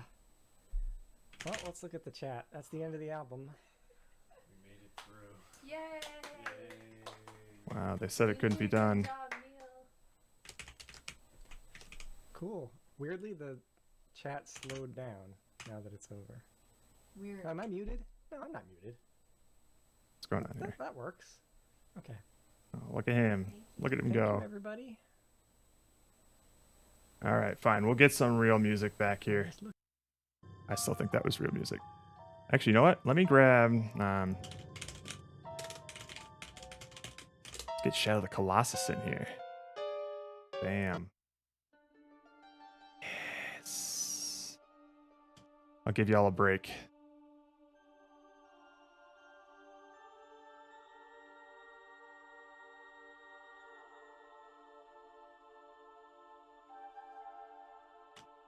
All right, so make sure these foods are spawning properly here. Grab it. Yes. Yeah, boy. Oh god. All right, these foods might be a little bit too small. They're not grabbing the weight all that much. Thank you for how did that look? Oh, that was a pretty boring print. I could have done better. All right. You know what? We are going to implement that food spawner mechanic, actually. That growing. Because that seems like a kind of a core gameplay thing. All right. That's the kill plane. I don't want the kill plane. I want the food spawner. That's over here. All right. Private enumerator grow expand food spawner.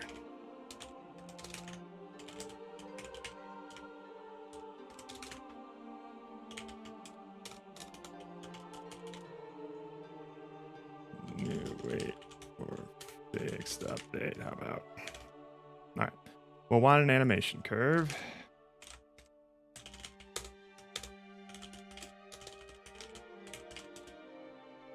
Expand curve. So let's see. Yeah, we can set that up later. All right. Do we have? All right, we have a reference to the box collider, and then we have to just set these values as well.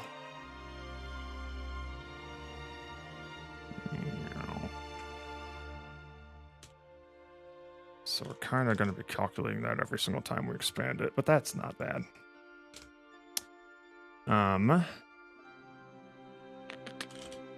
Expand curve dot evaluate.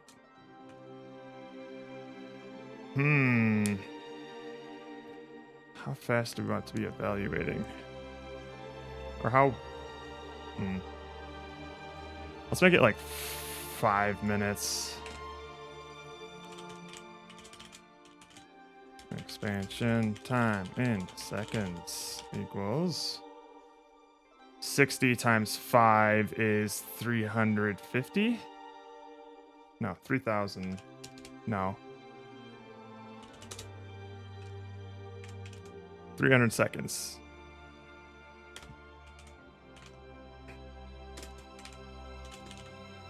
Okay.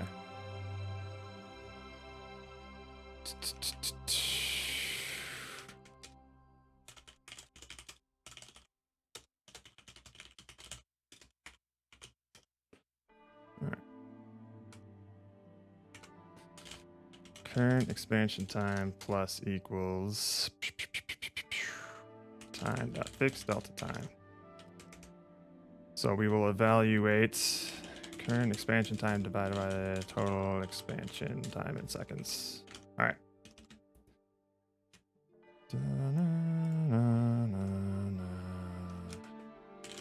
Box. No, collider. Spawn space. Dot. Scale? It's not scale, size. That's a settable, right? Yep. New vector 3. So the X and Z are going to be the same.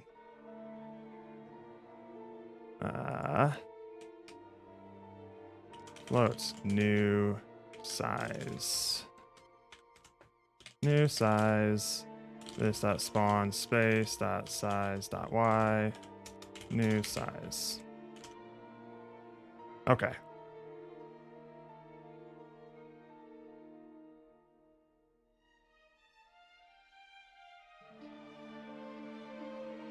I really need to set my Discord invite up to automatically assign roles.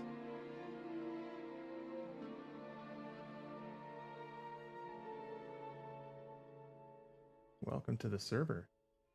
W. ... All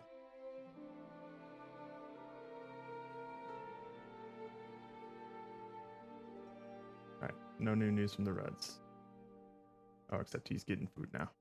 Oh, look at, actually there is some news. Look at that. Look at that little storyboard.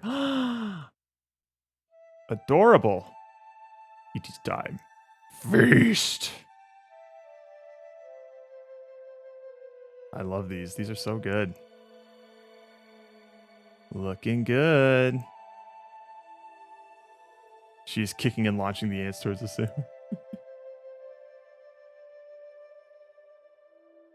Kick me, mommy. She's a fickle queen. Anti-mommy. That's still... I want that to be the name for her.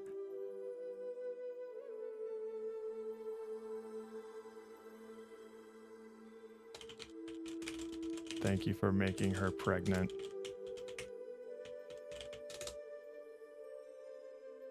Awesome. Shut up. I'm self-conscious about doing math on stream. Equals 60 times 5 is 350. No, 300, you dumbass. No, 3,000. No. At least I had the decency to know immediately that it was wrong. 300 seconds. Hush. You tried doing math live on stream. My IQ points drop like by half when I hit the start stream button. It's not fair. The fact that I can make a game while live on stream should be considered a miracle unto God itself. Okay. So this will expand it, and then that should be all we need to do. So we'll go to the food spawner. We will set a curve. All right. Let's just do a curve like that. It'll start at what? Oh, no, stop. Can I set the, I can set the starting value, surely. Can I not set the... Oh, I guess I'll have to just do, we'll just have to do some Lurpy values. So... min size is going to be equal to, what is it right now? You know, we'll do min size is, let's see. Let's say the max size is like 4.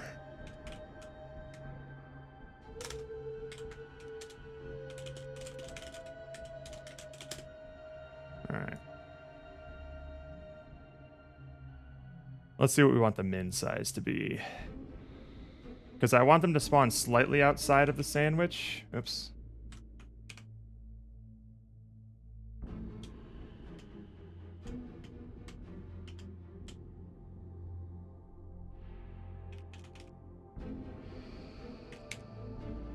I'll say it's 1.5 for now. And then we just need to lerp between those values. So the curve value is going to be that. And then new size is going to be math.lerp. Min size, max size, curve value. All right. Now that should be fine. Let's see what this thing looks like.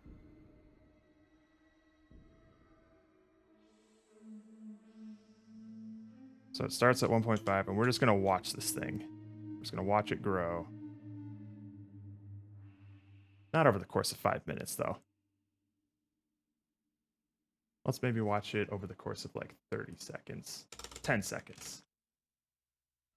See how fast it goes.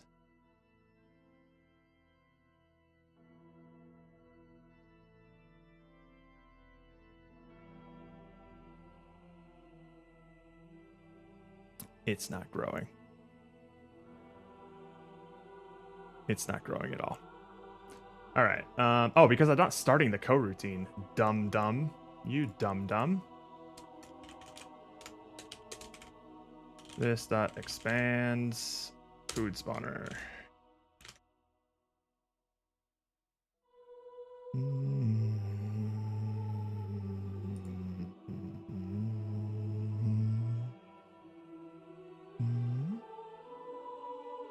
There it goes. Look at that.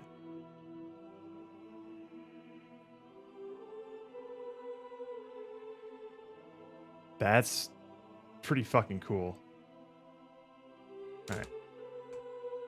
Let's see what it looks like for 5 minutes. Wowee indeed.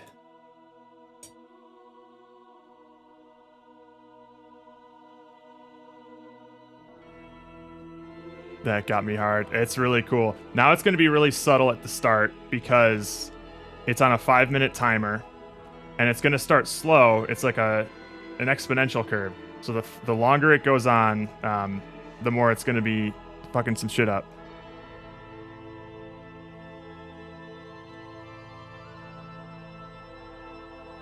I think 5 minutes is too long.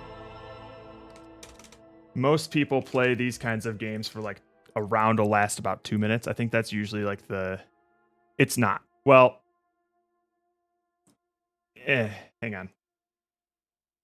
I think I can fix that just by, I thought that was what was causing the issue originally. Playfield, grabbable, not here. All right, grabbable can collide with playfield now. So I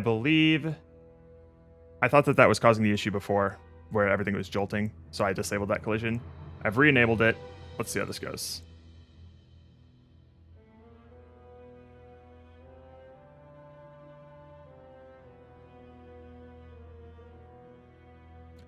It went right through. All right, let's see here.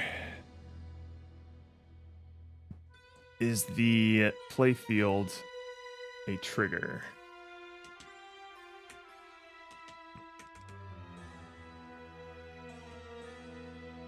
It is not a trigger. Okay. Oh, it's not tagged as playfield. That's why. All right, hang on.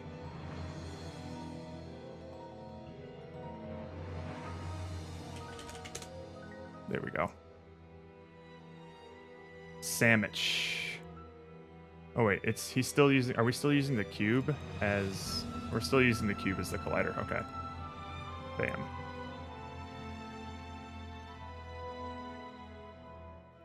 And also thank you for correctly identifying the object, Roka. It is not a sandwich, it is indeed a sandwich. Look at that thing expand.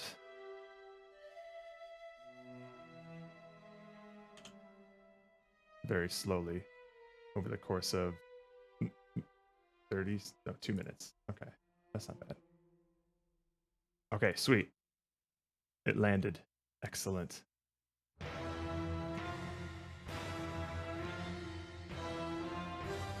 Dun, dun. Okay, these things could be bigger to like contribute to the center of mass more.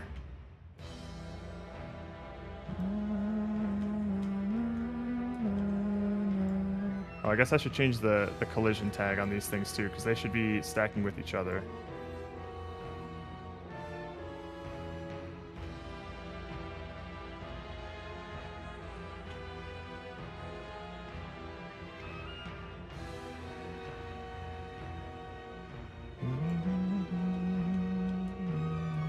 Oh god, oh god, oh god, oh god.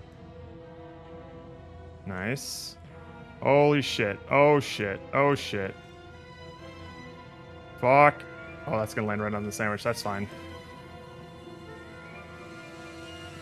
The more stuff that lands on like the actual sandwich part, the higher it raises its center of gravity, which does make it more unstable, which is good. It at least has a consequence. It doesn't like stabilize anything really. Oh fucking Christ. Oh fucking Christ. All right, this is really cool. This is really cool. No! There it goes. Okay. I like that.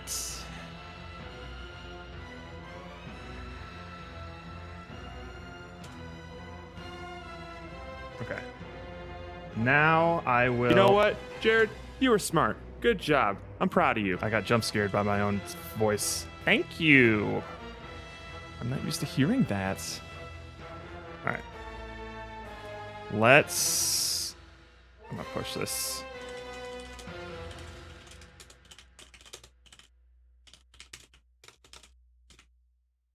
Fixed food collision issues. Actually, while I'm at it here... Game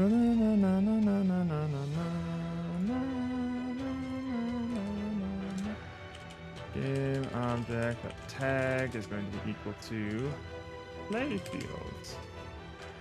Let me just double check if that works.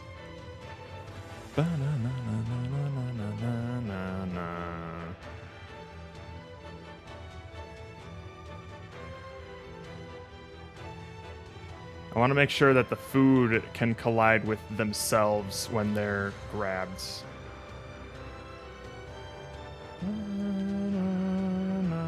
Boink. Boink.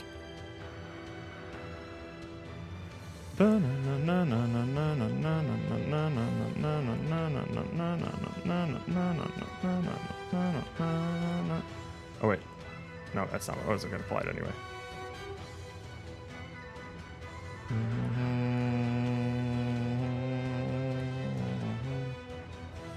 That is a really cool touch that you can branch off of other foods. I really like that.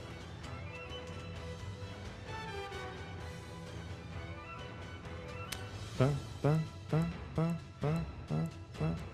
wait, is that one going to touch it? It is. All right, sick. That's exactly what I want. Okay, let's push that real quick.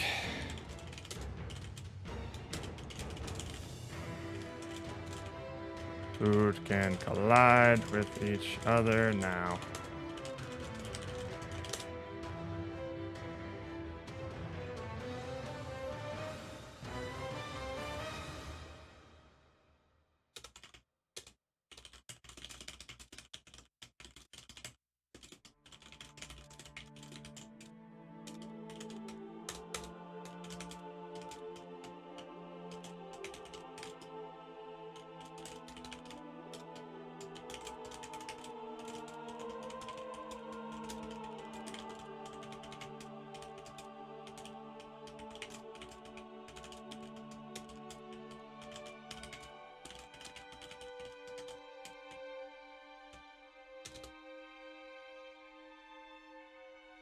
All right, I think the next thing I'm going to do is I want to batch those bugs.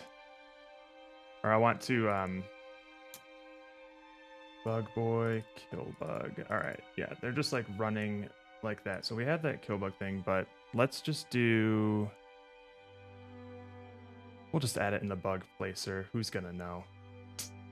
We'll kill the bugs in the bug placer.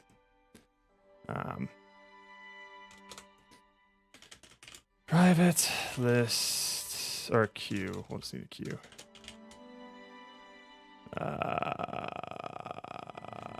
Bug boy. Kill bug queue.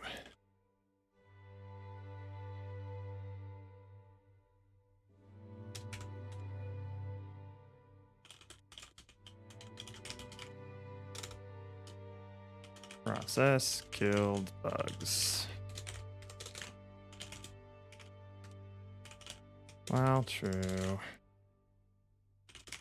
if this dot kill bug queue dot count is greater than 0, kill bug queue dot DQ.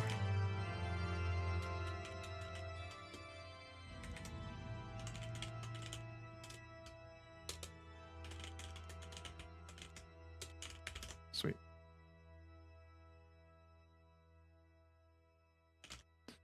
Nice. So now,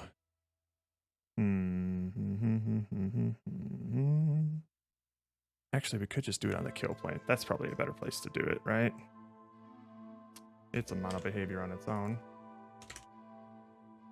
Okay. And then we have the queue here.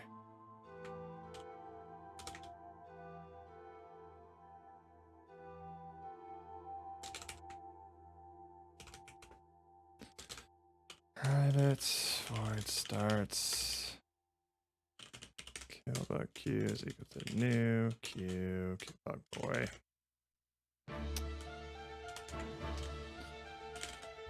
This dot kill bug queue dot enqueue other dot get component bug boy. All right.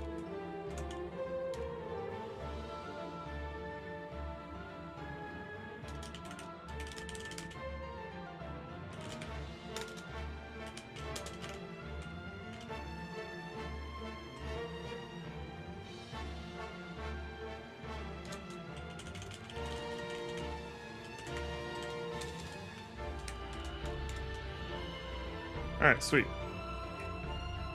That actually should stop our frame killing problem when the bugs all hit the water at the same time.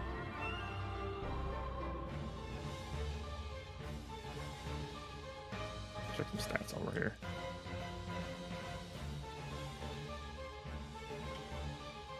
Let's just make a fuck ton of ants, and we'll play the game. Why not? Maybe we'll have fun with it.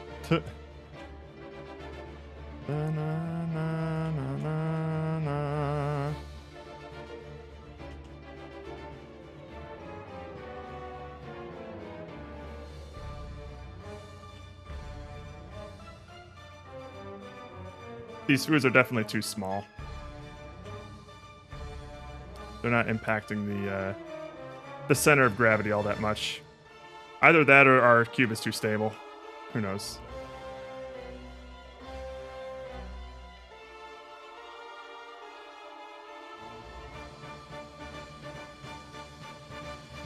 No! Yay! And look at them go.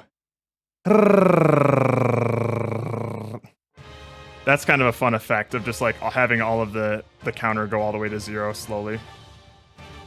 Maybe I can batch him. Maybe I'll batch him a little bit.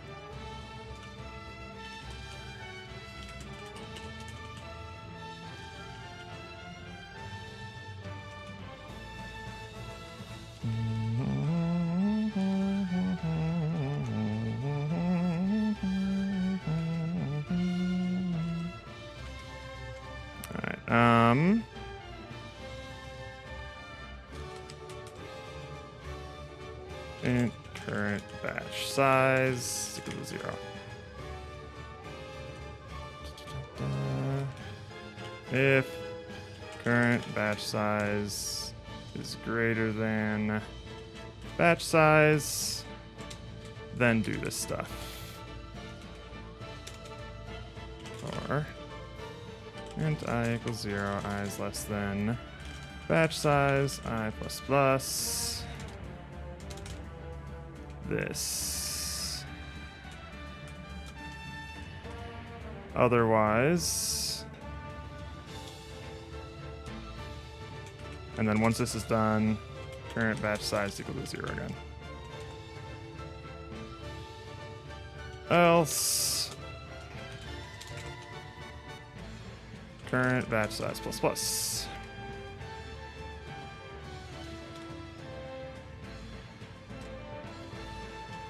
Cool.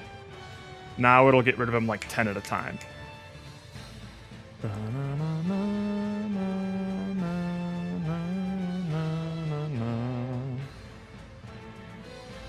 Which might not make a huge difference, but I just kind of want to see. It really is just for like the number counter here, just to see it go down a little bit faster, because we're going to have thousands of ants on this thing, or at the very least several hundred. Almost guaranteed.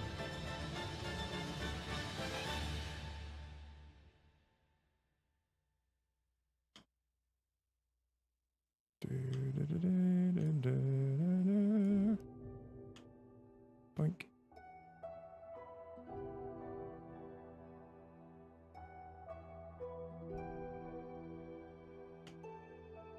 Think. All right, let's get it up to like 1,000 plus ants here. No, no, no, no, no, no, no, no, no, no, no, no, no, no, no. Stabilize! Stabilize! Nice. Oh, it's going to stabilize the wrong way now. Meow. I think I liked it when it went faster. Let's set it to like 5. It was kind of fun when it just went like... Actually... Yeah, null is fine. It doesn't matter when they're dying. The faster we can kill them, the better.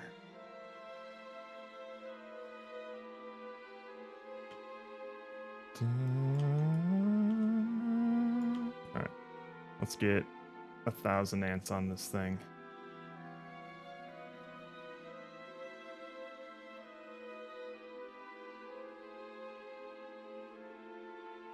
Nice, nice, nice, nice.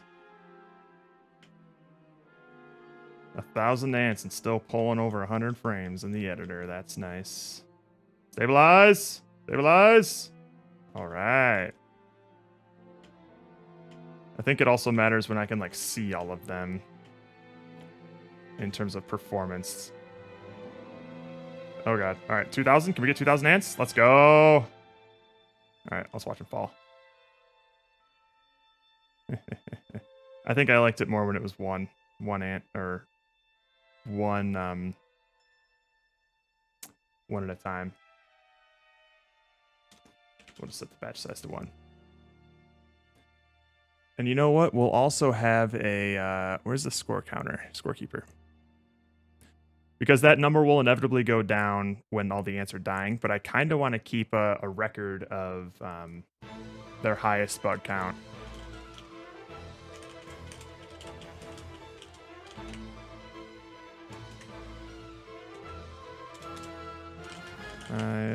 Oops, not this. Scorekeeper, highest bug count equals bug count.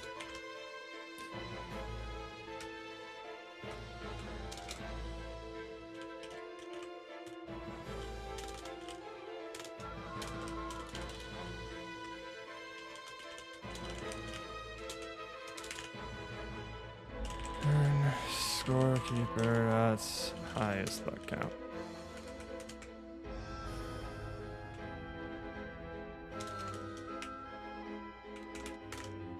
All right. Looking good.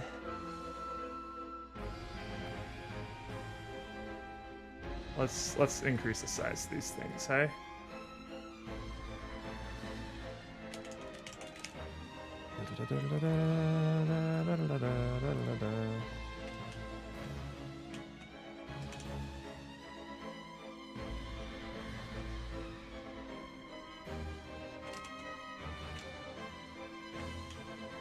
These might be too big.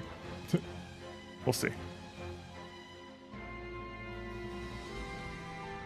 Da, da, da, da, da.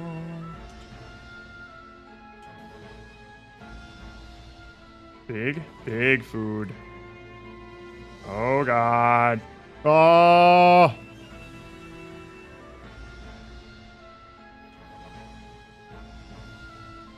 Okay, the square ones definitely just have a lot more volume to them, so I think that's what's making the difference here is like the volume of the collider. Fuck. Okay. So this boy is too big. These ones just aren't fat enough.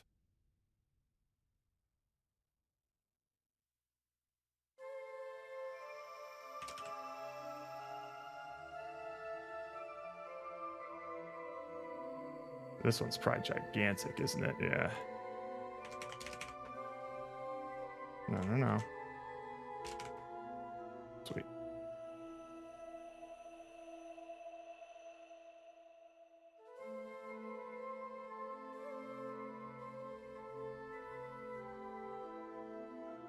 Okay.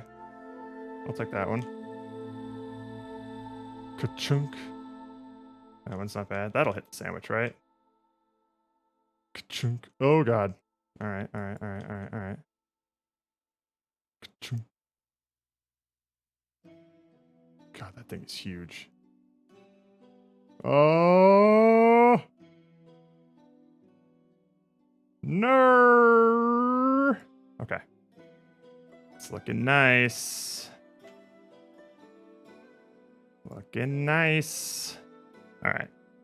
I think that is good enough for a build, except hang on. Let's go back to the... We don't need these kill planes anymore. Get all of these. Place food spawner. Let's also do a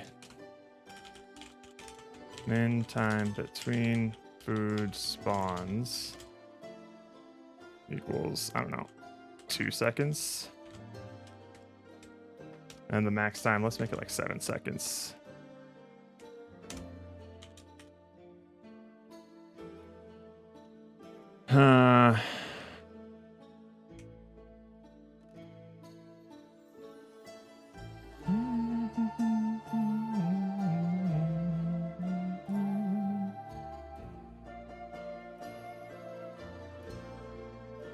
And then we'll have a similar sort of curve here. So we'll just do the same expand curve. Why not? For now.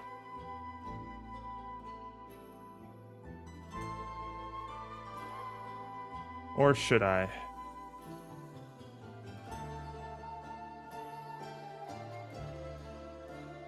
Let's just keep it this for now. It'll just be 5 seconds. And then we'll maybe increase the next time between food spawns. We'll maybe increase the rate later. There's other things I gotta be working on. I'm gonna put together a build for this for the Ruds, and then I have to hit the bathroom.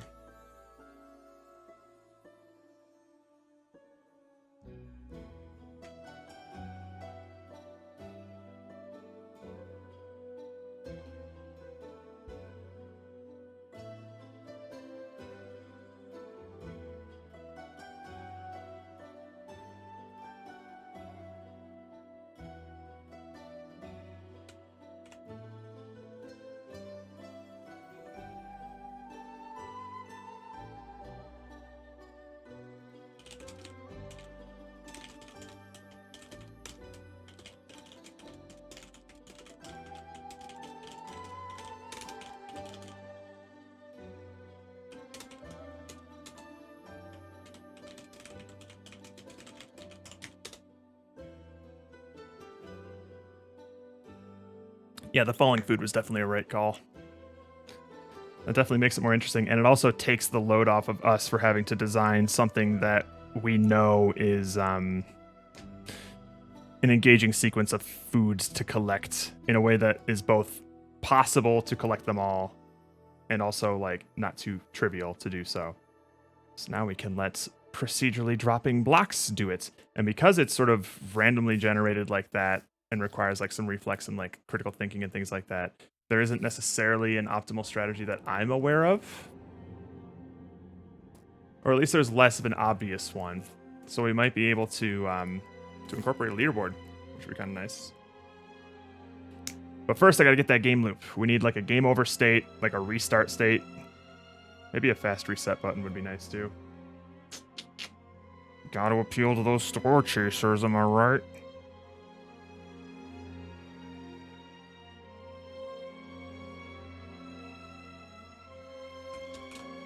Fast restart button. I mean, I guess we already have it. Just R to restart.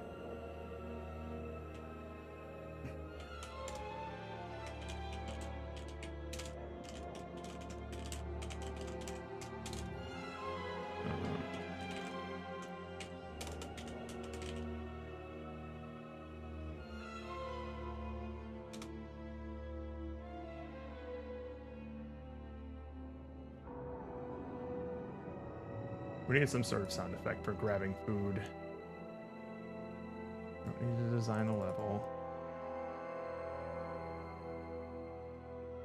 Wow. Oh, sick.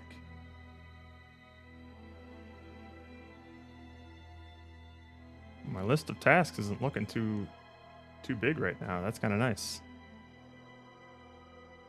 And it isn't even dinner time yet.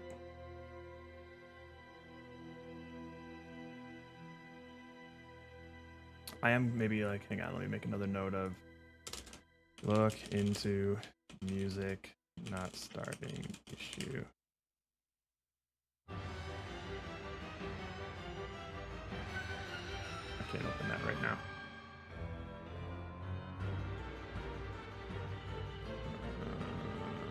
Playfield audio.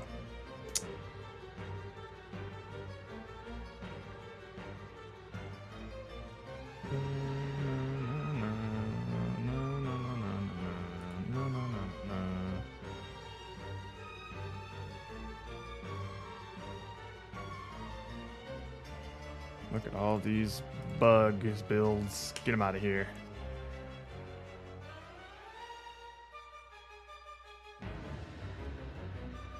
Bug with ball food. Alright, let's put that up on itch.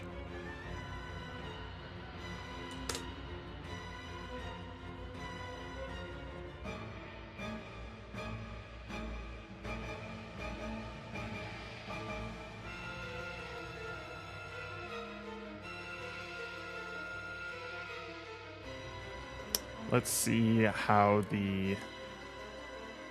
What the fuck? Oh, whoopsie. I didn't say it. This would be played in browser. Okay, that was confusing.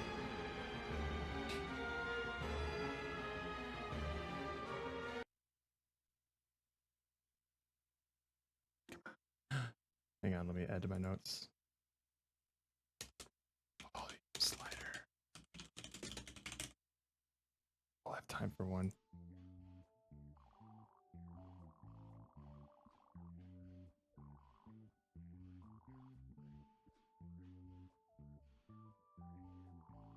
Oh Lord.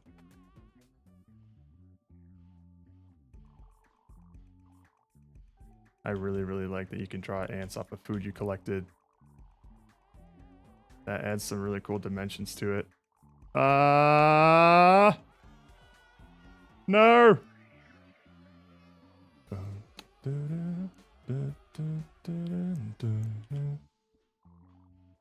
Oh? Okay, when I reset, the static values don't reset. Okay, that makes sense. Static values don't reset on scene restart. It's looking great, right? I can't wait to get Steven's Oh, it stopped when I tabbed out. That's interesting. I can't wait to get Steven's food assets in here. But it's looking nice.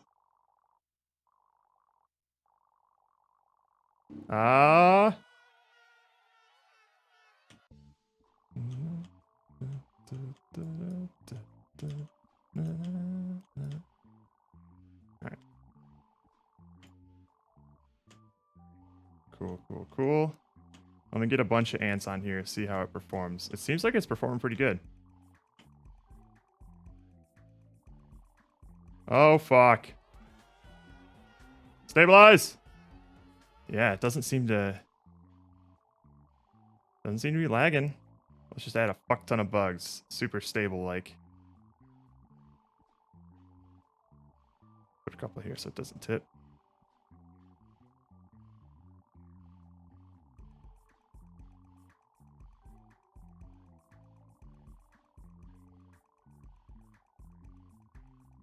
I'm really liking this. I think we got ourselves a winner here. Not like maybe like a jam winner, but we got something very promising. All right.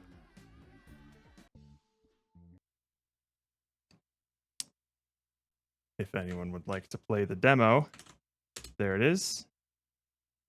The red cubes are uncooked tuna. Sandwich man loves it. He loves his sashimi sandwiches. Sup, dorks. What you call a dork? New build just dropped. Oh.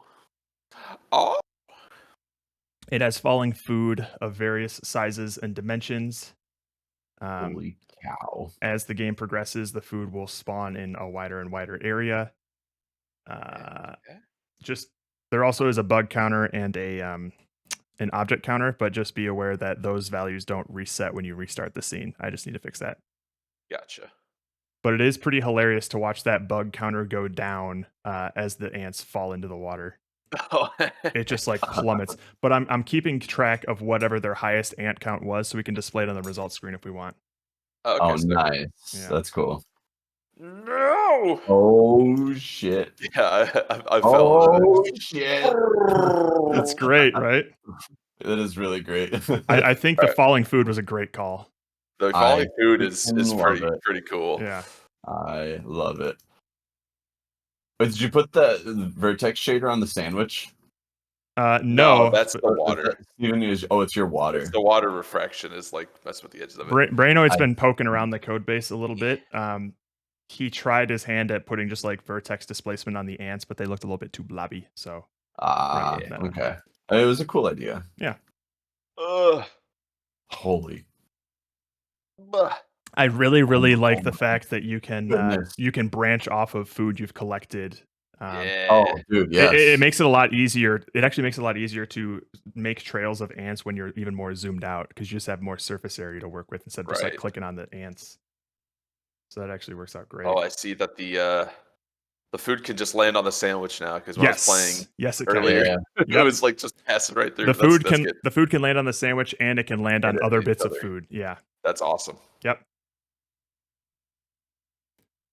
So we probably will need to tinker around with like the size of the different foods because like I was tinkering around with them. Sometimes they didn't like make any impact. Other times it was like an immediate KO if it landed on your sandwich.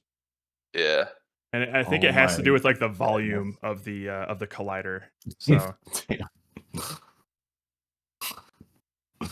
this is pretty great though. Yeah. I think we finally made something that's feeling like a bit of a winner. I'm having fun. Yeah. My dang sandwich. Stop falling, you idiot. Wait, maybe this cube will save me.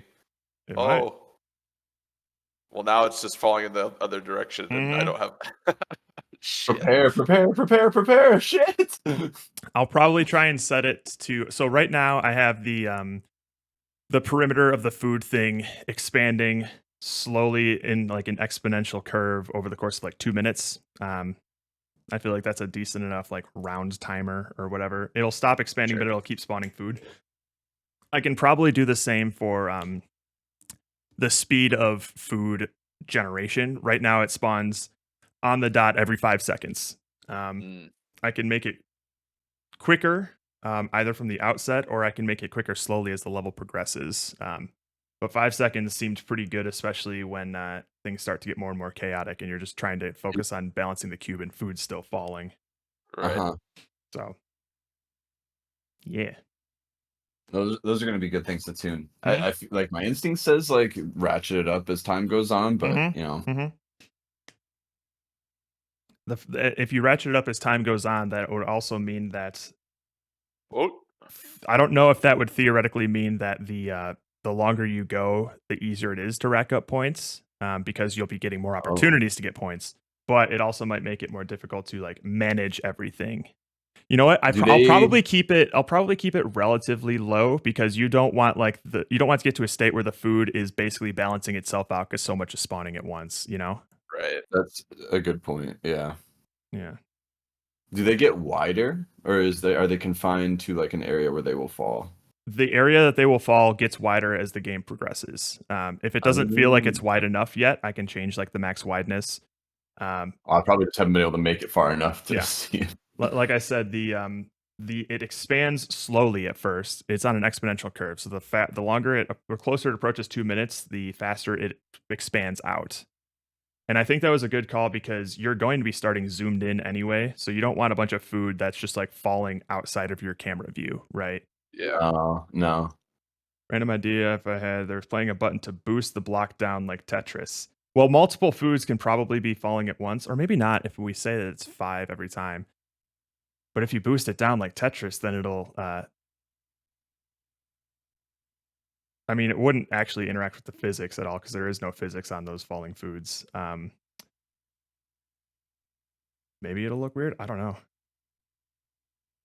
Well, no, I don't think we should do that, Boats, because the fact that you have to wait for the food can sometimes be a challenge because sometimes that food can save you and rebalance your cube.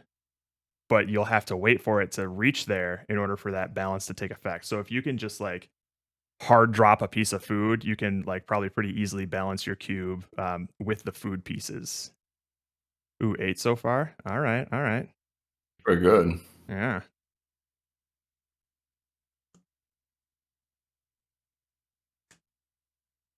So that was absolutely a worthwhile diversion, I think.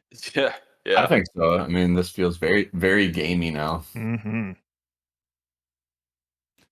Even your indicator thing's kind of fun. Well, yeah, it's very, very rudimentary. So, Steven, if you want to change that into like, it's a little bit jank too because for some reason it gets like culled at certain camera angles and it's hard to see. Usually when it like approaches the sandwich. If it was like a ghost version of the thing coming down, like you see it like fall and then the real one comes behind it. That might take up a lot of screen real estate. That's a lot of right. I actually like the idea of having it just like be a laser and then you're surprised by like the scale of this thing. The thing that actually shows up. Is there going to be size variability in like there can be. There might be able to be. Yeah, maybe we can do that. It's already like on. I don't know if you can tell, but they're already on like random rotations when they spawn. So there's 4 different kinds of foods that are in there. They're just like placeholder, just blocks of different shapes. And I just change the rotation of it when we spawn it and then just drop it down. We can probably change the scale if we want, but we can't make them too big. No. Brainard asks, can we name the game around a picnic theme? And Boats suggest Picnic Panic. I already like that more than Ant Tua.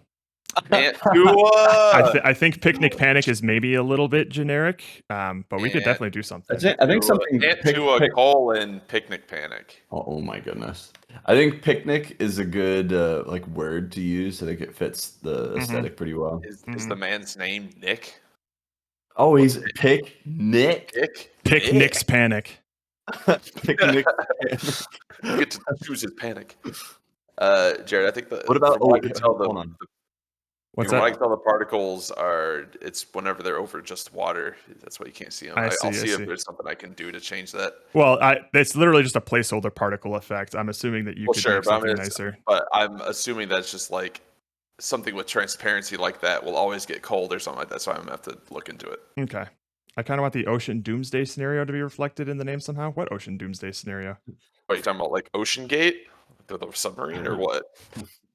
Oceangeddon? Picnigeddon? That's not a bad name. Actually, it doesn't What rhyme about- as much. What about Pickageddon. Rickety Picnic?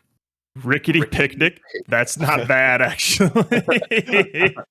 And then we'll just put Cricket's face on the thumbnail. It doesn't have a name or an icon or anything. It's just his face. It's his Like face. his That would most be fucked up great. version of his face possible.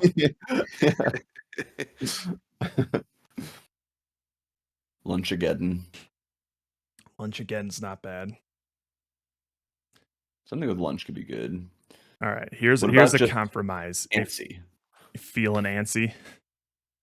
if you are dead set on Aunt Tua, Oh, we're not naming the game Aunt Tua, but if you wanted to name the queen that, fine. Oh, Yes. yeah. I still prefer Nice. Auntie Mama, but if it'll get you to stop thinking about the game's name as Aunt Tua, I'll take one for the team. As long as it's in there somewhere. I was gonna Oh, like. I'm gonna fit it in there now. I was gonna put that somewhere in one of the items falling, but now I don't have to.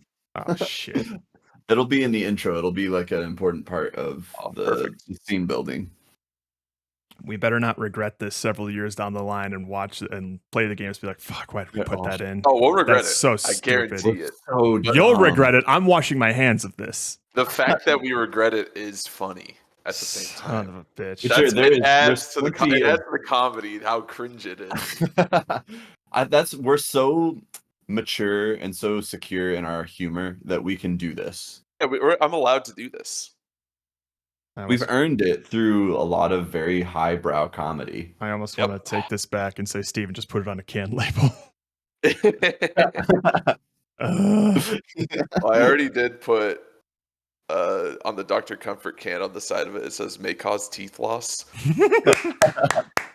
Excellent. Oh, I need to fit a bed bug somewhere. Oh, I should put bed bugs inside. Oh, somewhere. maybe the queen has a pet and it's a bed bug. Oh, there we go. Yeah. And she has sex with it. Yeah, and sometimes she lets it suck on her. Yeah. I do appreciate just like the prego gut that the queen has. Just like, unless that's her penis, I can't tell. Well, it's a little bit of this, a little bit of that. It's an outie vagina. All right, I want to see if you got an outie vagina. That's a penis. Tube that comes out. Yeah, it's your penis. Right. Just a really large hole on a penis. I am going to post an image in the Discord that I just found on the front page of the LD page, and I want your base instincts of like, do you see what I just saw? Penis. That's Good rocket. God damn. I don't like that.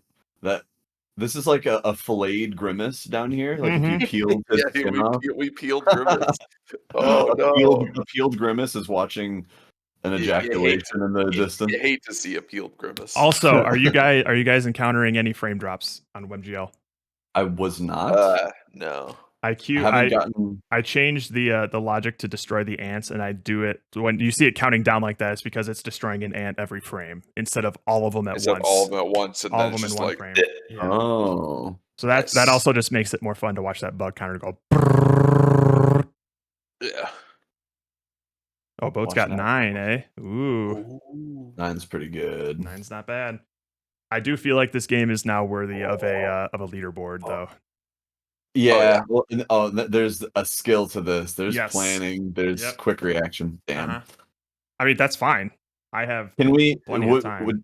How would you do the score? Is it bug number based? Is it a combination of the number of I don't objects? think it should be bug number based because you can just like cake this sandwich in a lot of bugs with minimal consequence. I think it should just be object based. How many objects have you grabbed? Okay, so which should be fine. Like low the number. bug number is just a little bonus. Yeah, it'll be low numbers.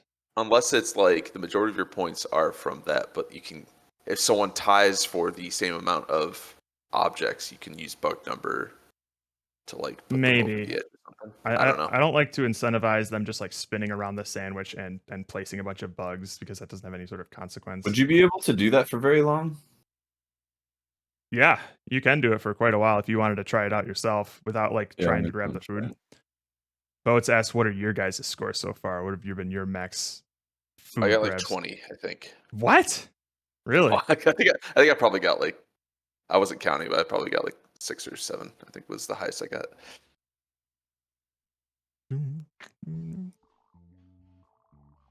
Yeah, like when you spin around the sandwich, it doesn't really If I just hold it, yeah. I mean, I last for probably about 30 seconds. Damn, I suck.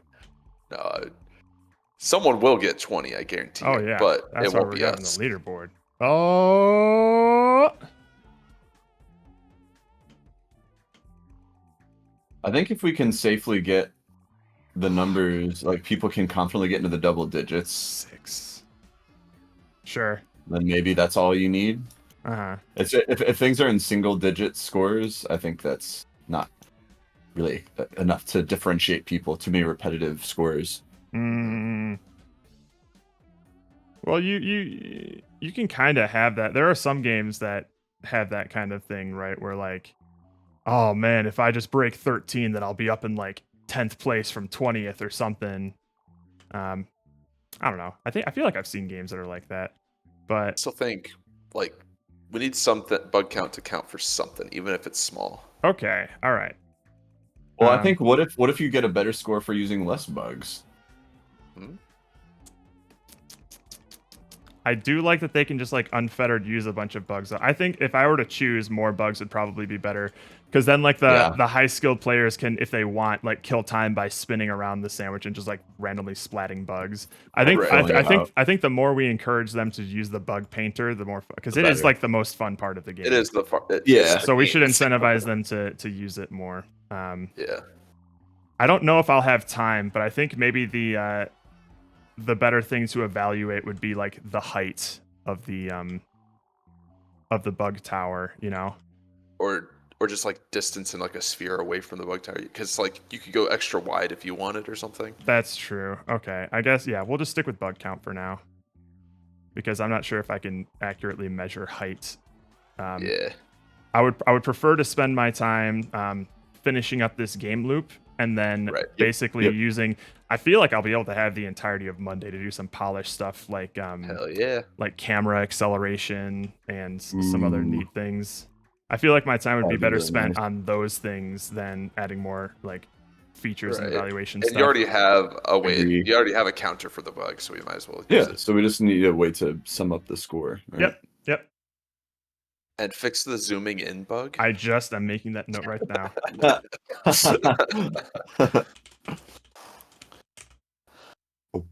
I mean, I'll probably be able to fix that just by like.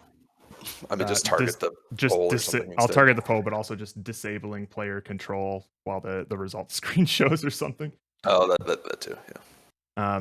Also, Brainoid already made a splash screen scene that uses our new logo, and it transitions right into our gameplay scene. I didn't add that. I probably should have just made that the starting scene, but I forgot.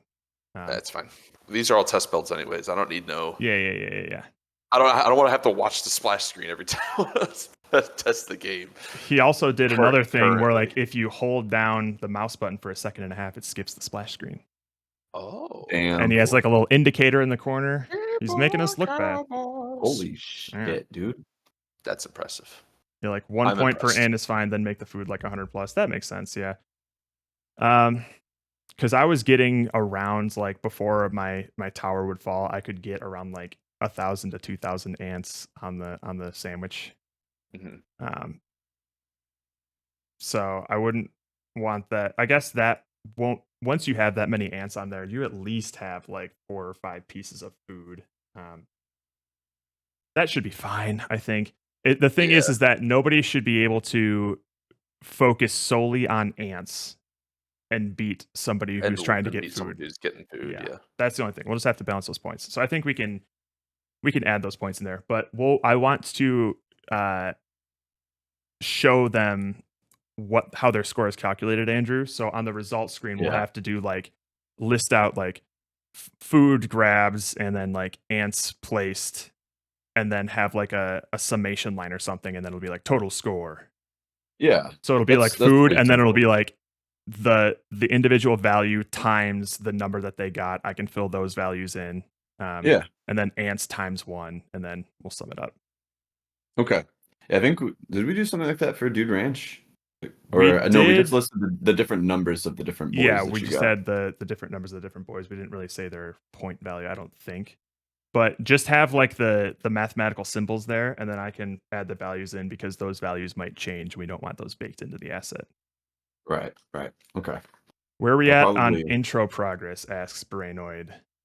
Oh, so I'm on We got some 4 out of storyboards. 4 out of 5 pages, I guess. I'm doing like Sweet. sort of comic pages, so I'm on the 4th out of the 5. 4th out of the I'm, 5, almost as in done- like almost they done with that. are completely drawn, or are you planning on like The- animating the panels in and stuff? So yeah, so that's the line work. So I'm gonna make the line work. The coloring Okay. should go quick, and then what I'm gonna do is I'm gonna animate the panels coming in. So as soon as I can get that done, if Brain wants to help with audio for this, what I'll do is I'll do like a really quick animatic of it just to kind of get a sense of timing, and then he can go wild on that, and then I'll Okay. go back and animate while he's making something. If you want to post the finished line works that you have, so he maybe has an idea of what they're going to sort of look like. Do you think that Yeah. would be helpful?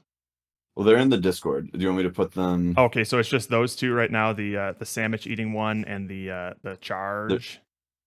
And or the first one, feast. which is just the sandwich in the picnic basket. Oh, okay, so this one here, the one that So just there says should be sandwich. three that I've put screenshots of so far. Okay, yeah, I'll download these and send them to Brain. And then so I'll just keep putting those in there, and if you just check those over to him, and then Sure. I will, once I have the line work done, I'll do a really quick, like choppy animatic thing that just has timing, and Okay. I think that would be enough for Yeah. audio. And then I'm assuming you'll just add a little bit of additional flair to those. Yeah, if I know the audio is covered on it, what I'll do is I'll just spend some time coloring it and then animating things like coming in, maybe shaking, growing, shrinking, stuff like that. Sweet. I won't go too crazy, but just enough to make it feel a little bit alive. Mm-hmm.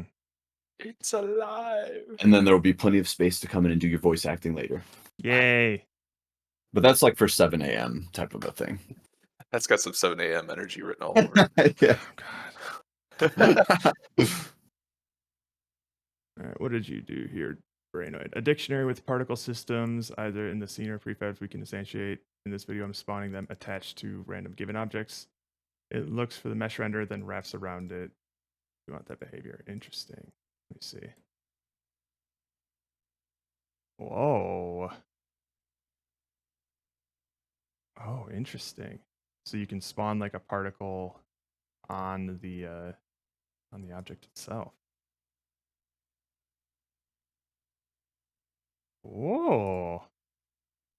What's that? That's kind of neat. It's 2 megabytes. I think I can send it to you.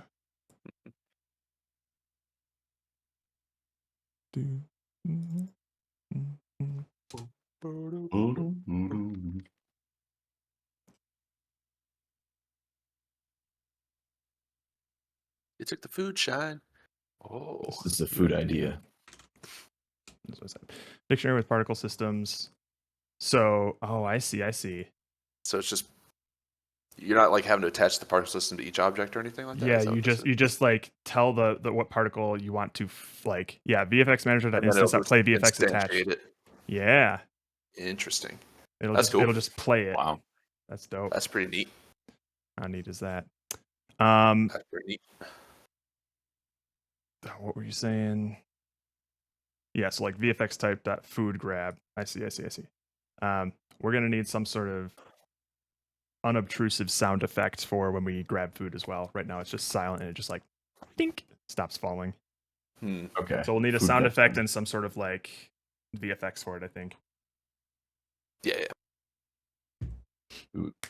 I'm Like already gonna munching make the food sounds. all sort of like shiny, Shiny food. shiny sparkly food as I it like falls. shiny food. Then we Little got a food. little burst that happens on them. Maybe we should Like. maybe we should turn if it's like glittering as it falls, maybe we should turn off that glitter when we grab it so it's not like distracting. Yeah. We can do Oh, like it goes away. Sure. I mean, I could just have it to where it's just emitting over distance. So if it, So IDK, Not what so much. happened? I was at 9 again. Then when my stack started falling, it jumps to 13 out of nowhere. Interesting. When falling, you collect it. Oh yeah, you know what? Maybe I should move up the kill collider on the food because it's a little bit lower than the one that kills the ants. So maybe there was food still falling underwater that you just collided with as you were falling. Since you fall much faster than the food, you just suck it up. Just Yes. Yeah. So you probably collided with a bunch of food with your spider web network of ants before they was able to despawn. I'll move that collider up. Well, no, I think I didn't miss food actually. Weird. 13 out of nowhere. All right, well, I'll have to keep an eye on that then. Is it a bug, Roka, or are you making a joke? They're all over the place. Shut up. I'm going to ban you if you're making a joke. Holding down spawn and rotating around. Okay, what does that do? I mean, it adds a bunch of beetles. Does that fuck anything up? After a certain amount, it just stops spawning? After what amounts? How many? Yeah, like 1,000. How long do you have to do that? Random? Interesting. Because we never encountered that issue, and we were doing this exact thing.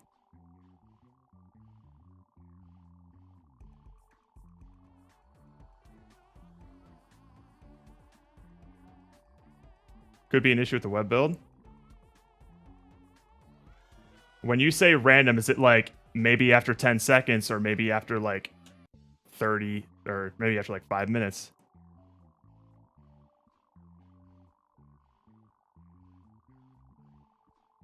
Are you getting motion sick on that? I mean, it might be like how zoomed in it is.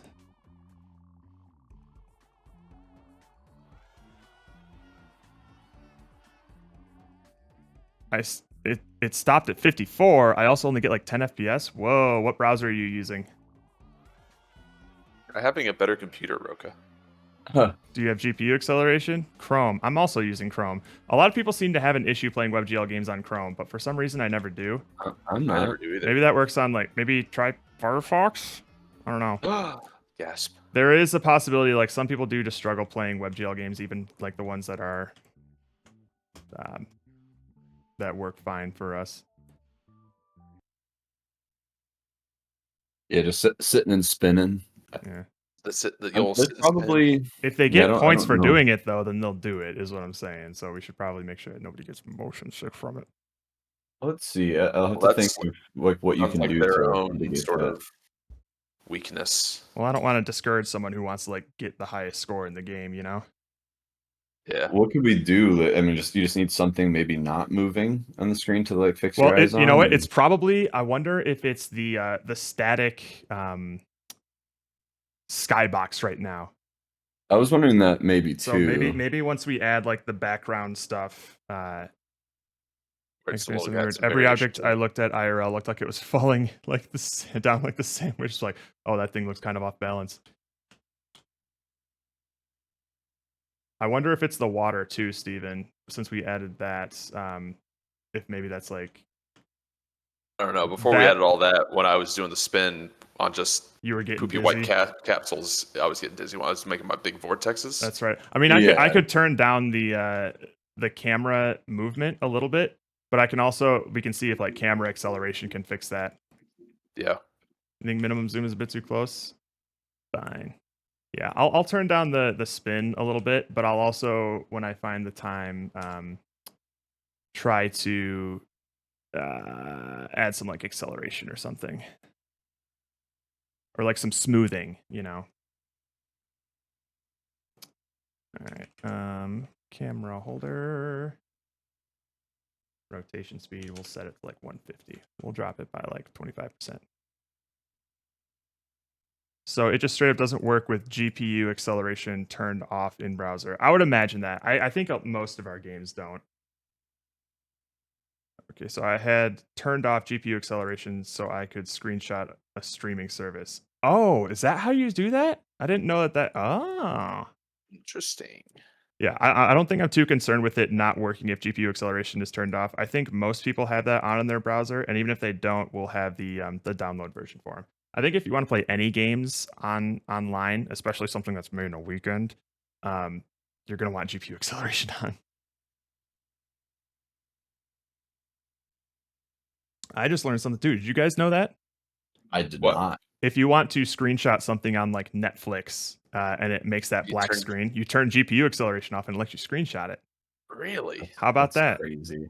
How about that? Does it let you screen share too? Question mark? That would be an interesting one.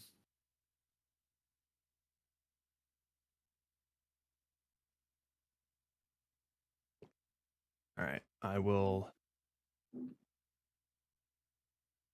Not sure about screen share. Well, because that was always an issue with the Ruds and I when it came to Parsec, because we couldn't even watch like Netflix together. Yeah, Right. super annoying. Also, forget about that. Things have been getting a little unhinged on stream. Oh. I was listening to 4 different albums made by the guy who did the Bustin' Makes Me Feel Good song. Oh It was God. 4 hours worth of like miscellaneous mashups. There were one of the songs, it just made me like put everything down and just like laugh. Because it started off, it's like, so no one told you life was gonna be this way. So it was basically 4 hours of stuff like that. That's really good, actually. I loved it. I might turn it back on. I could find myself losing myself to some apple bottom jeans. Bottom jeans, or like some like Chinese folklore. Or maybe pretty good. 5 different dissonant air raid sirens. Yeah. And then just a slowed down circus tune. That's how I get into my zone.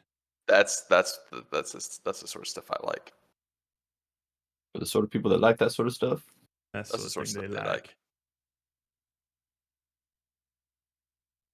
I keep scrolling up to see the edging my aneurysm.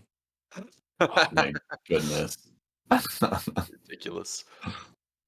I think we'll also get some extra. I think we got some extra performance boost because I didn't realize that the bug colliders were also set to collide with other bugs. And even though they weren't doing anything with that collision, I think those collisions were registering and firing. So I disabled interbug collision. So that might be another thing that saves us some frames. But if you guys weren't experiencing any like major slowdowns in WebGL, then that's a good sign. I guess I wasn't, but we can't make as large of structures as we used to because of all the falling shit. So maybe that's that's nice. We But haven't tested it with like literally a billion of them. Yeah, we'll see what happens when I add free play mode. Free play mode. I'm beginning to play.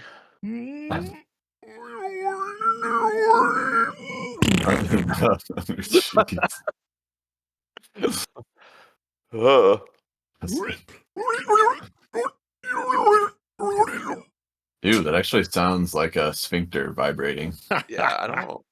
Are you okay? Like, I just don't know. The Addy's kicking in. Hey. Even though I can't fill a prescription anymore, after I learned that, I saved my last like bottle of it, and I only had 2 left. Oh shit! So now I only have 1 left. Those are like rainy day pills. They're literally Ludum Dare pills at this point. The last time I took one was last Ludum Dare. Wow. I'm just like, I need to be awake and focused. That's what all the Vicodin in my bathroom is for. Yeah. Do you want me to try and tackle the title screen, you imagine, or you're sure you'll have enough time to do it? So the title screen that I'm imagining is literally just this sandwich just like rotating around slowly with music and it probably a bouncing icon of the game similar to Dude Ranch, and then 2 buttons. Maybe whatever the 3. logo ends up being. Yeah. Which I need because I also want to incorporate into this touchstream. I'm pretty sure I'll have time to do that, Braino. Don't You just don't write worry out about like Antua and like a nice font. It's not. No. If you put a bunch of effort into making an Antua logo, we will not use it. So don't. But I wouldn't recommend doing that. But also, like, You could. It would cost you nothing. You could. It'll just cost your time, and I won't respect it. Oh. You won't receive a single compliment from me for any of that work that you do. Alrighty. I'm gonna go back to work. All right. Just trying to get some chores off your list. I appreciate it, Brain. All right, I'm gonna get out of your closet. Bye. Yeah, let's see what other chores I have here.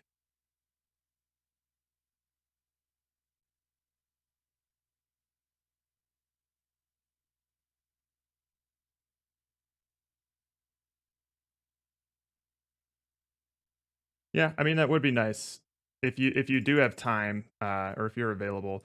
If we could transition from the splash screen to the title screen, and that title screen will just be like a slowly rotate. It'll be like similar to this scene to the point where like if you could make it in a way that we'll just be able to grab Steven's assets and plop them in, and it'll still look like a river scene, like basically like the gameplay scene. Then have it slowly spinning around, and then we'll have a bobbing logo, so some sort of UI element that just bobs up and down. And then I would say 3 buttons: one to play, one to go to free play mode, and then one to exit the game. And generally we do those buttons with like a sprite swap, so Andrew will make like 3 different states of the sprite for like the button feedback. So that's kind of how we'll have that there. So yeah, if you have time to do that, I'd really appreciate that. No options or credits. Ooh.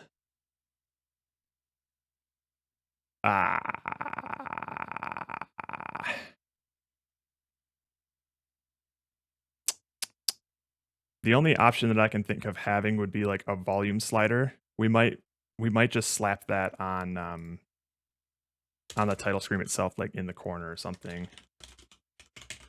Credits. Usually we'll just put our names on the title screen itself. But if there's any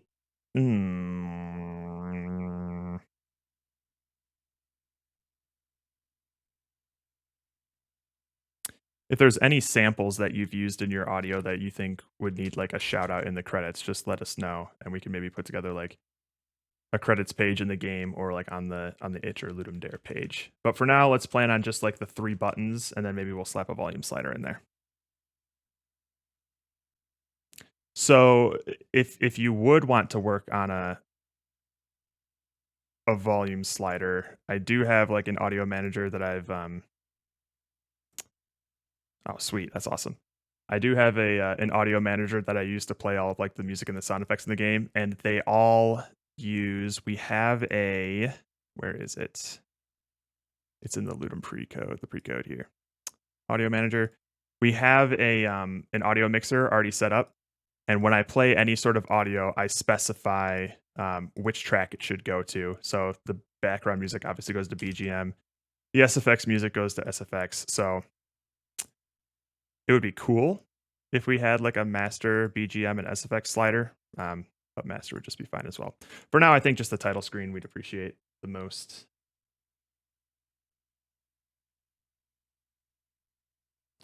Already changed the source splash screen video to be SFX. Sick. Appreciate it, man.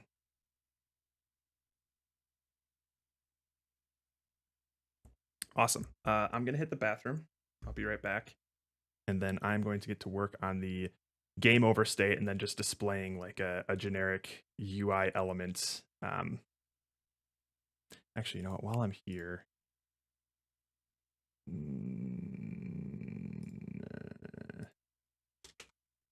public static void reset. Let's just reset these static elements here. Scorekeeper.bug count equals 0. Object count equals 0. Highest bug count equals 0. And then I think it's in, this should probably be in a game manager of some sort to handle like the reset and stuff, but I'll just go to where it is right now, which is I think the bug placer. Yeah, so we'll just For the reset scene, it'll be scorekeeper.reset. 10. Holy shit, Boats. Oh, you are already gunning for that leaderboard, huh? Good luck, sir. All right. I'm gonna turn some music on. Go pee. Check on my cat. All that fun stuff. Be right back.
What did I miss?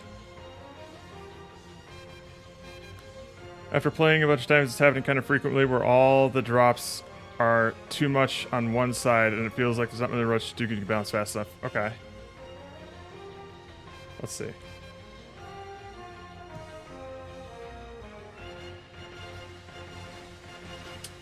Interesting.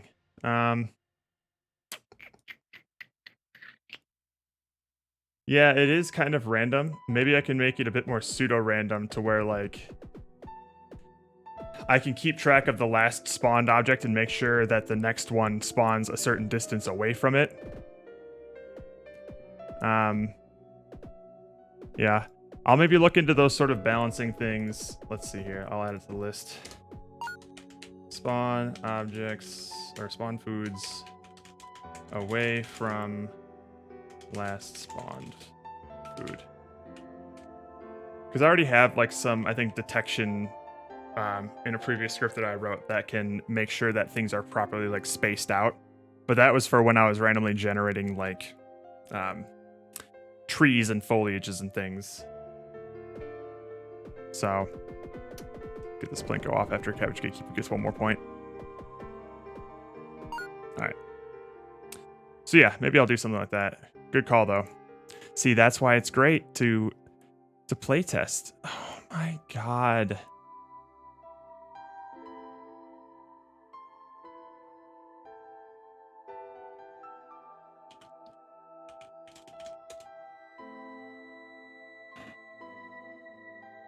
Son of a bitch, that is the worst. God damn it.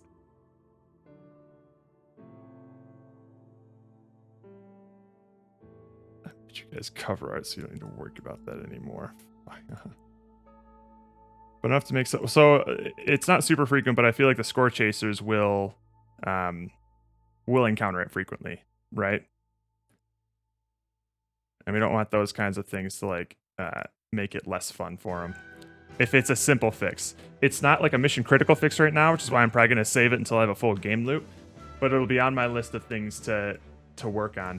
I think what's great about this jam so far is that it seems like we are going to be in a great state to just do nothing but polish things on Monday. All I need to do is get this game loop ready, which is not going to be much. And then the rest is just going to be polish. So we'll have time for stuff like that.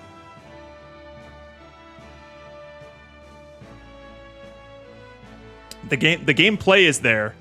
The loop is just, I need to detect a game over state, have them press a button to restart it, and then there you go. I'll probably add a leaderboard after that, and we'll need, like, a screen to log into the leaderboard.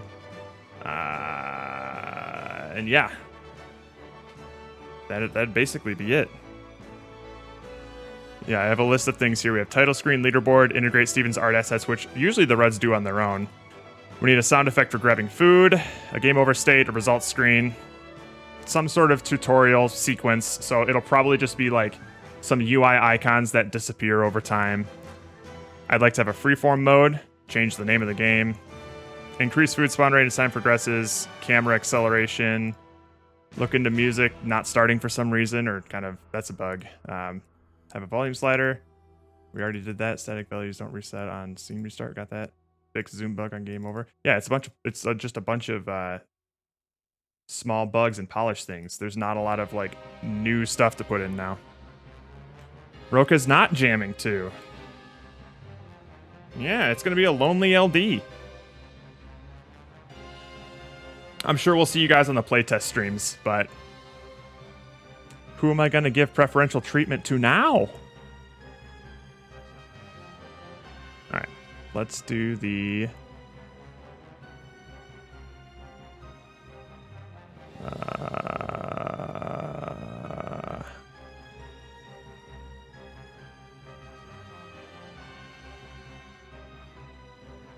How about instead of playfield audio?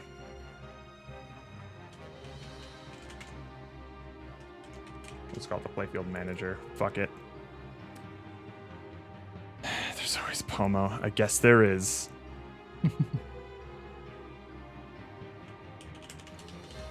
I forgot to put my hoodie back on. It's a little chilly. I'll be right back.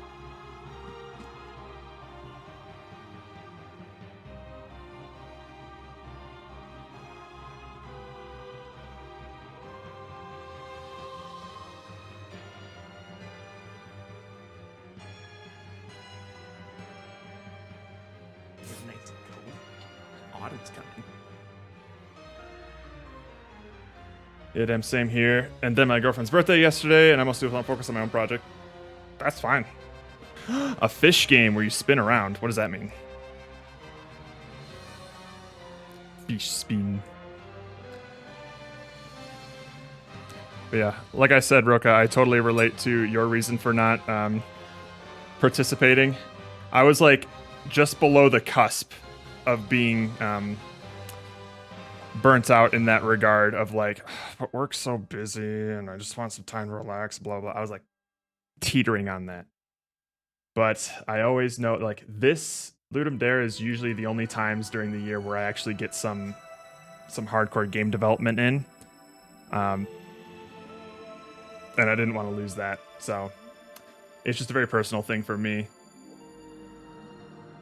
It's so nice at the end of the year looking back and seeing that I've made some things, you know. I've been in a bit of a burnout rut lately where I haven't had the motivation to do this kind of stuff. So jams generally like light a fire under my ass and get me back in the groove, which is nice. But again, that's just a very personal thing of mine. I am a maker. Oh no, Cassie, I'm sorry to wake you up. She was using her new bed that I got her like weeks ago for the first time. I didn't want to disturb her.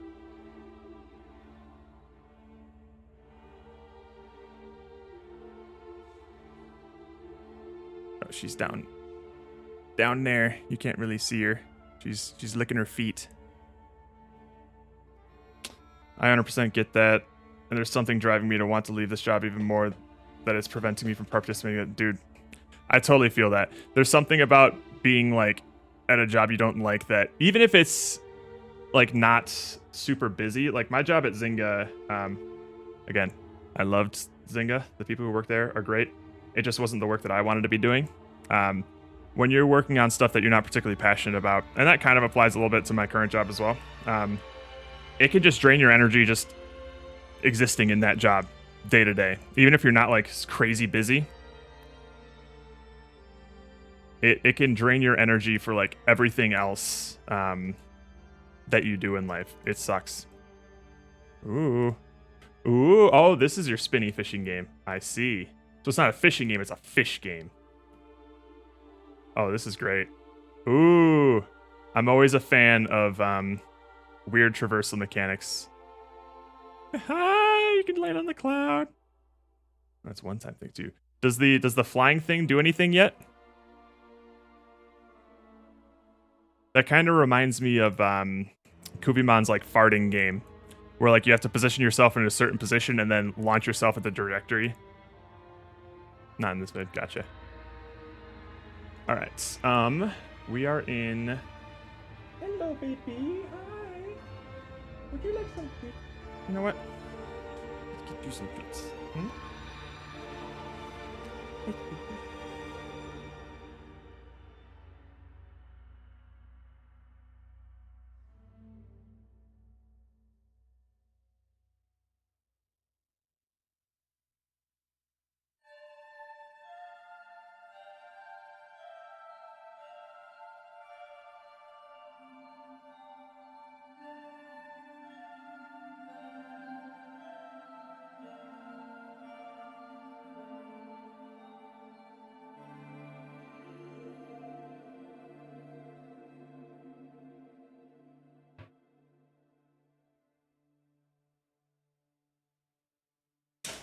We're gonna see if she goes for this.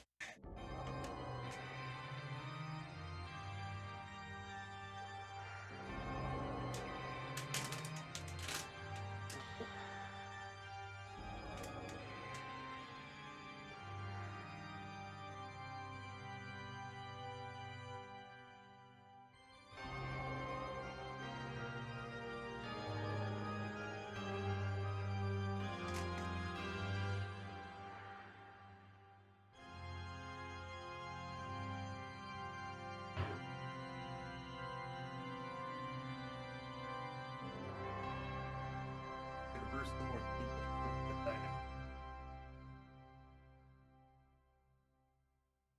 Ooh.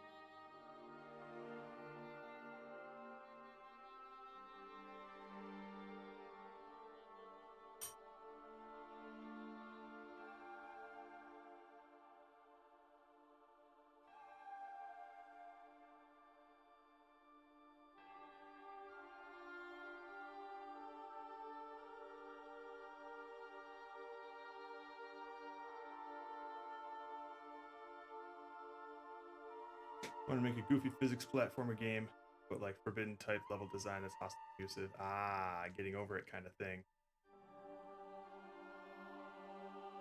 I'm familiar with Pikuniku, but I haven't actually played it.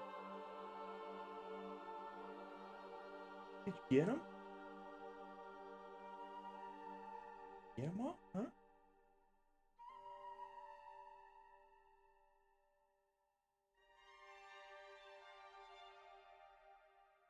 Good. Yeah. Thank you, Knuckle Man.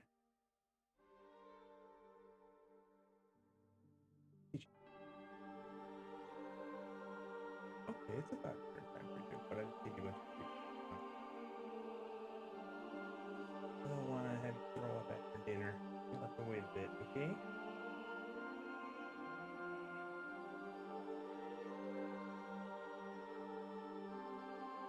I think that was all of them.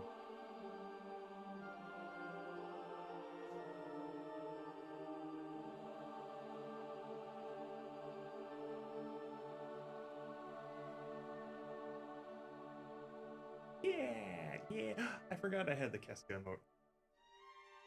Thinking for the jam, I would do similar movement mechanic, but start from scratch with an asset pack I made. Just to see how people like the idea. Yeah, that would be a cool thing. Like maybe a little one-screen thing or something.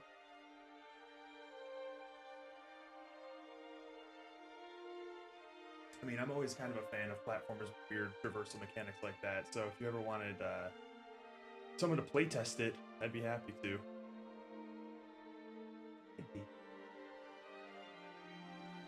Oh, good. Alright. Gotta get back to work, okay? I'll keep you with it.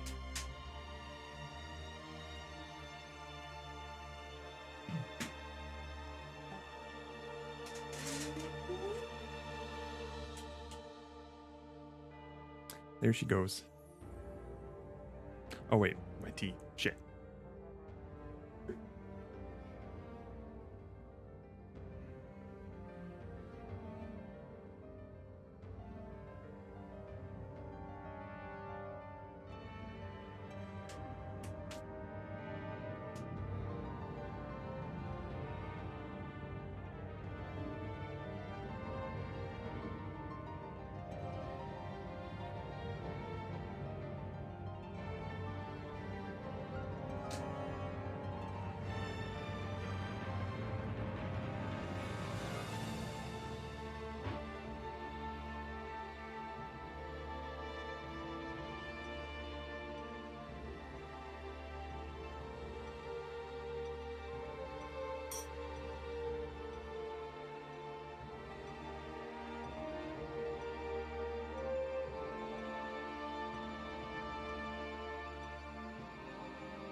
Alright. We're back to cozy. Wait.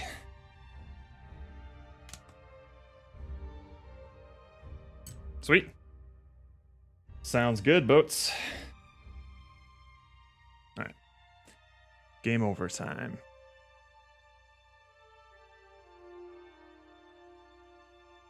Let's grab the playfield manager.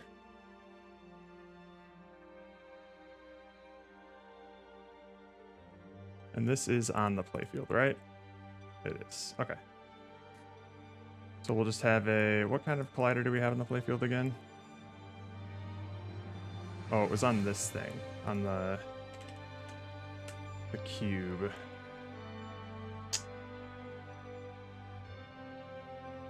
Shit.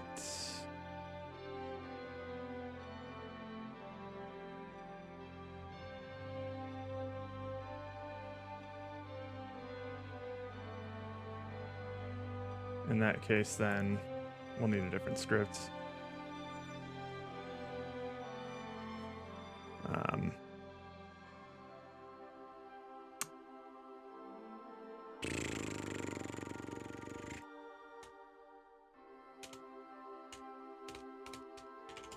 We'll just call it sandwich.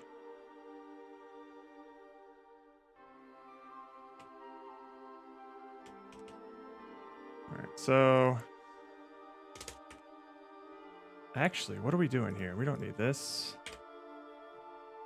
Delete. Or do we?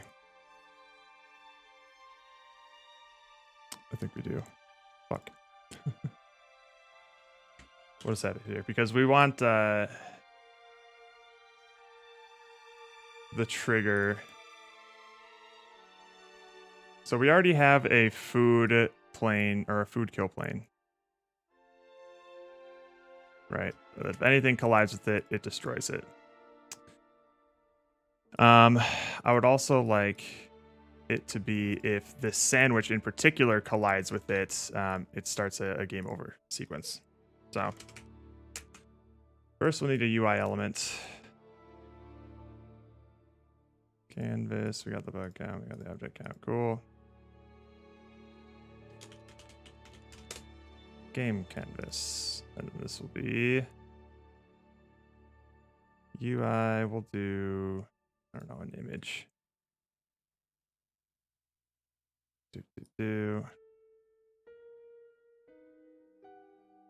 Actually, we'll do like a create empty game over panel. My favorite things to do in Unity. UI. Okay.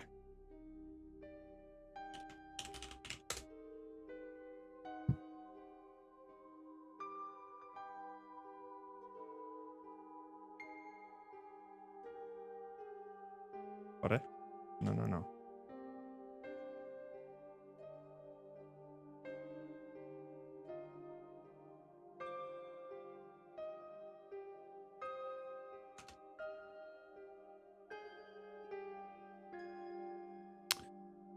All right. So we are going to have what on this again?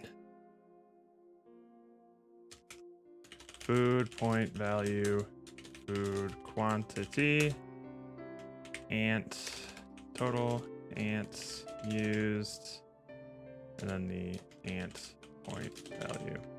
Okay. Let's go back to the scorekeeper, and we'll just have these as static variables.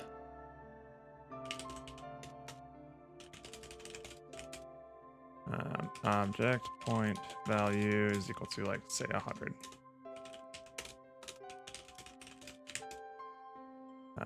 Bug point value is going to be equal to 1.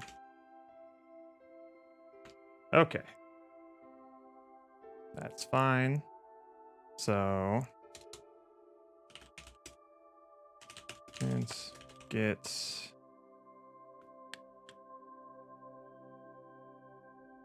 object score.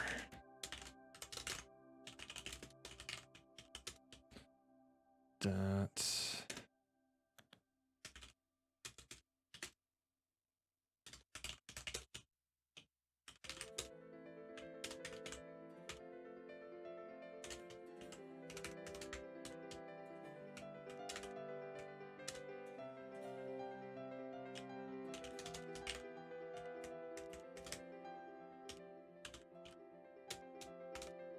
Highest bug count.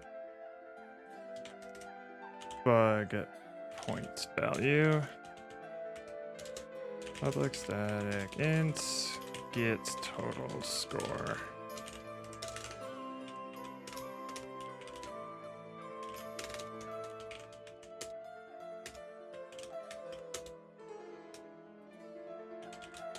object score plus get bug score.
All right, we got a bunch of labels here.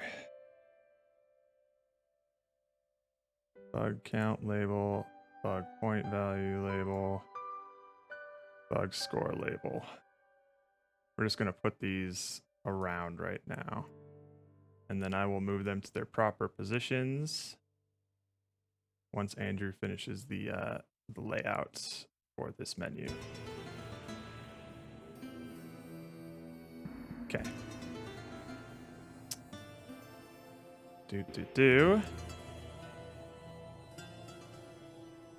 Make a new script here. Over screen.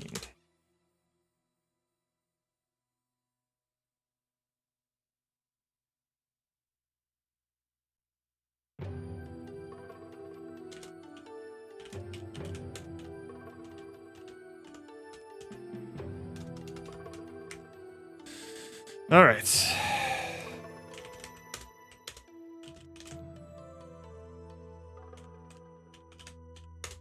Hi, baby. What are you doing?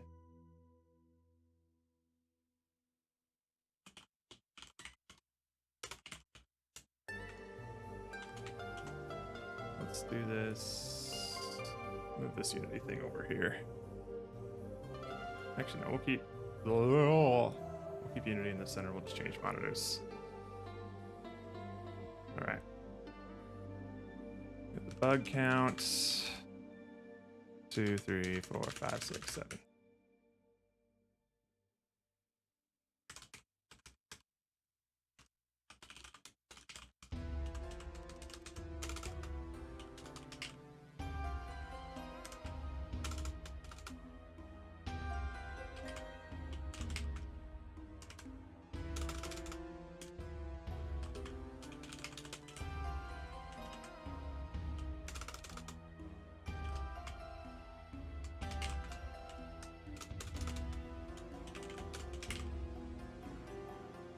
Out the window, perfect.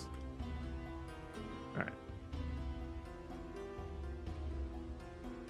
Oh Jesus, come on now.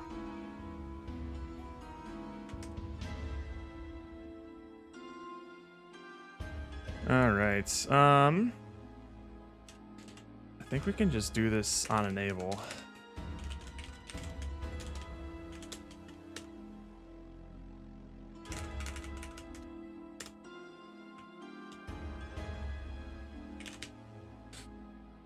Count label is going to be .text be equal to scorekeeper. That's highest. Get highest bug count. Cool. I really wish you could serialize multiple lines instead of above each line like that. Yeah. Yeah, it is a little annoying. Like, yeah, maybe in like using like some region tags or something would be kind of neat. I mean, it really is my own neuroticness that makes me do this. I could have just set all of these as public, and then they'll just be there. But my own like clean code standards is just like, if it's not being accessed anywhere else, don't make it public. So it's just serialized privates.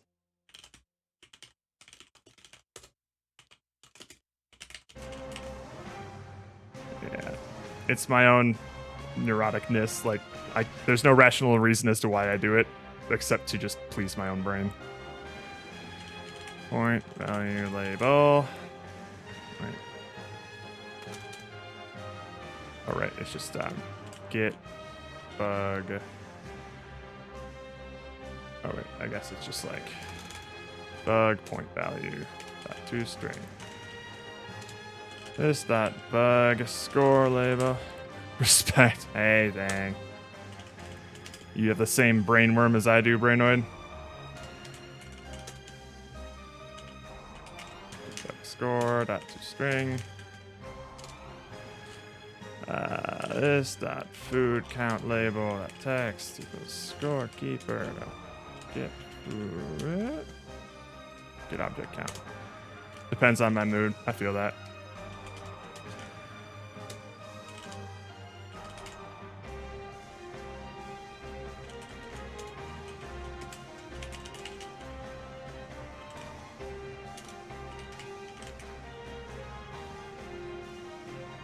I'm sorry, where's my scorekeeper?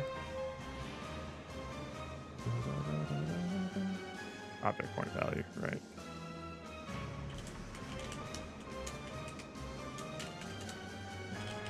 Food score text equals scorekeeper. Get object score. toString. Total score label text equals scorekeeper. Dot get total score toString. I mean, it depends on how many things I got to serialize. That's fair enough. I have a fluctuating mood. Oh no, do you do it in like the same file too? Ah! I mean, I guess it depends on how often you're changing this. If it's like for a jam thing or something. Oh my god, you do it on like new lines and same lines and maybe just like public? That's a bit unhinged. What's this thing on the right? This looks like some version control stuff. I hope it's kind of getting pretty accurate with it. It just tells you what the previous value of it is in the previous name. That's kind of neat. Oh, it's Rider. Oh, okay. I wasn't aware it did stuff like that. That's cool. Okay. You poor fucks. Hey, I'm pretty sure I get a free Rider subscription with my job. I just have not installed it. I might be wrong on that, though.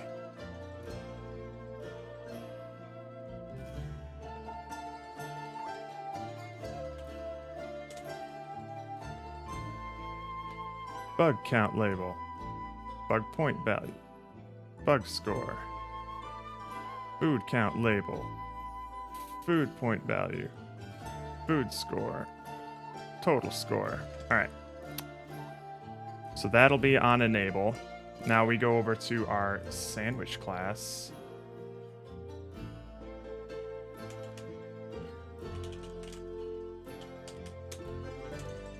Game over. And all. Serialize. No, I don't want speech recognition, please. Thank you.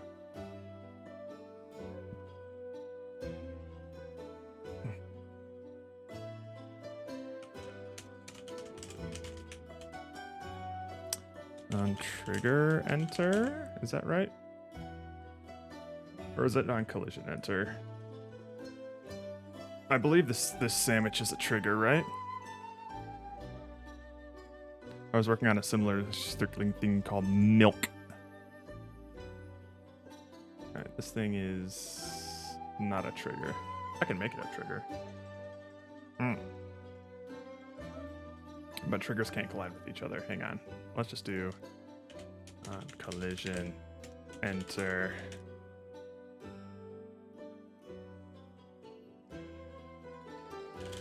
If collision dot slider dot tag is equal to, what should it be? Well, actually, it can't collide with this kill plane. Is it a different? Did I make a different? Oh, that's unhinged. I shouldn't have done that. Oh well. I have a layer called kill plane that kills all ants that touch it. Why did I do this? It shouldn't matter at this point. They should all just be killed by the same kill plane. I think I did it because I anticipated having some ants die while still being able to have the sandwich up. So now I have a kill plane that kills ants only, and then a kill plane that kills food in the sandwich. Oh god, that's stupid.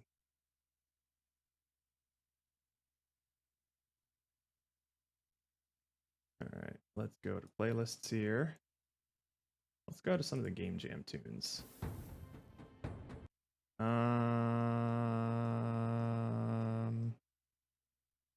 No, actually. Oh, Rhythm Doctor. We're doing Rhythm Doctor. Hell yeah.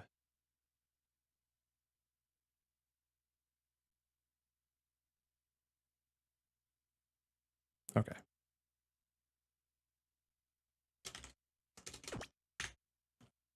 If tag equals kill plane, then we are going to list that game over panel. Dot set active true.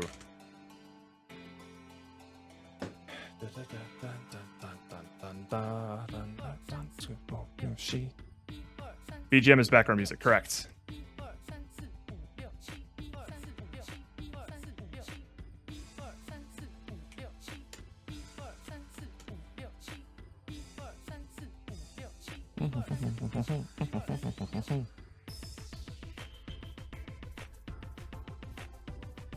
Okay, so if it's game over, what is a foreground music? Maybe that's just music. Maybe that's just like the music you listen to and like nothing else is happening. I don't know.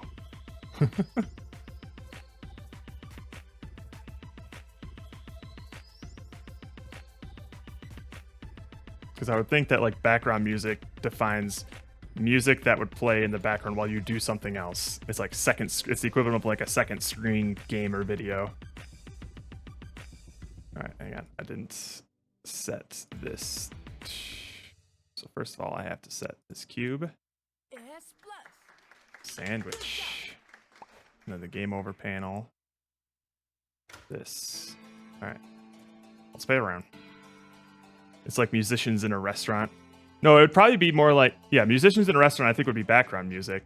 But I think foreground music, the difference would be like, foreground music looks like a concert. No, I don't see you like that. Background music is essential to a game's experience, in my opinion. But it is meant to, I would say that like, in the same way that like, alright, that didn't pop up. Did it even get destroyed? Okay, it didn't destroy this. It destroyed everything else. Oh, this is untagged. Whoopsie. Wait, it destroyed this cube. Ah, it got destroyed before. It got destroyed before it did this. Okay, fine.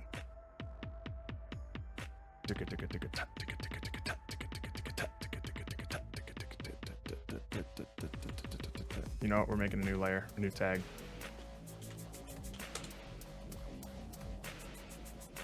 And then food, grabbable objects. Other.tag equals playfields, or other.tag equals sandwich.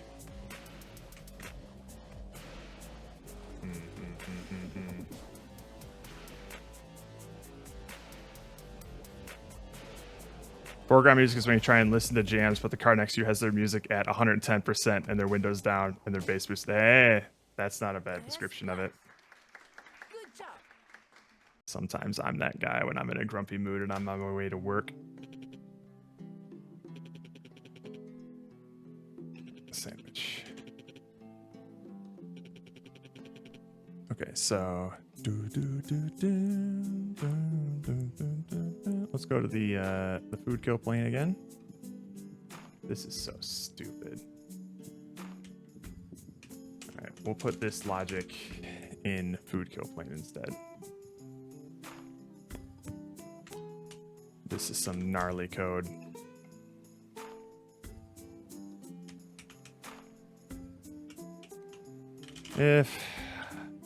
All right, we actually just do this.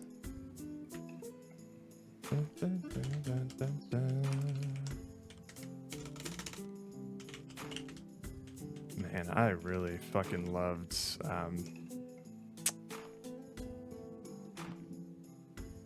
Rhythm Doctor. If I hadn't already played and just 100% The Witness this year, Rhythm Doctor would probably be my favorite game I've played all year. It's so good.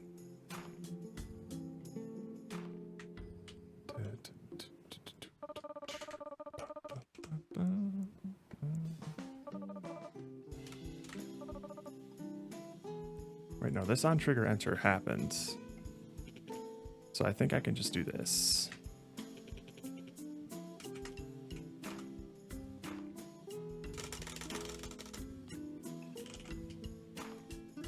Other.tag equals sandwich. Set the game over panel to true. You're wondering why there's a car in your apartment, dude. I'll sometimes get that with motorcycles who like to speed down the road I live on. It's obnoxious. Hades won for me. I've been sitting on that one for too long. Hell yeah, man. I'm glad you got into it. That was my game of the year when I first played it back in, I believe, 2020. It was at the very tail end. Every year when I go back to my family's place for the holidays, I'll get like some game to help tide over when they're off at work and I'm just like doing my own thing. That's usually the time that I have the most to play games. So I'll save like a game that I've been really wanting to play for that. In 2020, it was Hades. 2021, it was Disco Elysium. And 2022 was Hollow Knight, I believe. Or maybe it was something else. Maybe 2023 was, because I think 2023 was Hollow Knight was my favorite game I'd played that year. I forget what 2022 was. But, oh wait, no, 2022 was Hollow Knight. 23 was Theat Rhythm. Almost all of those games were like my game of the year that would sneak in at the very end of December. This year, I think it's going to be Nine Souls. That's coming out on Switch at the end of November. I'll probably pick that up on Switch and play it over the holidays. I've been super hyped for that game. To be fair, and I know you're going to hate me for this, I really didn't like Bastion. Aw, that's fine. I'll allow it. Bastion has some jank to it. It's kind of a product of its time, but you can absolutely see... I'm upset about your transistor take. You can kind of see like the stepping stones, like the building blocks that led up to Hades. Like there's still like the DNA of Supergiant Games in all of those entries.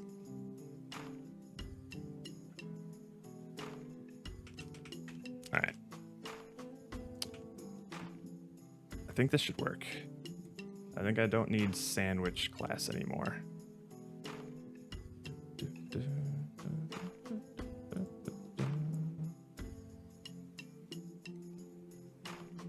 I don't think we need this here anymore. Food kill plane.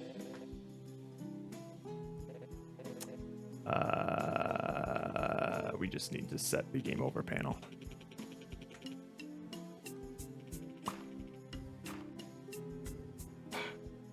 We also need to set this canvas to scale with screen size, please. There we are. Now let's see how this fucked up. Okay.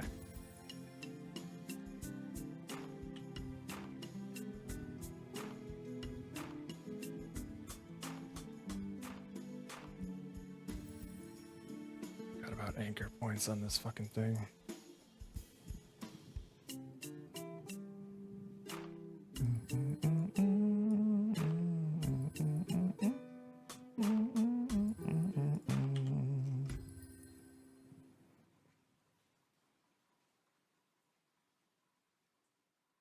S plus. Okay, we'll keep it this small for now.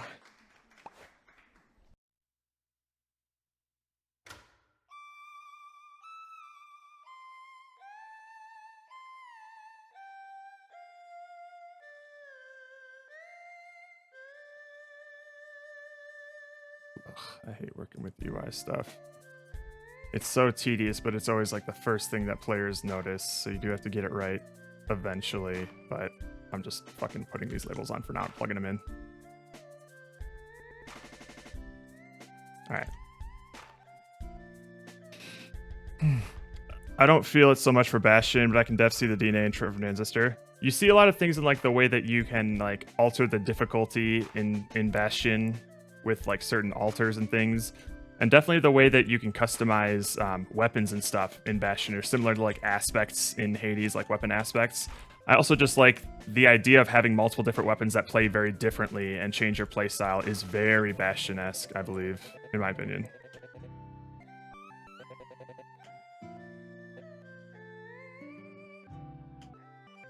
And similarly, the thing that I admire most about Transistor is just how cool their level up system sort of is, and how each ability that you can get can be either like an active ability, an overall passive ability, or like a buff to an active ability, like a modifier to it.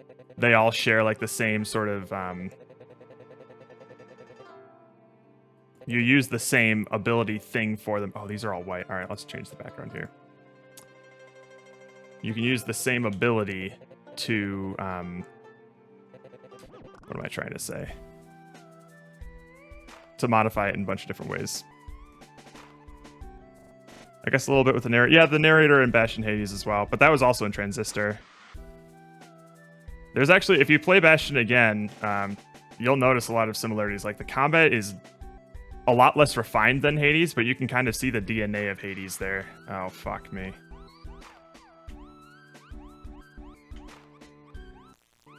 Pyre is like their biggest oddball game that I don't think I gave a fair shake. I want to replay that, or I haven't finished it even. I want to try that one out. Okay, cool. 729 bugs worth 1 point each is 720 points. 6 objects, 100 points, 600 points. The total is 1329. That's right. Okay, cool. All right. That panel is done. Now I'll just have to have like a play again button, I guess. Play again.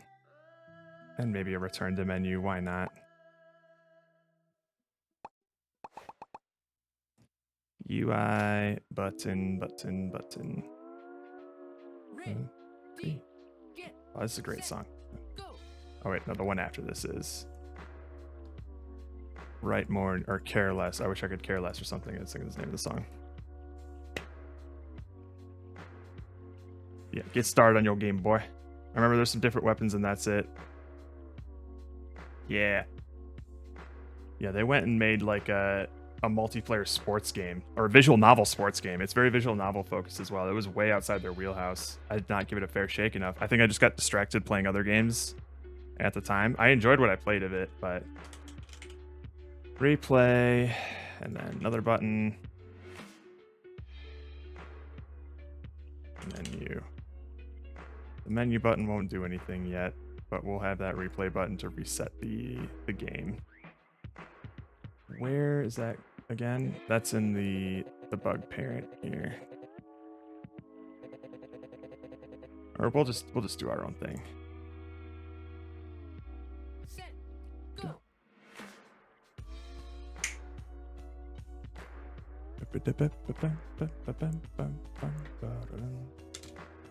Public void on replay pressed.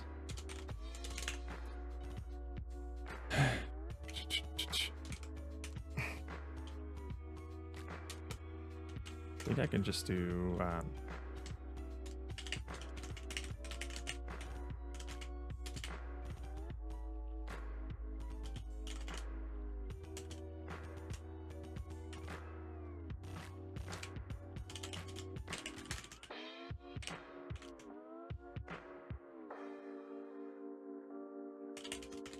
S plus.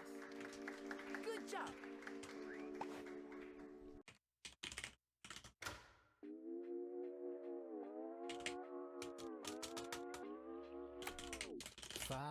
This is the one I like. An hour or two, like 100 other artists would do.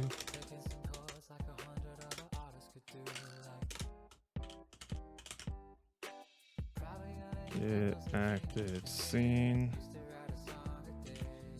name.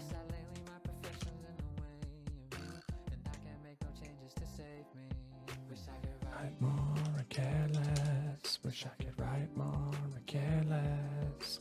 Write more and care less and care less. Sometimes I'm angry, I'm not doing better than I thought I'd do at this point. I punish myself by Actually, you know what? my health of the things that I like until I fix this.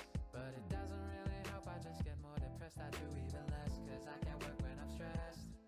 And ignoring my friends means when Bug I'm finally placer. done, there'll be no one left to make this all worth it. Oh, I've been thinking too much, and now 2 hours have passed, and I've got nothing to show. I guess Tomorrow, we'll give it another go. Title screen shaped up nicely. Hell yeah. Sweet.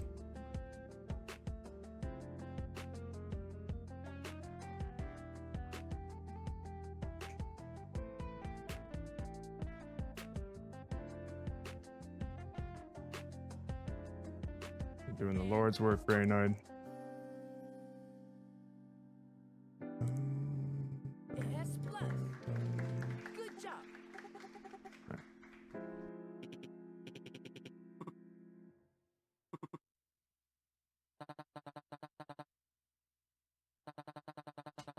This is the nastiest looking UI panel I've ever made, but I'll just wait for Andrew's assets. Just making sure the values show.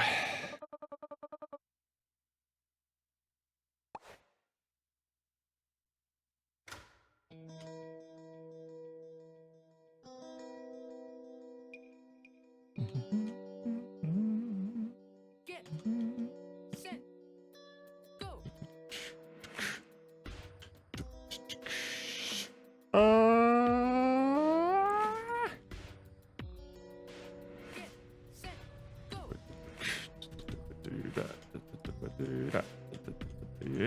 No. All right. Replay. Null reference. What are we now referencing on? Oh, we don't have the scene loader, right? All right, that's fine.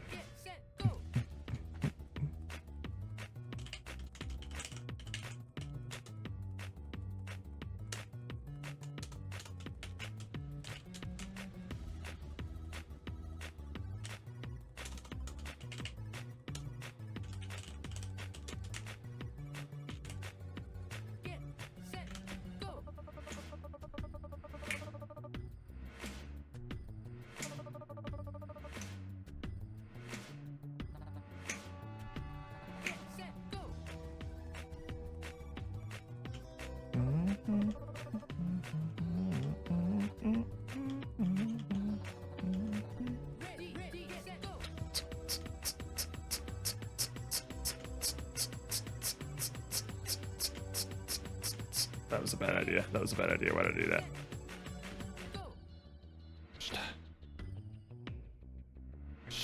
That's just gonna land. Sweet.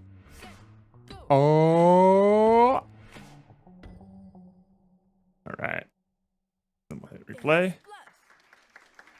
We're at 0-0 again. Is the audio playing?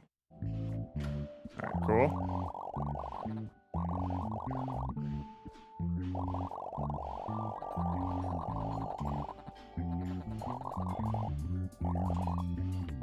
Fuck, fuck, fuck, fuck, fuck, fuck, fuck, fuck, fuck. No!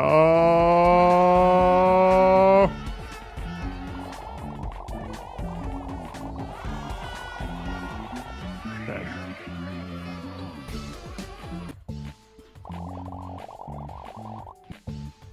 Sweet. No, it still works. Sweet.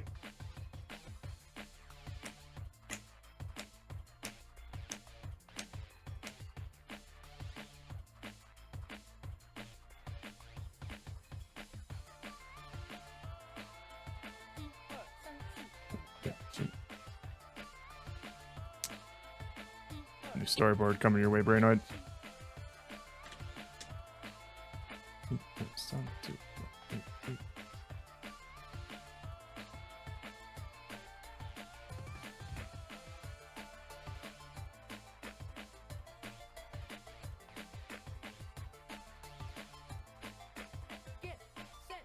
go.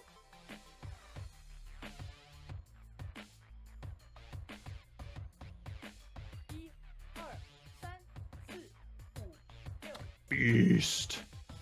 一二三四五六七一二三四五六 Ready get set go.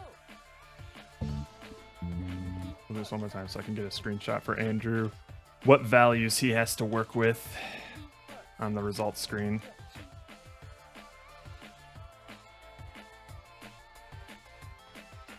Ready get set go. Ready get set go.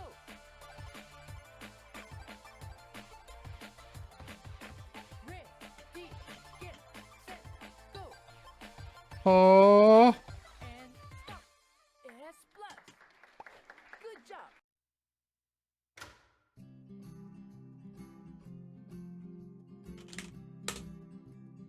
Get set go.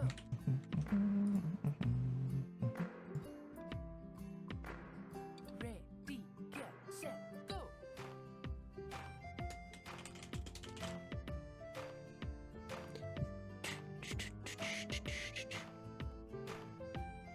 Ready get set go. Get set go. Ready get set go. Get set go. Ready get set go. Get set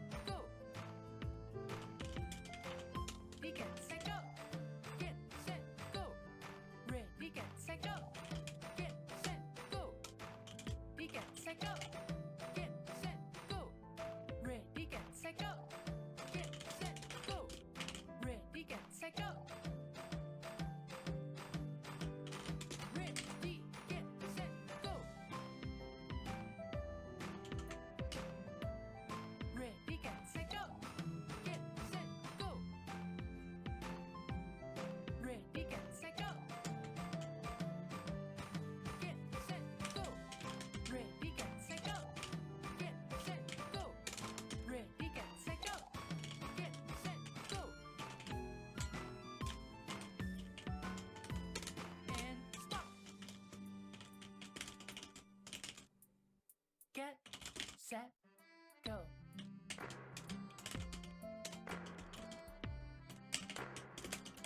And stop.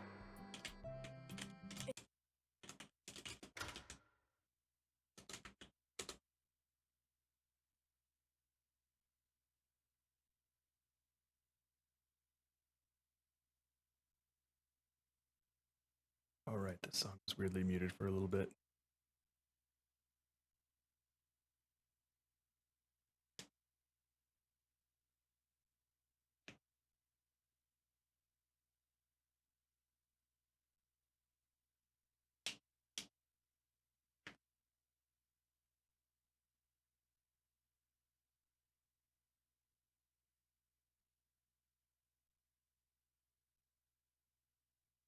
Okay.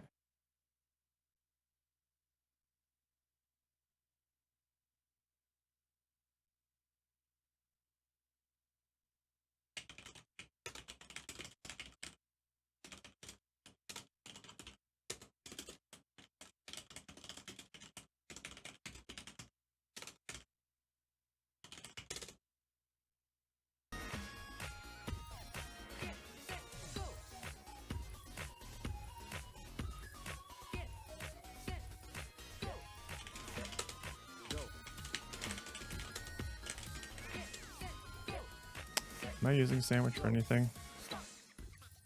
No. Ready get set go. We're not using this anyway, so we can get rid of it. Get set go. Get set go. Get set go. Get set go. Set go. Get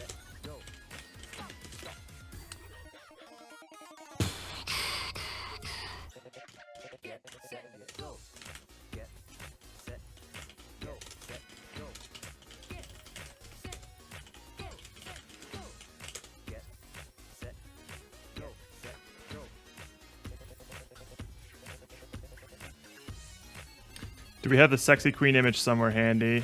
I want to use it for a placeholder image. You got it, Chief. I can make it handy.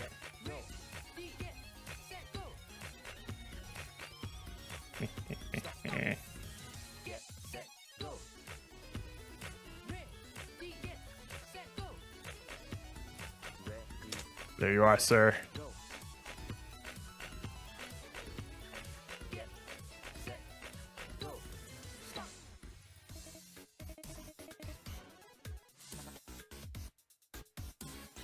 All right, let's look at our list here. I think I want to do a leaderboard next. Okay. Let me pee and think about that one. And feed my cat as well. I'm sure she's hungry. Are you ready for food? Yeah? Get you some food. Get set go. I just can't refrain. Bitterness so quaint. One more shot, never again. All the excuses, always the same. All the times I tried, I just couldn't get over you. I just cannot hide the satisfaction you can prove. One more sip and breathed, my worries disappear for a while. Then it all comes kicking in.